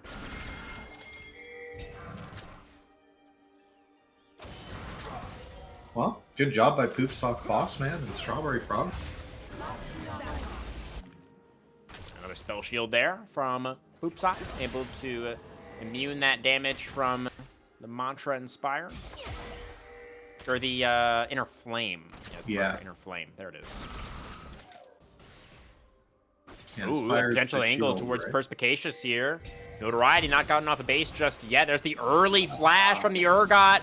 A little bit too early, perhaps. Going to get knocked up by the Q3. Beautiful taunt flash coming out there from Denial just to secure the kill. And it's going to be the Spire on the board with First Blood. Yeah, so we didn't buffer a knock-up or anything, which is kind of the strength of Urgot that no one talks about. It also does a lot of damage, but it lets you buffer things, kind of like how Tristana jump works. Yeah. So definitely probably could have saved the flash there and just used the E when we got knocked up or something to try and give us some more room, but it's okay. Still able to get our pickaxe on this first back, building towards that black cleaver. Urgot loves this item just because it has on-hit effects that increases damage. Urgot does a lot of on-hit damage because of his W, getting you those lots of auto attacks. White Cull is really good on Urgot. Generally, you see a lot of Urgot mains build that item towards the first back off a cheater recall. We do see Notoriety's coming in again. He's back. Perspicacious, no flash. The taunt is going to whiff. The disdain is also going to whiff. So now nobody has any dashes, except of course for the Jin Zhao, and he should be able to use that to pretty easily secure another kill. Oh, that is both of those kills actually going into the Shen's pockets, and it's going to feel very nice for Denial. I'm curious to see why we built that item first. All right, Caxi looking for the cross map gank onto Strawberry and Poopsock, but he's not going to be able to find it. The bot lane was just not really able to follow up there, I guess. Yeah. Caught under their own tower, just taking some of that CS. Kaxi is looking to try and get in here. See if He's they kind can. of low, though. He's going to get pulled back in by the handshake. Well, will survive. I thought maybe the Trundle was going to have to flash there. Root now onto Poop Sock. But the Vision and the Tri-Brush will be secured by Omega. But not feeling confident enough to go towards this first dragon just yet. Yeah. Okay, so taking stock of it, we see Notoriety is farming back down towards this and is going to be able to take this romp and have his red buff respawn. So we'll be up to fight down bot lane or just take a reset here after clearing this romp. Even has the option, you know, to go for this dragon if he so chooses. Poopsock, Bossman, and Strawberry Frog are right here to support him. Big Sugar did just TP somewhat recently. Now, we know that Kaxi went back to base. The side of the Spire Yeah. don't necessarily know that, but they are going to get some control here in the river, and it looks like Notoriety will feel brave enough to start up the objective. Has level 6 now on the Jin Chao, so yeah, definitely think he's ready to fight. Yep. But it looks like there won't even be one. It's just going to be a free objective over to the Spire. Complement their 2 early kills. And with Shenar now, means that you can go for a lot of really aggressive plays. Try and do your best to just get something done, right? And just brute force a play, and you have that Shenar as the oh no button just in case something happens, which is really good to see. Okay, there is a Disdain going to land for Perspicacious. The taunt going to come out in response for Denial, and it ends up being Just a pretty needs even trade. a couple more autos. Sugar going between some worlds here. I mean, the Aurora ultimate down. That could be the go signal on the Grubs. Yeah. Nice roam up from Spaghetti to try to secure this objective. Notoriety going to be going over a ward here in the Tri-Brush. Perspicacious, though, in trouble. Does have the Fear Beyond Death, though, and turns it around onto the Shen. Notoriety wanting to clean up this kill and should be able to. There's a flash hit for Spaghetti, but not able to get the shield down in time onto the Urgot. That does end up being the defeat of Warfare. Notoriety, though, has to flash to get out of the Gravity Well. Strawberry Frog as well on the retreat. Yeah, but that was all 3 Grubs did get cleared there. For the side of Omega. I mean, that was flash and heal. I don't know if that was worth it for Spaghetti or Maddie. I mean, if he saved Perspicacious there, then it's probably worth it, right? I don't know. I feel like that just means that Strawberry Frog and Poopsock just have such an advantage now in the bot lane if you ever try and get a fight. Yeah, for sure. Yeah. I guess your See. heal will be just coming up as dragons kind of spawning, so that should be okay for that. But It's also just, like, pretty difficult for Poopsock and Strawberry Frog to force a fight, right? I mean, Yeah. Silver Renata, they don't really have great tools to, like, you know, you're fighting now. Like, Yeah. It doesn't really happen That's that fair. way. So. But the big thing here is Shen, while he is ahead right now, Urgot is very close to level 9. And that's his really big spike because it means your W is now a toggle. So I'm sure everybody has heard about how Urgot W works. There's going to be the root on the... Oh my goodness, there was a Renata there a second ago. Now Spaghetti, though, in trouble. There's a flash forward for Poopsock. Just wanted to get that kill at any cost. Now the Subjugate into the Trump to stand united. It's not enough. The Subjugate finishes off the Sivir. And that is going to be a lot used for the Spire. And that one I think we can definitely call not worth. Yeah. But that is the type of player Poopsock is. They're going to play on the edge and they're going to go for it. So good to see that they haven't off changed. the edge that time. Yeah. Notoriety. Now I think? Kaxi, I don't know.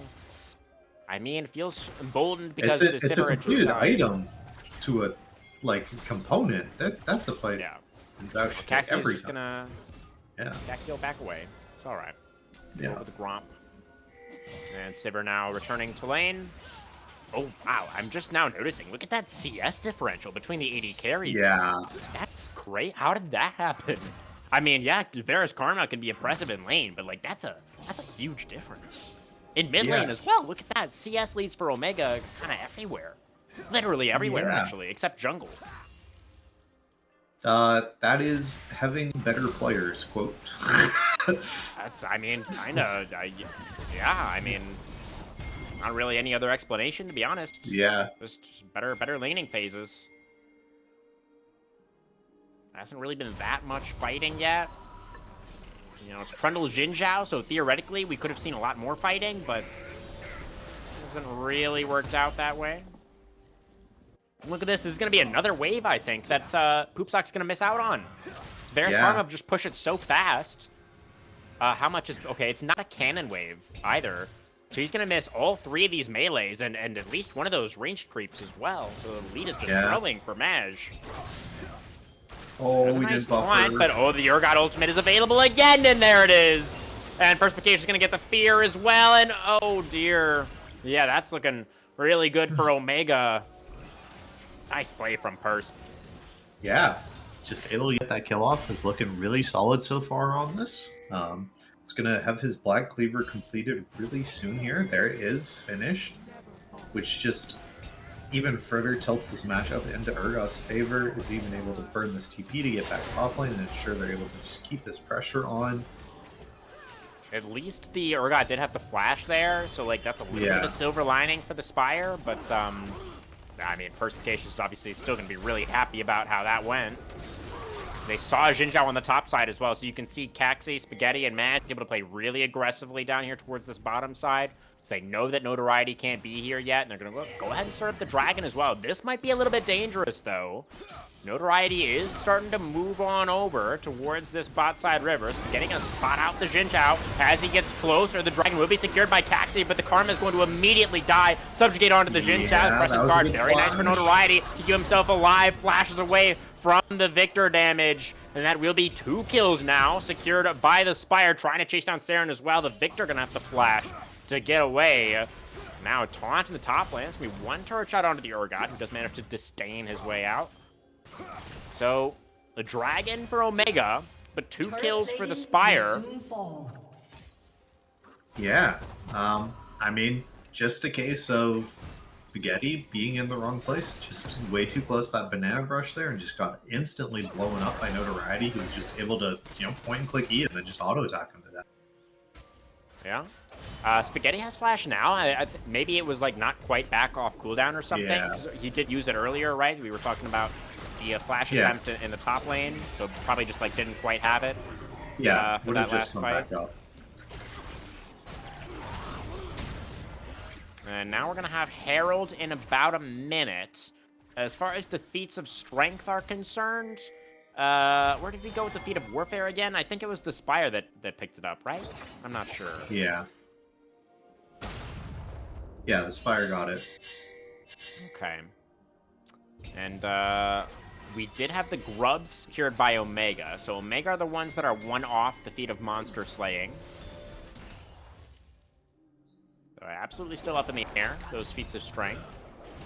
So you can see Saren is able to get this blue buff here, keep themselves topped up in mid lane. First items have come through kind of now for absolutely everyone in the game, besides the supports who are on welfare like normal. This should be first tower here if Denial isn't able to get close. Urgot W with grubs just absolutely lets you shred towers. Oh, we missed the taunt. Yeah, really nice. So now, if they get this next objective, then that will be feats for the side of Omega. Yeah. We just saw Poopsock having to burn both summoners and ult to get away from the Bears in the bot lane in the 1v1. So huge win for Maj.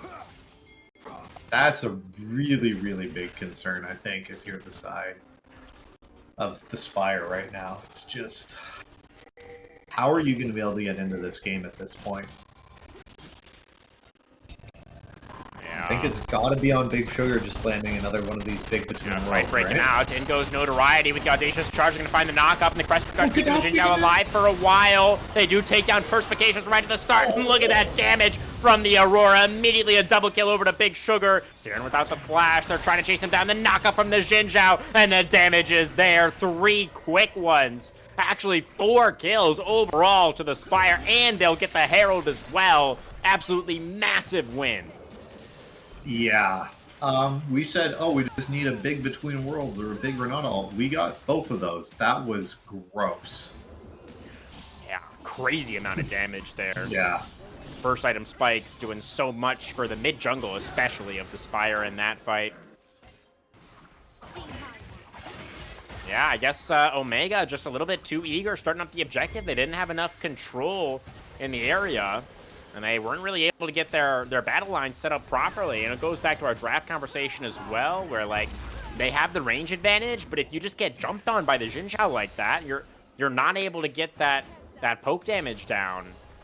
And Spire can absolutely just burst you down with the damage that they have in their composition. So Omega feels like a little bit impatient there, and definitely came back to bite him.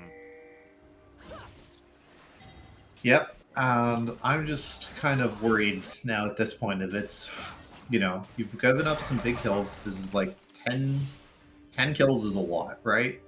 And dragons are even. It's 50 seconds till the next objective spawns, and both teams just are going to play for this. You know what's happening. You both know where teams are going. So it's just a case of, are we just going to bash into each other's heads 5v5 and get something? These two aren't going to come to this, I don't think. Denial's just looking to play with the Shenar or the TP, and Persepicus just doesn't want to really be in a team fight, right? As Urgot, you are so short range. Yeah, I mean, he's really threatening in this side lane, right? Like, if Denial leaves with the Stand United, Perspicacious just takes that tier 2, no problem. Another Between Worlds, look at that damage from the Aurora again! Oh, yeah, the Karma just got one-shot the hostile takeover as well. Is going to lock down the Trundle. Taxi going to get taken down. That's number 3 for Poopsock. And that fight was over before it even started. Another decisive win for the Spire. You know, you were just talking about how they were already really ahead in goals, kills, but the gold was actually even before that last fight because of the big farm leads for Omega. But now the Spire have taken the gold lead. And they are going to be able to get their second dragon as well, which does secure them the feats of strength. Yeah, and it's just like, it's big objections of gold, right? That it was, Big Sugar was able to get a full needless off their last base on that fight. And, like, they haven't backed since. Like, I think they have enough gold to, like, finish an item almost in their inventory, if I'm being honest with you. It's got to be really close. Check there. Oh, never mind. About 1,000 at the moment. So, needs a couple hundred more for the next Needlessly. But could go towards the Shadow Flame here instead. Yeah. Or Storm Surge. They are, like, super far ahead. Does Storm Surge build out of Needlessly? I think it does, doesn't it? I thought it was the Hex item, the Hex Tech item, and Aether Wisp. Oh. I could be wrong. You're probably right, to be honest with you. Well, we'll see. He's going for the recall now. I don't think Big Sugar has quite enough. Yeah, there's the alternator. What is that item called? The alternator. Yeah, there it is. Hex Tech alternator. That's what it is. So yeah, it could be the Storm Surge, actually. Maybe you were right, and maybe a Storm Surge is needlessly Hex Tech. That could be. Yeah, I was about to say, I don't really know what Aether Wisp builds into nowadays, other than Lich Bane. Yeah, it builds into like a bunch of support items as well. Yeah. It always kind of throws me off when I see an Aether Wisp in a support inventory, and it's like, why are we oh, right. Yeah. We'll see. As nobody has managed to make it. Oh, actually, I tell a lie. Notoriety does already have 2 items done on that Xin Zhao. He's 3-0 and 8. Really, really strong.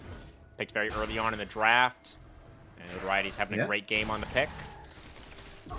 Yeah, so Coxie has really got to see. Oh, please don't say his name like that.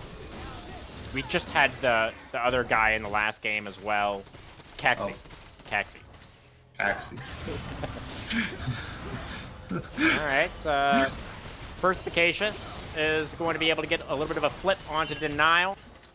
And it's going to be a pretty even trade between the two. Both top laners down to about 50%, but Urgot is going to be feeling like, I think, a little bit better about that, given the fact that he has an execute on the ultimate, and almost has this tier 2 down as well. Very, very close. Oh, Spaghetti. Oh, dear. Oh, Spaghetti. Uh-oh, Spaghetti-o. Okay, I don't know if we needed that ult there, but... You know, that kills Auroras now. They needed that gold. True. We are a man down. Saren, okay, the pillar is pretty well placed from Caxi. It's going to prevent any further engagement from happening. And just the one kill is not enough for the Spire to actually start up the Otacon. I'm glad they didn't go for that. That would have been, I think, a little bit over-aggressive. But, I mean, they do still have to deal with Perspicacious here. This Urgot, it's a little bit reminiscent, honestly, of last match, where it felt like the top laner was kind of the main point of power for the monkeys. And there's the turret is going to go down. Perspicacious, there's the flash. Has to come out from Denial to get away from the fear beyond death. Will survive. But yeah, this Urgot is putting on so much pressure. Really nice pillar there as well. Strawberry Frog in a pretty tough spot, but Poopsock coming down from the mid lane. There's popping the ultimate, and then goes Spaghetti with the flash, trying to get back underneath the turret. Will survive for now, but the hostile takeover is beautiful from Strawberry Frog. Caxi also has to flash away. Saren now is teleported in and flashed and is dead. Oh dear, it's a little bit all over the place for Omega. Now Spaghetti is going to be going down here as well. No way out for the Karma. Denial is going to pick up the last hit. And now it will be the Otacon going over as well.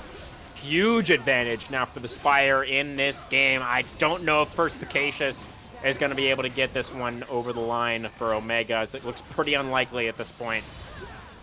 Yeah, I think you gotta be relying on them, and Maj is still pretty big, right? With 230 CS, they have 2 real items completed, whereas Phantom Dancer and Essence Reaver, I wouldn't really count as full ADC items. They're so cheap, they don't provide that many stats. I mean, as we discussed in the previous match, Sivir is really just an R button, right? That's pretty much the only thing the champion is good for, so... Yeah, until you have 400 CS, and then you just kill everyone. It's just it's just a flick. It's just a switch. Yeah. It's like you get the 400 CS, and then all of the enemy health bars disappear. That's kind of the order of events there. So yeah, there's a W press in there somewhere, I think. I think so. That sounds right. Next dragon is alive right now. It's gonna be a soul point for the Spire if they can get it, and as we can see, they really would like to get it. As it's a 2-level advantage in the jungle position. Here comes Notoriety now.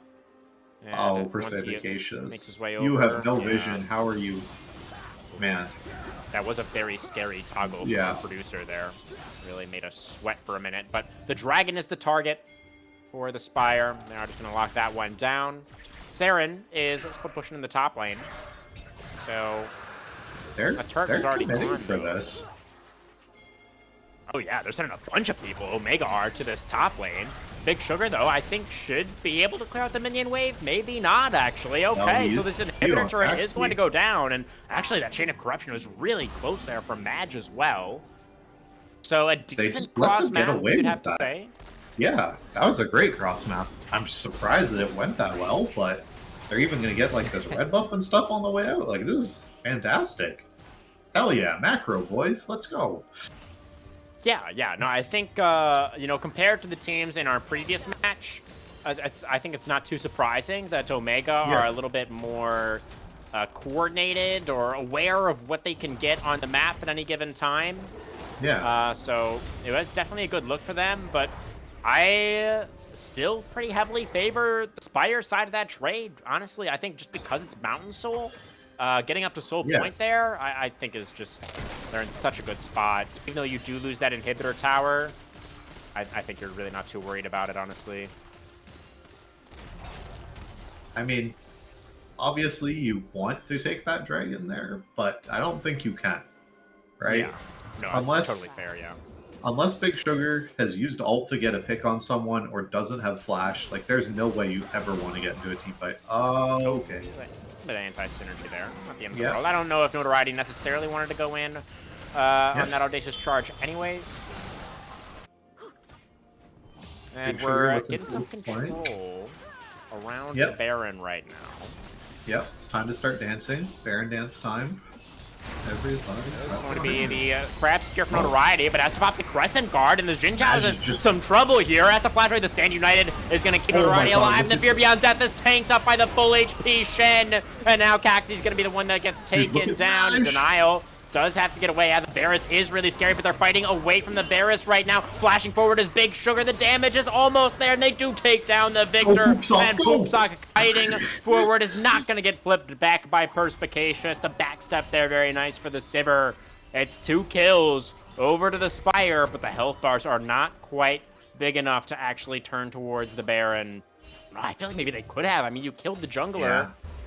I don't know. I don't think they had time to, just because of how low notoriety was and stuff. Yeah, true. And he had no ult as well. Yeah. It would have been risky. No reason to force that, I think. You're right. So we reset a couple of minutes out on that potential Mountain Soul for the Spire. They can very easily just play towards that. They're still scaling up with the Aurora and the Sivir. Big Sugar is having a phenomenal game on this Aurora. Yep. 5-0 and 6. Has the boot upgrade finished, which is just even more Magic Pen.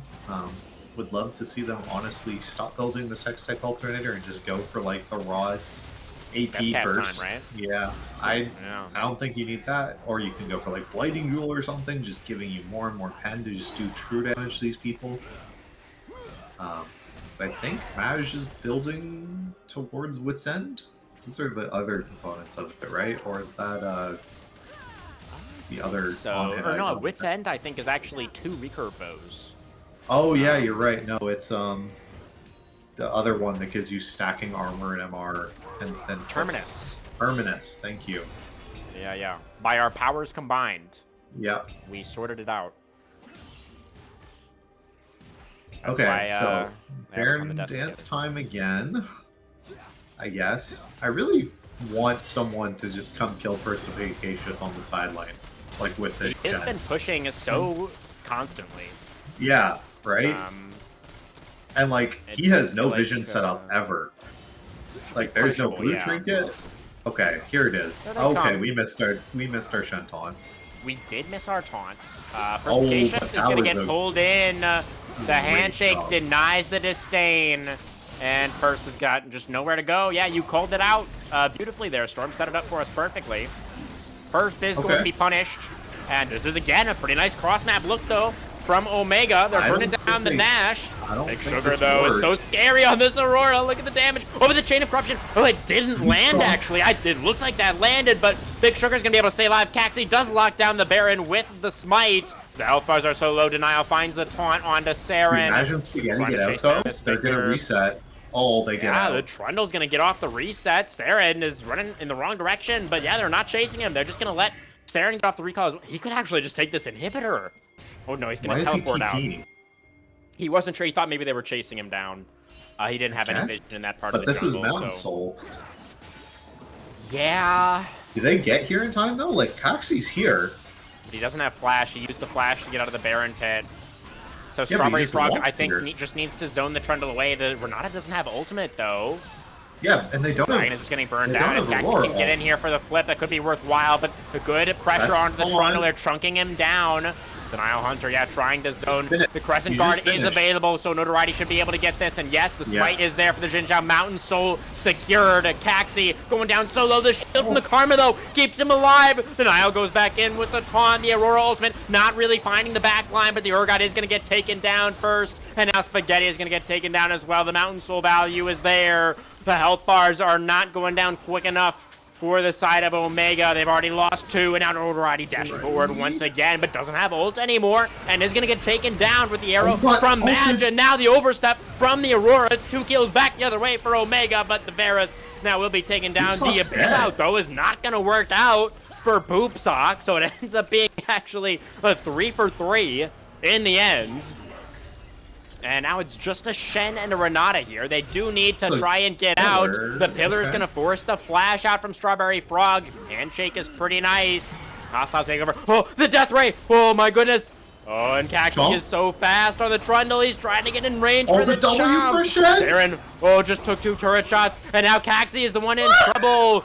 Oh, the gravity well onto Denial. Gets Caxi out to safety. Really close there. Is this top lane and hit okay? Because I feel like these minions have been up there for a while. Can we just have a quick look? I think it's okay. Well, that's, okay, yeah, it's perfectly fine. All right. Okay, so Aurora got killed, is now down to 2 pages in the book. That's big. Yeah. We can see Maj starting to be really online, has this Terminus working their way towards the Jack Show. This is the top Varus build, kind of, more or less. Yeah, I mean, Saren and Mash are both really, really strong, but it might Yeah. be too late. I mean, against Mountain Soul now, although I guess, you know, there's not really a ton of resistances on the side of Spire besides the Sheds, so, I mean, I guess they're not getting that much value from the Mountain Soul, and there is a lot of consistent damage on the side of Omega. Yeah. Maybe it is still playable. I mean, Poopsock still hasn't finished IE here. I think he has the money for it in base, I'm guessing, if he's been channeling his recall this many times. And that should help him stop tickling people and start hurting people. So this might be a thing for it. But, you know, we're still 140 CS away from the deleting your bloodline situation. Closer. Slowly but surely. Closer and closer. But And I yeah, like this I mean, trap the setup Spire- that, you know, you just group with your Okay. split pusher. Heavy commitment for Omega towards the top lane.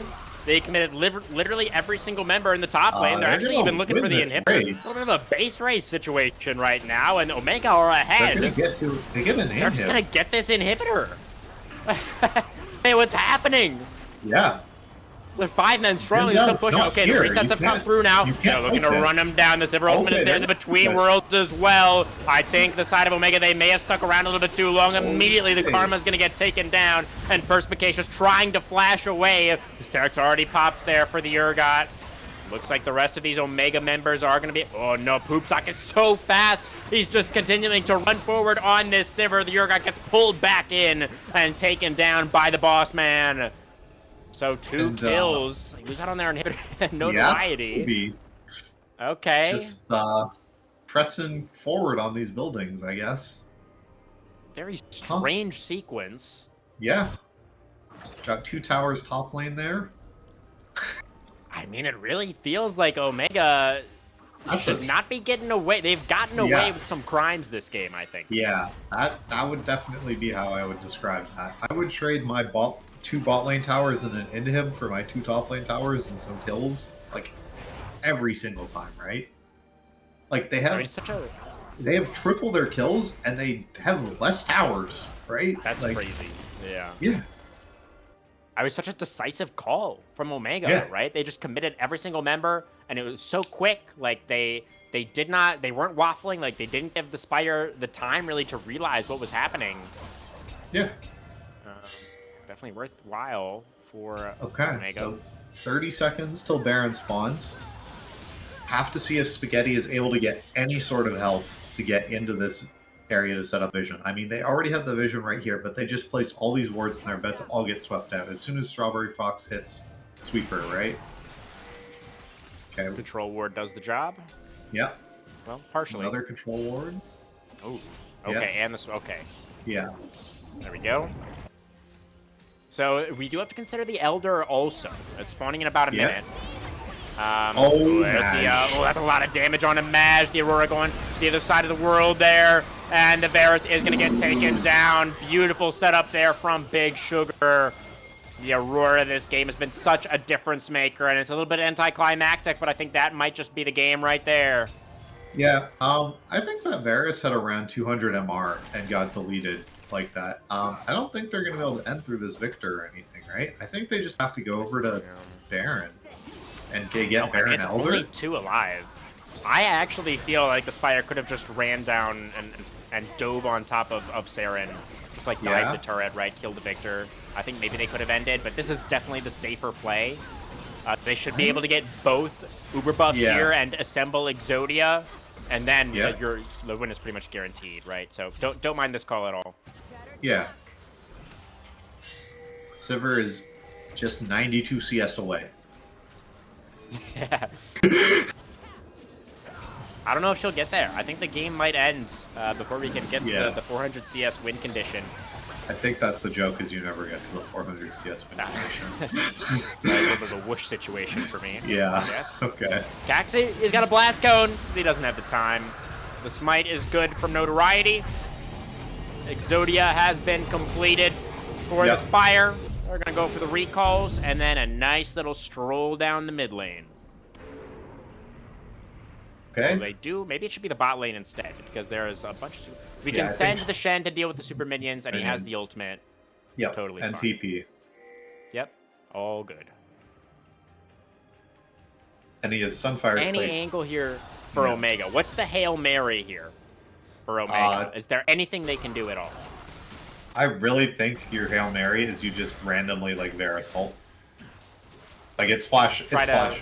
Yeah, it's just a Verisalt, like, from some random direction. Because, like, I don't know what else you can do. You're definitely not defending this mid inhibitor, so this is objectively the correct call to give this up. Yeah. The question is, where do you draw the line? Where do you make the last stand? Guys? Why are we walking away? Well, they lost their minion wave, so they're going to grab the next minion wave. And I assume they're not going to walk away this time. Presumably. Yeah, I hope not. That would be less good. Okay. Shen's still waiting to join up. He's not going to pull the trigger on that Stand United just yet. There goes Big Sugar with the Between Worlds. Okay, goodbye, Spaghetti. Just got gobbled up there by the Aurora. The Nexus turrets as well are going to be destroyed very, very rapidly. Notoriety is going to get pulled in by the Urgot, but it's just not enough. They're so fed. They have the Elder buff. They have everything, the Mountain Soul as well. And they are just going to be able to brute force this one down. The Spire able to take the win in game number 1.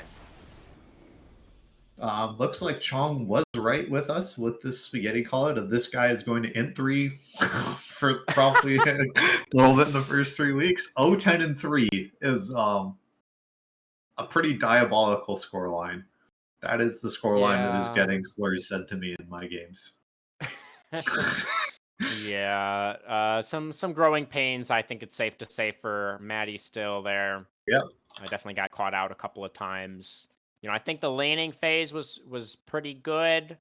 They definitely had Prio with the Varus Karma lane, which is what you want to see, right? But yeah, definitely the positioning a little bit later on left something to be desired, I think, for Spaghetti.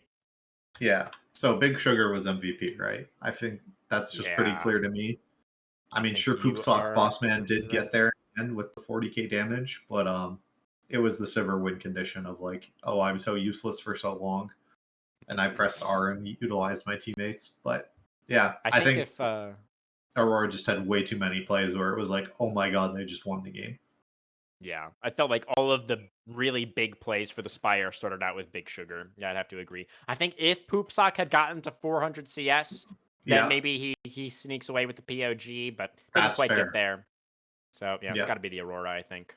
Although Notoriety did have a fantastic early game as well on that Jin Zhao, was really instrumental as well in getting the Spire that kind of early lead and stacking those early objectives. A lot of really great ultimates as well. But yeah, I like the Aurora vote. Okay. Feel like pretty honestly, I don't know. I mean, Omega had some moments in that game for sure. I just looking at the scoreboard, looking at the post-game screen here, I feel like it doesn't really do this game justice. Like it felt like Omega were able to get a lot done with a little in that game. Yeah, I mean, we don't see the turrets, right, being shown on the screen. Because, like, the gold lead was pretty much even the whole game until it really ballooned once the Baron Elder thing happened, right? They had way better laning phases, like, across the board for Omega. Yeah. The more I think about it, maybe it was actually just, like, a jungle diff, where, like, Notoriety... Like, because if Notoriety didn't have that really strong early game, then maybe Big Sugar never like actually gets to the opportunity to look for those angles. I think Big Sugar closed the late game out though, like completely and utterly, right? They had 3 like ults where they like killed the enemy team basically. Yeah, no, for sure. We already locked it in. It's Big Sugar. Totally fine. But yeah, excited to see what happens in this next game. It does feel, Storm, like this could be another 3-gamer, potentially. But we'll have to wait and see. Go to another short break, guys. We'll be back for Game 2 draft.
All right, everybody, welcome back. And jumping into our Game 2 Champion Select phase here, we do have Omega deciding to move on over to that red side. I think all of our teams, when they have the option so far, Storm, have chosen the red side, haven't they? I mean, I'm a firm believer in red side supremacy as a top laner. Red side is the better option for me, so it's the better option. Right, But of yeah, course. I just think it makes the game generally a little easier that you're able to react to what your opponent's doing in draft. Like here, they picked Caitlyn, that means we pick another strong wave player specialist, right? Yeah, plenty of stuff still available here. Yeah. We could see the lore matchup with the Jinx coming out, potentially. Be pretty decent. Or you could go for something like the Jhin, right, to match the range of the Caitlyn, have a pretty safe Yeah. laning phase. A couple of different directions they could go towards. That's the one I don't Oh like. dear. Yeah, no, we're not Seraphine enjoyers on this Boo. caster desk. But Omega, I feel like are Seraphine enjoyers. I don't remember really if they played it like that much last season. Maybe I'm misremembering. They Not did a entirely lot. sure. Did they play it a lot? Okay. I saw at least 4 games that they played Seraphine Sona. Okay, yeah, I thought I remembered that they were Seraphine enjoyers, so that makes sense. And they're going to get the Amumu as well. We saw this in the previous match earlier on tonight. Yeah. The Amumu value in this Premier League tends to be extremely high. Oh, we're still playing Lux into a Mumu Seraphine, eh? Yeah. Okay. Sure. They're just going to try to dominate the lane. That's going to be the angle. Assuming it's Alright. Lux support. Yeah, what hyper aggressive like jungler are we grabbing here? Because you banned Diego yourself. Volibear, that one's there, sure. I actually really like Volibear here. I think about it, right? If your Caitlyn and Lux are successfully pressuring super heavily in the 2v2 and Volibear has level 6, it's the easiest dive of your life. Right? Yeah, you got the Omrecker passive to go for it. Yeah. Now this is pretty scary for the Omega bot lane. I wonder what direction they want to go here. What's like the safest thing? Oh. That sounds like lane matchup that makes me want to not play. Yeah, I'm a little bit worried. We're gonna have another Smolder Sans stacks situation. Yeah. But apprehensive about that choice. But we'll see. See how it goes. You know, you are obviously gonna outscale, kind of, in a sense. I definitely like this Silas ban. You have some ridiculous ultimates to steal. Yeah. Yeah, I was for sure. pretty much just kind of thinking that you should have picked Silas just on 3. If you saw Seraphine and Mumu, I'd just slam Silas. That's already a good Silas game. They could pick honestly, 3. could have been the angle. You could even flex the Silas as well. Yeah. They could have picked 3 champions that were like transform champions, and I still would have been like, this was a great Silas game. Totally. So definitely a smart ban for the side of Omega. They're gonna go ahead and take away the Scion as well. Like it's gonna be the Mordekaiser, another top lane option, gonna be taken away by the Spire because they obviously are gonna have to blind pick their top lane. So try and take away something else that Perspicacious is comfortable on. They've already banned away Zalawi. I mean, maybe you do just go for a mid ban here. I don't know. I don't know. Could maybe. Still theoretically, we saw him flexed into mid earlier. So I mean, Renekton ban, fair enough. Sure. I feel like so. Yeah, you just take a mid lane here, right? Your team desperately needs safe wave clear. Yeah. You know, you've got the makings of a pretty powerful teamfight comp here for Omega. You know, you have a lot of AoE damage and CC. So play around that, you know, wave clear, some kind of control, any control mage, honestly. Hey, Mel, sure. Sure. I'm not really excited about it, but it's like, yeah, it's fine. More CC, more damage. That's Mel matches up into Hui. Isn't Hui really good here? Wei could be good. Our Priest are actually a bit of a Wei player. Wookie, how do you feel about the Wei angle here? He just says always. He's maybe a little bit too much of a Wei enjoyer. But we're going to go for something in a similar vein here, Storm. The Xerath is going to make another appearance tonight for the Spire this time around. So honestly, we're looking like we're very AP heavy on both sides in this draft. Yeah, Which is I interesting. mean, I think Xerath's probably just good into Mel, I would assume. And just get to Seems blast good. her. And she can't really reflect anything very useful. I guess maybe the stun. Yeah, she Pick can some reflect the stun. I don't know how it works if you reflect the Q. Does anything happen? Do you just like not I'm take guessing damage? I'm guessing you just take no damage and he gets hit by it. Does it Well, actually? I mean, that would be great. Yeah, we'll have to see how that interaction works. yeah. As the set blind into the top lane for the Spire. So That's pretty crazy. aggressive draft, honestly, for them. Yeah, it feels like maybe they've got a little bit too much on their plate now, because the set is going to be wanting to play aggressively in lane, right? But you also have your bot lane that wants to play aggressively, so the Volibear can't be everywhere at once. Cassante is going to be the R5 Yeah. selection. So, you know, you're never really happy to see Cassante in that R5 slot, but, you know, they needed more frontline, I think, for the side of Omega, and he's going to be able to stack resistances, which should be pretty good. Yeah, I'm gonna be real here. I liked Malphite. Just for like a harder Interesting. and just a harder engage. It doesn't matter that like Lux and Xerath do magic damage because you just ult them. Because you just kill them. Yeah. Yeah. And Yeah, it gives you I could like see it. easier engage. It's better into set than Cassante is. Yeah, I think there was an angle there. Yeah. But Omega, they didn't decide to go for it. I mean, the really spicy pick here was Wukong top. That's the slapper Ooh. pick. That is the Yeah, he is really good into set, isn't he? yeah.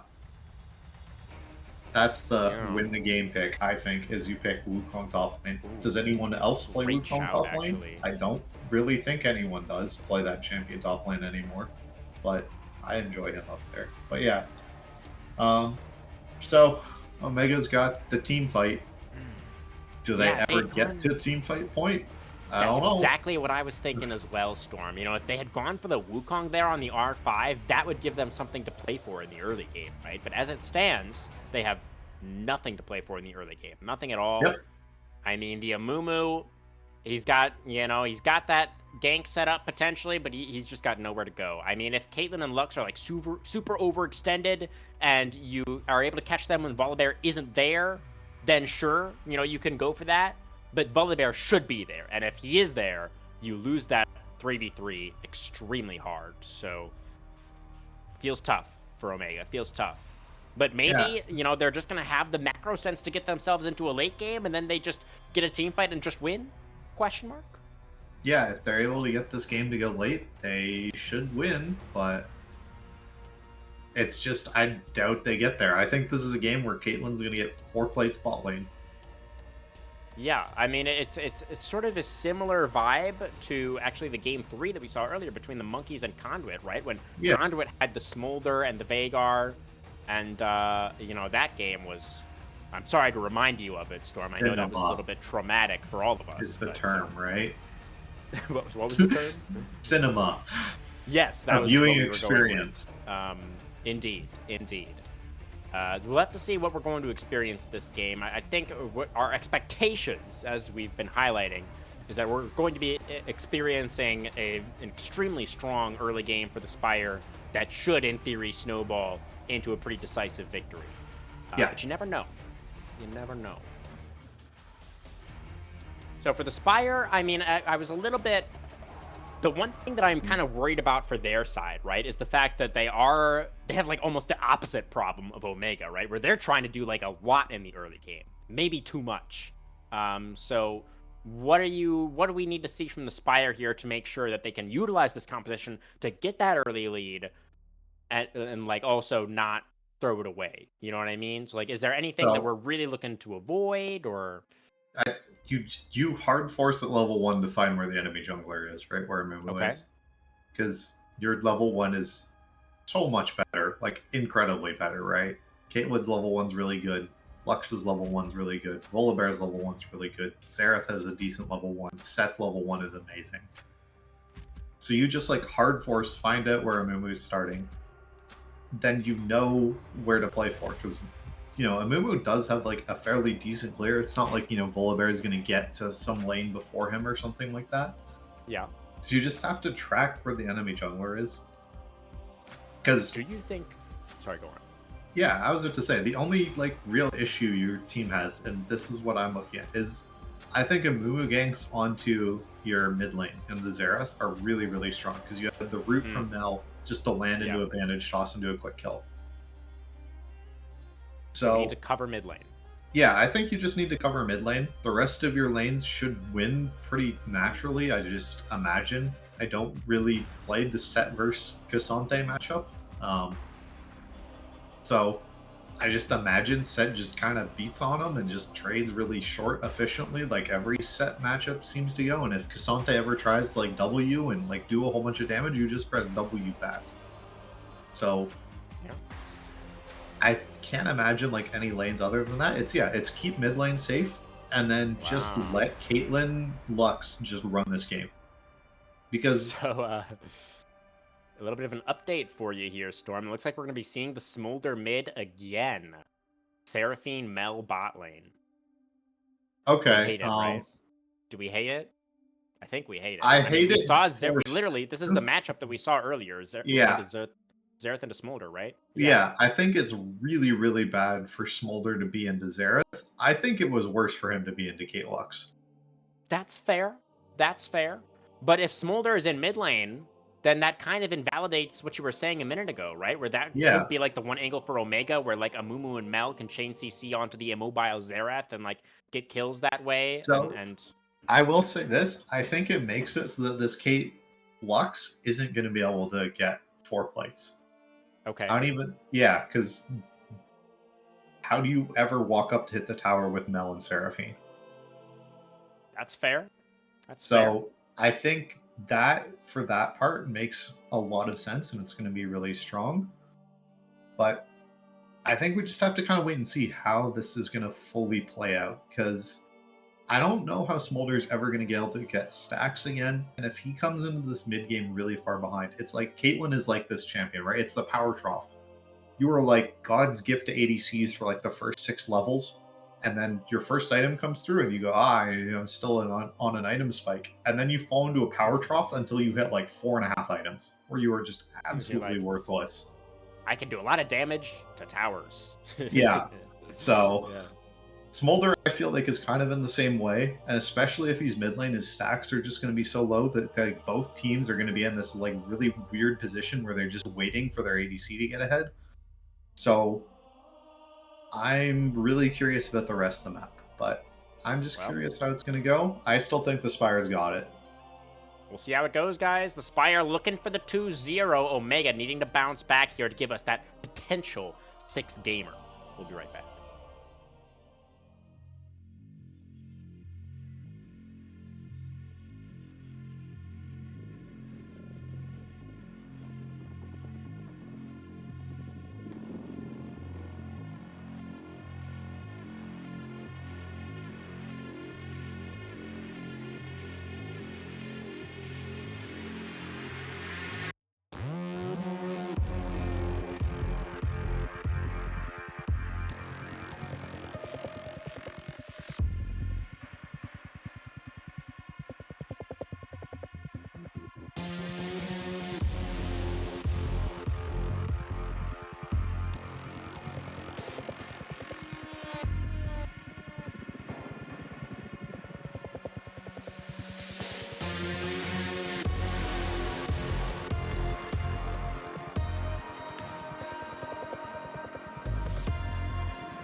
Okay, everybody, welcome back onto the Rift for potentially the last time tonight.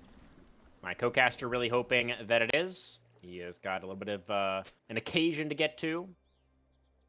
A soiree to enjoy. So we'll see if the Spire can help him out. Right, Yeah. I definitely have faith in the Spire to win and let me go drink with my friends. That sounds like a good time to me. That's the My plan. worry is that both of these teams, I'm pretty sure, are going to scale until late game, and this game is going to take forever. Well, So, I think if that does happen, then Omega should win. If it gets to yes. late game, Omega should win. Yes, and this is So- what I'm afraid of. So, let's go Spire. Big win, fast win, poop sock, go! Does Strawberry Frog have cleanse as Lux? Yes. Yes, they do. Oh, Unless dear. my eyes are deceiving me. That is incorrect. That's an affront to God. I will agree with you. Yeah. I mean, yeah, I don't know. I mean, like there is stuff to cleanse. Like it's Yeah, not like for the sure. cleanse is not going to do anything. The problem is, you're the support, That's yeah. and your job is. I mean, yes, you're playing Lux, but like you're still a support, Yeah. and it's not like you have Okay, to stay poop alive. sock. Like, okay, here it Big is. autos onto spaghetti. There's a ward in the bush. Loving it. Could flash. It's Oh gonna my flash. God. Looking for it. Spaghetti has to flash away. Just gonna eat the death. No, the heal. It's not gonna be. Oh, it is gonna be enough, actually, to get Spaghetti away. So, hold on to the flash. Does need to go for the recall. So, but it's support now. So we're not missing out on CS. We are missing out on experience though. So that could be consequential. Is later. Amumu sitting in this bush to cheesy yank? Yeah, No, we're that's just kind of a covering. Caxi move. Okay, we're just covering. Okay. Caxi is I would describe him as like a very protective jungler. Like, he's one of those junglers that like is tries to be very conscientious about making sure his lanes are doing okay, and it can come back to bite him sometimes. He does tend to fall behind in those jungle matchups. Yeah. But you know that's it worked out decently well for Omega for most of last season. You know, he does play around his lanes really well, I think, so. And he's not that far behind. He's only about one camp behind the Volibear right now. And they are clearing towards opposite sides, so it's going to be an exchange of Scuttle Crabs as well, more than likely. But we do have to consider if there's potential play towards this bot lane with an Amumu nowhere in sight. Yeah, I like this a lot from the Spire side, how they're letting them push out. They're forcing them to push out. Yeah. It gives them the opportunity to look for those that harass onto Seraphine and the Mel. And potentially exposes Madge and Spaghetti to a gank as well, but it looks like they're playing pretty respectfully, not going to be pushing up, just waiting for the waves, trying to survive as best they can. And Notoriety is not going to be hard forcing anything at this time. Take the crab, finishes the full clear, going for a reset. So Look at Caxi again. He's just look at him. He's just hovering in the top lane. He's going for a lane gank. Oh man. What were you gonna say? I will say that Xerath is running this first strike thing, and while I do like it because you know you're gonna get lots of procs on it, and make lots of gold from it. It also means you're not killing Smolder nearly as quickly in the early game, right? You don't have access to the Scorch and things like that. Oh, Q3 for first. Both top laners extremely low.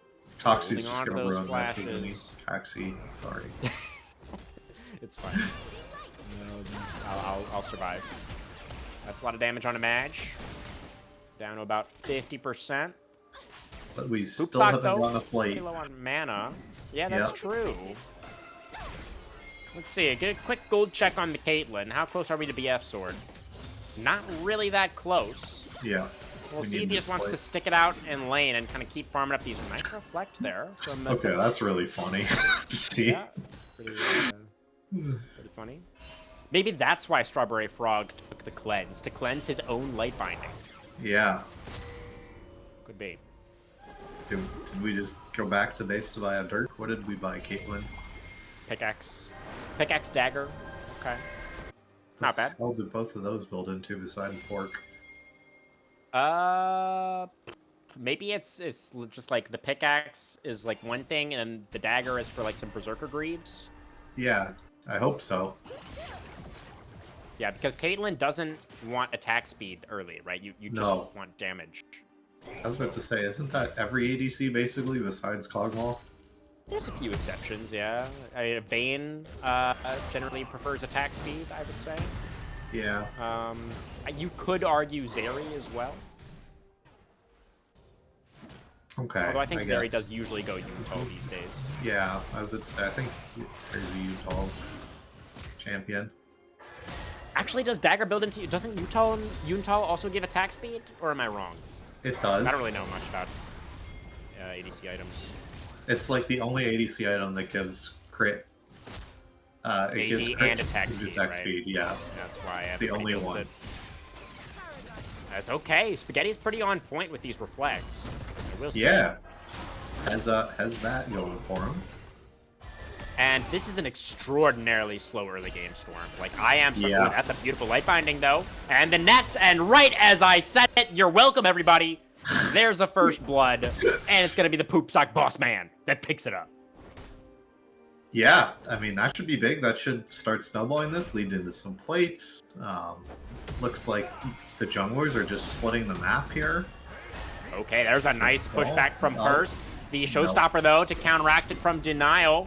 The Banish Cross, though, connects, but Caxi is only level 5 still. He doesn't have the ultimate. Oh, that Amumu's got to be one camp away from level 6. Oh, the Mel has to flash to get away from the right of the arcane. One last blast, I think. Oh, no, that was the last one for Big Sugar. Yeah. Not going to be able to find the Mel. But he's here to But just now randomly queue them. Spaghetti has to go back to base. Oh, barely completed the recall there. But it doesn't even matter that that kill didn't come through, honestly, because Maj is completely zoned off this tower. This is what we needed to see from the Spire. Now, this is exactly what they need to be doing. There is a plate going over to Saren in the mid lane, but I mean, it's 3 plates for the Caitlyn. And now Notoriety is here. Gonna be able to push the Smolder away. You know, we did see Caxi able to counter jungle a little bit as well, able to take away that blue buff. But this is still a very positive trade for the Spire. We've opened up a massive CS lead there. Yeah, gold overall, 1,000 advantage for the Caitlyn. And Alright, now we should have a very, time? very nice buy. Oh, absolutely.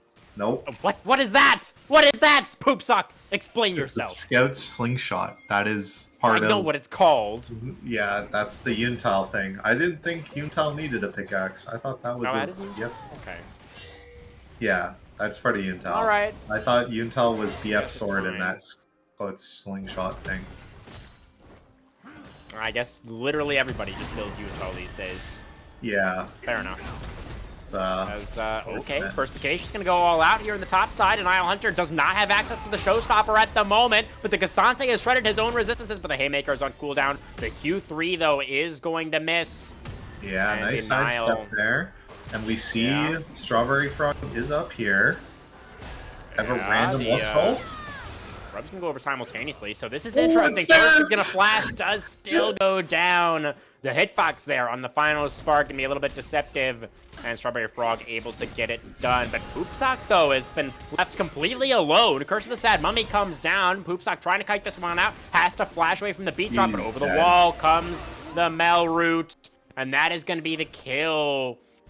Oh, I don't know. I think the Spire committed a few too many resources to that top side. That feels really bad for Poopsock to lose both summoners and go down there. Kind of negates the Caitlyn's lead. I agree with you, but you need grubs, right? You cannot win this game without 3 grubs if you are this team.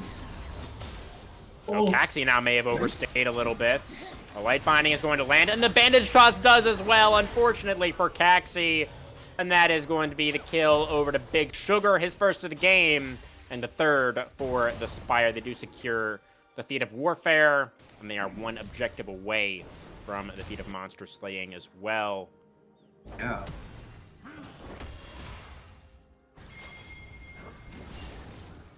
Interesting to see here that Denial, I'm pretty sure, is still building... Oh, is this Cleaver Rush? I think it is. Yeah, makes sense.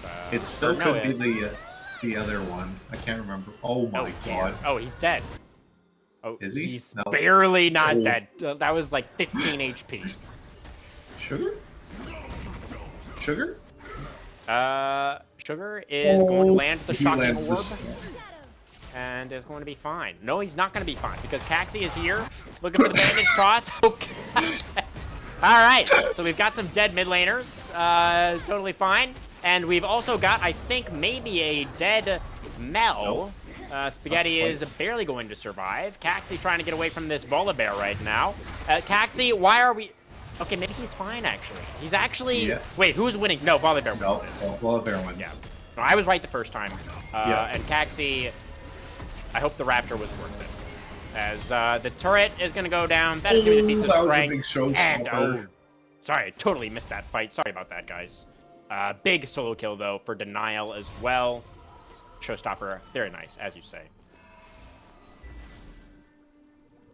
I was just really thrown off by what we just saw in the mid lane. Yep. I was unprepared for that. You were top reeling. lane fight.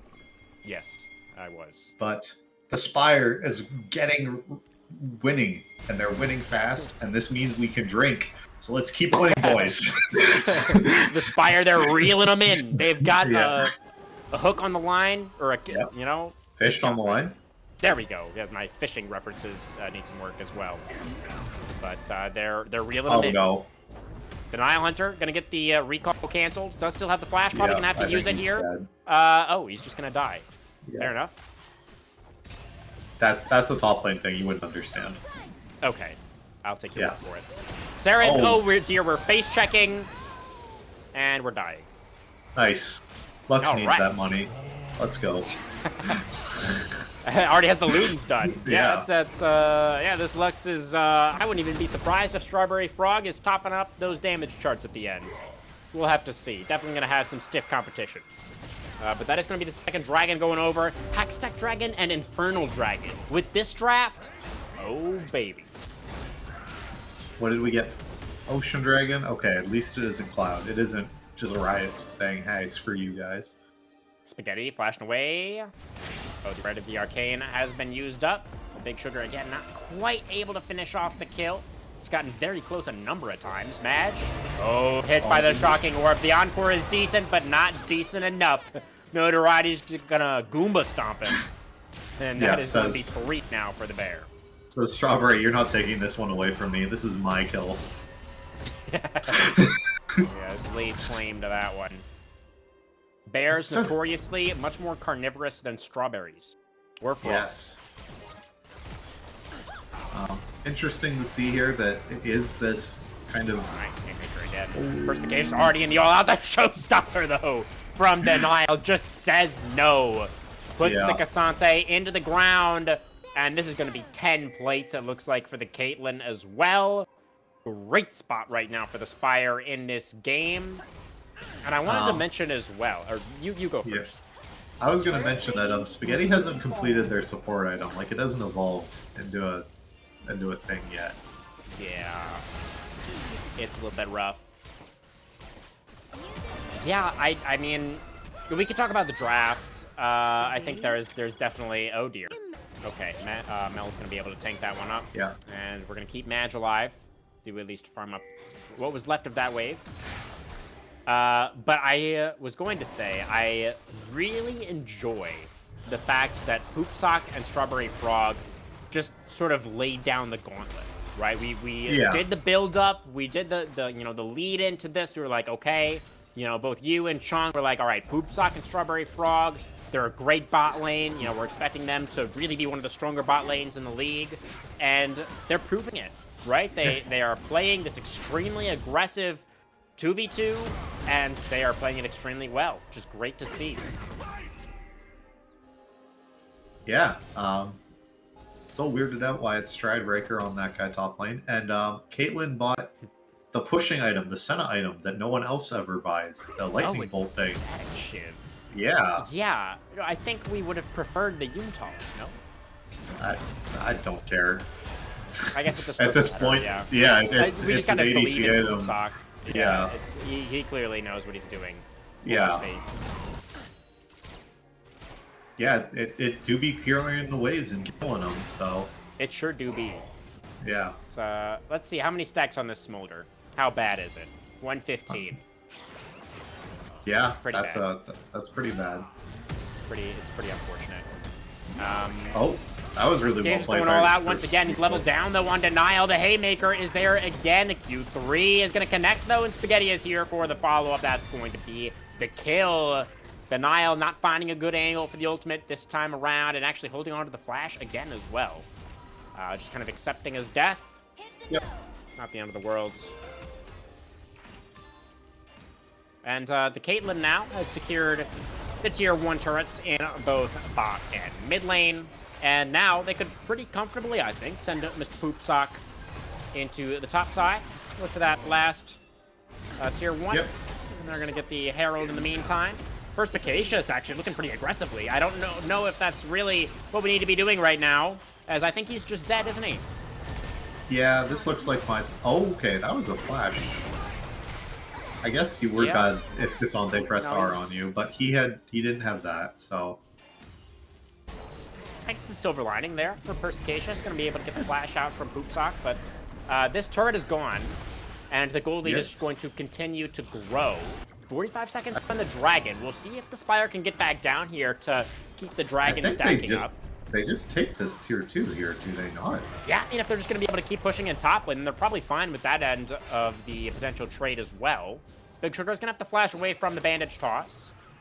So a nice little collection of the summoner spell there for Caxi. Are they going to keep No, going? Cassante is respawned. Surely they don't get the inhibitor tower at 17 minutes into the game. Surely. Yeah, okay. Okay. Backing away. We'll see about this strike. So Caxi now has moved over because he was also worried about a potential threat onto the inhibitor tower. So that means that Omega are not in position to start up the Dragon on spawn. And the Spire have completed their recalls. They're moving in that direction. Yeah, and there's the intel that you're so happy to see. See, Yuntal and static shift. No, we're trusting. We're trusting. It's fine. Yeah. We're trusting. So Maybe Twitch chat has something to say about it, but that's not my concern. Okay, this is the team fight. This is the whole reason you drafted your entire column. How does it go? Are you too far behind? Can you stop the soul stacking? The Volibear is going in very early, very aggressively here. The flip on the Dragon, and Notoriety does get it. Caxi gets in there, but finds the Curse of the Sad Mummy only onto one, only onto the set. Sarenov on the side actually does take down the Lux, and he's going to take down Poopsock as well. Saren actually gets 2 there. They're not really playing around the Caitlyn, and now Madge flashing away. This Smolder is still alive. Oh, but there is the Arcano Pulse from Big Sugar.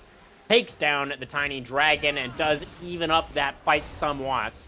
But it does end up being a 3 for 3. The Spire getting the Dragon. Both Dragons are secured. Okay, well, that's keeping our win condition alive. We like to see that as an unbiased Spire fan at this point.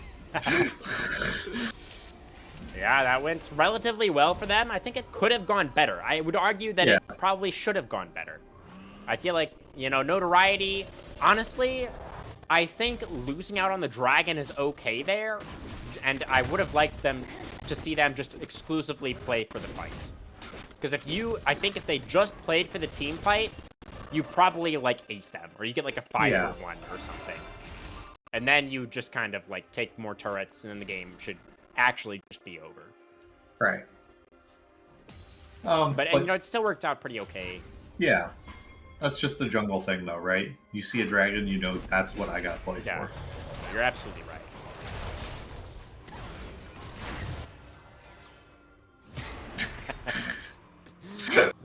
My crowd. Yeah. Fair play, Notoriety. I like that. Has gone for the very, very super ultra aggressive Volibear build here with the Cosmic Drive into the Flicker Blades. Yeah. So maximum damage, which I don't know if that was entirely necessary, but not something you see a lot of. Yeah, it's the solo queue builds for sure. And I mean, you really, I think you had enough damage on the team, Notoriety. But he wants to have some fun with it. It's all right.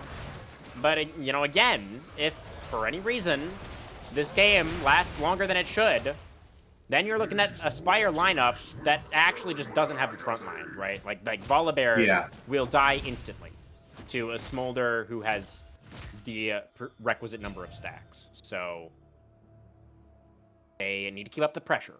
We need to see them continuing to push the pace of the game. And if they do, then fair play. Totally fine call there. But I do think that is something that could come back to bite them potentially. I think it was 190 stacks on Smolder at 20 minutes here. Oh, he is actually accelerating really, really quickly after getting to that 125 breakpoint. So he is actually, probably just a couple more minutes, and he's going to have the execute. Might even have it for the dragon fight in a couple minutes here. Going to be close.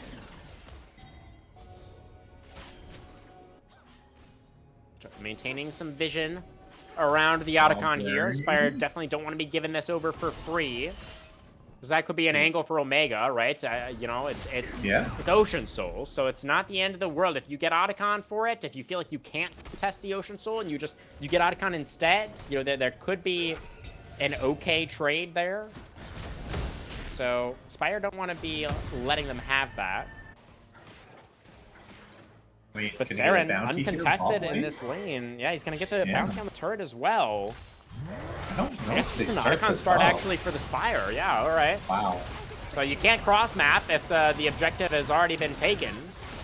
And it looks like they're just going to get it. Because Saren, as we just saw, isn't here. Yeah. So that's big. And Saren now, he's 15 stacks away. He's not going to get this tier 2, though. We got the teleport coming in from Denial. He's going to be able to deny the tier 2 from going down appropriately. Okay, and our Caitlyn is still in tickle mode. Indeed. Yeah, what do we have here? I mean, it's definitely Infinity Edge third, right? Like, for sure. Yeah, for sure. So, there's the S sword. Yep, Love that. That's Infinity Edge. We're still gonna be in tickle mode for this dragon fight, though. Yeah. Probably won't matter. I Shouldn't was matter. going to say, Lux is the damage source out of this bot lane. Honestly. Yeah.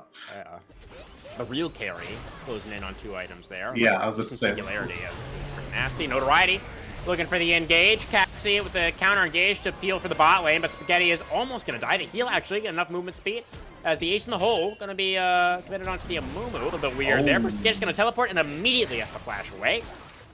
So now complete river control for the Spire, and there goes the trap line. It's being set up right now by Poopsock.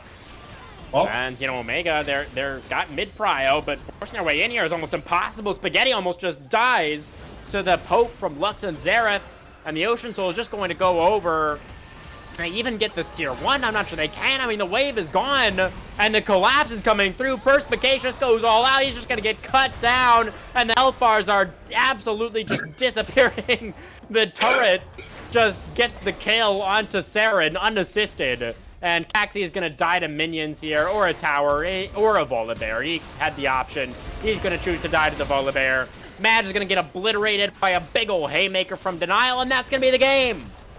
They did not get to the late game Storm, and the Spire, with a very aggressive early game draft, piloted it well, and they successfully punished what was a very greedy draft for Omega. Looking really promising for this Spire team. Yeah. Well, we don't have a minion wave, so I don't think the game's actually over. So, unfortunately. But they probably could take Baron on spawn here. Yeah. They even have time for a reset before the Baron spawns. So and very comfy. All these nice top camps too. That feels good. Yeah. So yeah, right. Smolder has Smolder stacks now, right? He's stacked. 230. It shouldn't matter. We're officially there. It really shouldn't matter. Yeah. They've lost too much. Their base has a big hole in it. They've given over Ocean Soul. The Smolder is just, it's too late. It should just be too late. Yep. I will say Set does not have TP in his bot lane by himself. Don't really love that. So, I mean, you don't have to start Baron. You could just, like, posture around the Baron, and then Set just gets to push for free. And then once somebody goes to match Set, then you start Baron. Yeah, so that fine. Sounds like a good plan. Yeah, the Spire, they're just controlling the map right now. Hit the tower, Set. Stop taking blue buff. he's working on it. He's doing it. He just wanted to get that control ward down, so he had a little bit of vision to see if it was going to be a multi-man collapse coming for him or something of that nature. Oh no, spaghetti. Just SpaghettiOs. Yep, gonna be gobbled up once again there. It is actually Spaghetti's first death of the game, somehow. He actually had Wow. not died at all. So a better performance, I think we could say, from Spaghetti this time around. Cassante is gonna go all out, but that set has Ocean Soul. I think he just wins. Persp is trying his damnedest. He's really Cassanteing as hard as he possibly can. Dodges away from the Haymaker, but it just doesn't matter. It's Ocean Soul. Yeah. And now Baron's being started. Caxi, the Hail Mary steal attempts. They should be able to, well, they don't really, okay, we're gonna go over the wall. Caxi's gonna flash away, and that's gonna be totally fine. Notorati doesn't have a great way back into that pit. And Caxi is in there! Oh my god, okay. Alright, that's fine. Totally fine. All according to plan. Baron secured for the Spire, and now they're gonna be able to end the game. Yep. Just walk down mid lane, calm, totally. Okay, goodbye, SpaghettiOs.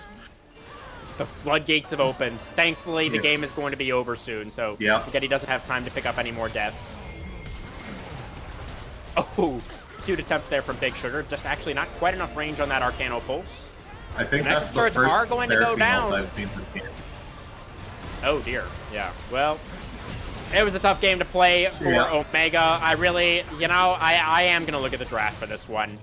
I understand their angle because they probably were watching like the previous best of 3 and were like, okay, like these are going to be really messy games. Maybe we just get to late game for free. And like Saren can just play Smolder and carry us in the late game. But, I think assuming that teams are playing the game correctly, that was just too greedy of a draft for Omega. So that's going to be, I think, my main takeaway from this game, honestly. Wow. Also, the fact that Poopsock and Strawberry Frog are very good bot lane. Yeah, that is a disgusting looking damage graph. Your whole team does less than your Cassante, basically. The rest of your team equals your tank in damage. Let's get a look at that damage to turrets, though. I bet that one's a little bit more fun for the boss man. Let's see if we can find that. There we go. Plenty of damage. Yeah. Easy class. That's like me after every game. I go in there and I check out damage to objectives, so I feel better about myself. That's the angle. Now look at that. Volibear damage up. Oh my goodness. Excellent jungle game there from the Volibear. You'll love to see it. It's beautiful. All right. Who is our Game 2 MVP? Actually, kind of a tough call, isn't it? I mean, Denial did the damage. Boom Boom damage voters are looking towards that set. But I don't think it's actually the set. Yeah, I don't think so. Maybe it's actually Notoriety. I mean, I wasn't a huge fan of the build, but like, he got all the objectives, and that, like, unironically, is kind of what won them the game. Yeah. I mean, the draft coach. Can we put in draft coach? Yeah, we're going to give it to the coach for this one. Draft coach. It was just a big old draft gap, for sure. Yeah. There we go. Draft coach written down. That's the official winner. All right, sure. Fair enough. Yeah, maybe at some point in future weeks, when we have like a member of the Spire on the podcast, we can ask them, who normally does draft, and then maybe we can like retroactively go in there and, whoever is given responsibility for the draft, it can, be given the. Yeah, if they're like, oh, Strawberry does all our drafts, then we'll swap it over. But for now, draft coach. Yeah, no, it works for me. Seems good. But yeah, this was a pretty straightforward one. Yeah, it really was. I think we pretty much said everything we needed to over the course of that game. The Spire, they needed to get ahead early and snowball the game, and that's exactly what they did. Very well done. Exactly what this composition is supposed to do, and they did it. No notes. Maybe the Volibear build. Other than that, no notes. Anything else, Storm? No, I'm good. Thank you. All right. Yeah, that is going to do it for week number 1. Now, tomorrow, guys, we are going to have High Alert going up against Dorado Gaming. So, a couple more teams that are hoping to have a little bit of a stronger performance this season, as opposed to what they were able to do in season number 1. And then we are going to have Team Solo Invade versus Elysium. It's going to be our last match of week number 1. And that is one that I personally am very much looking forward to see how this Elysium roster is going to look. Definitely high hopes there. But that is going to do it from us here. So from myself, from Storm, from Wookie, and the entire team here at Blue Water, thank you everybody very, very much for watching. I do want to let everybody know that I am actually going to be traveling for next week and the week after. So I'm not going to be around for weeks 2 and 3. I believe we're actually going to have Trong Somo pull in double duty for those couple of weeks, unless we manage to find somebody else. So if that does end up happening, make sure you show Trong some love, because that is going to be a ton of work for him. Big thanks there. And again, thank you everybody very much for watching. We'll see you next time. Have a great night.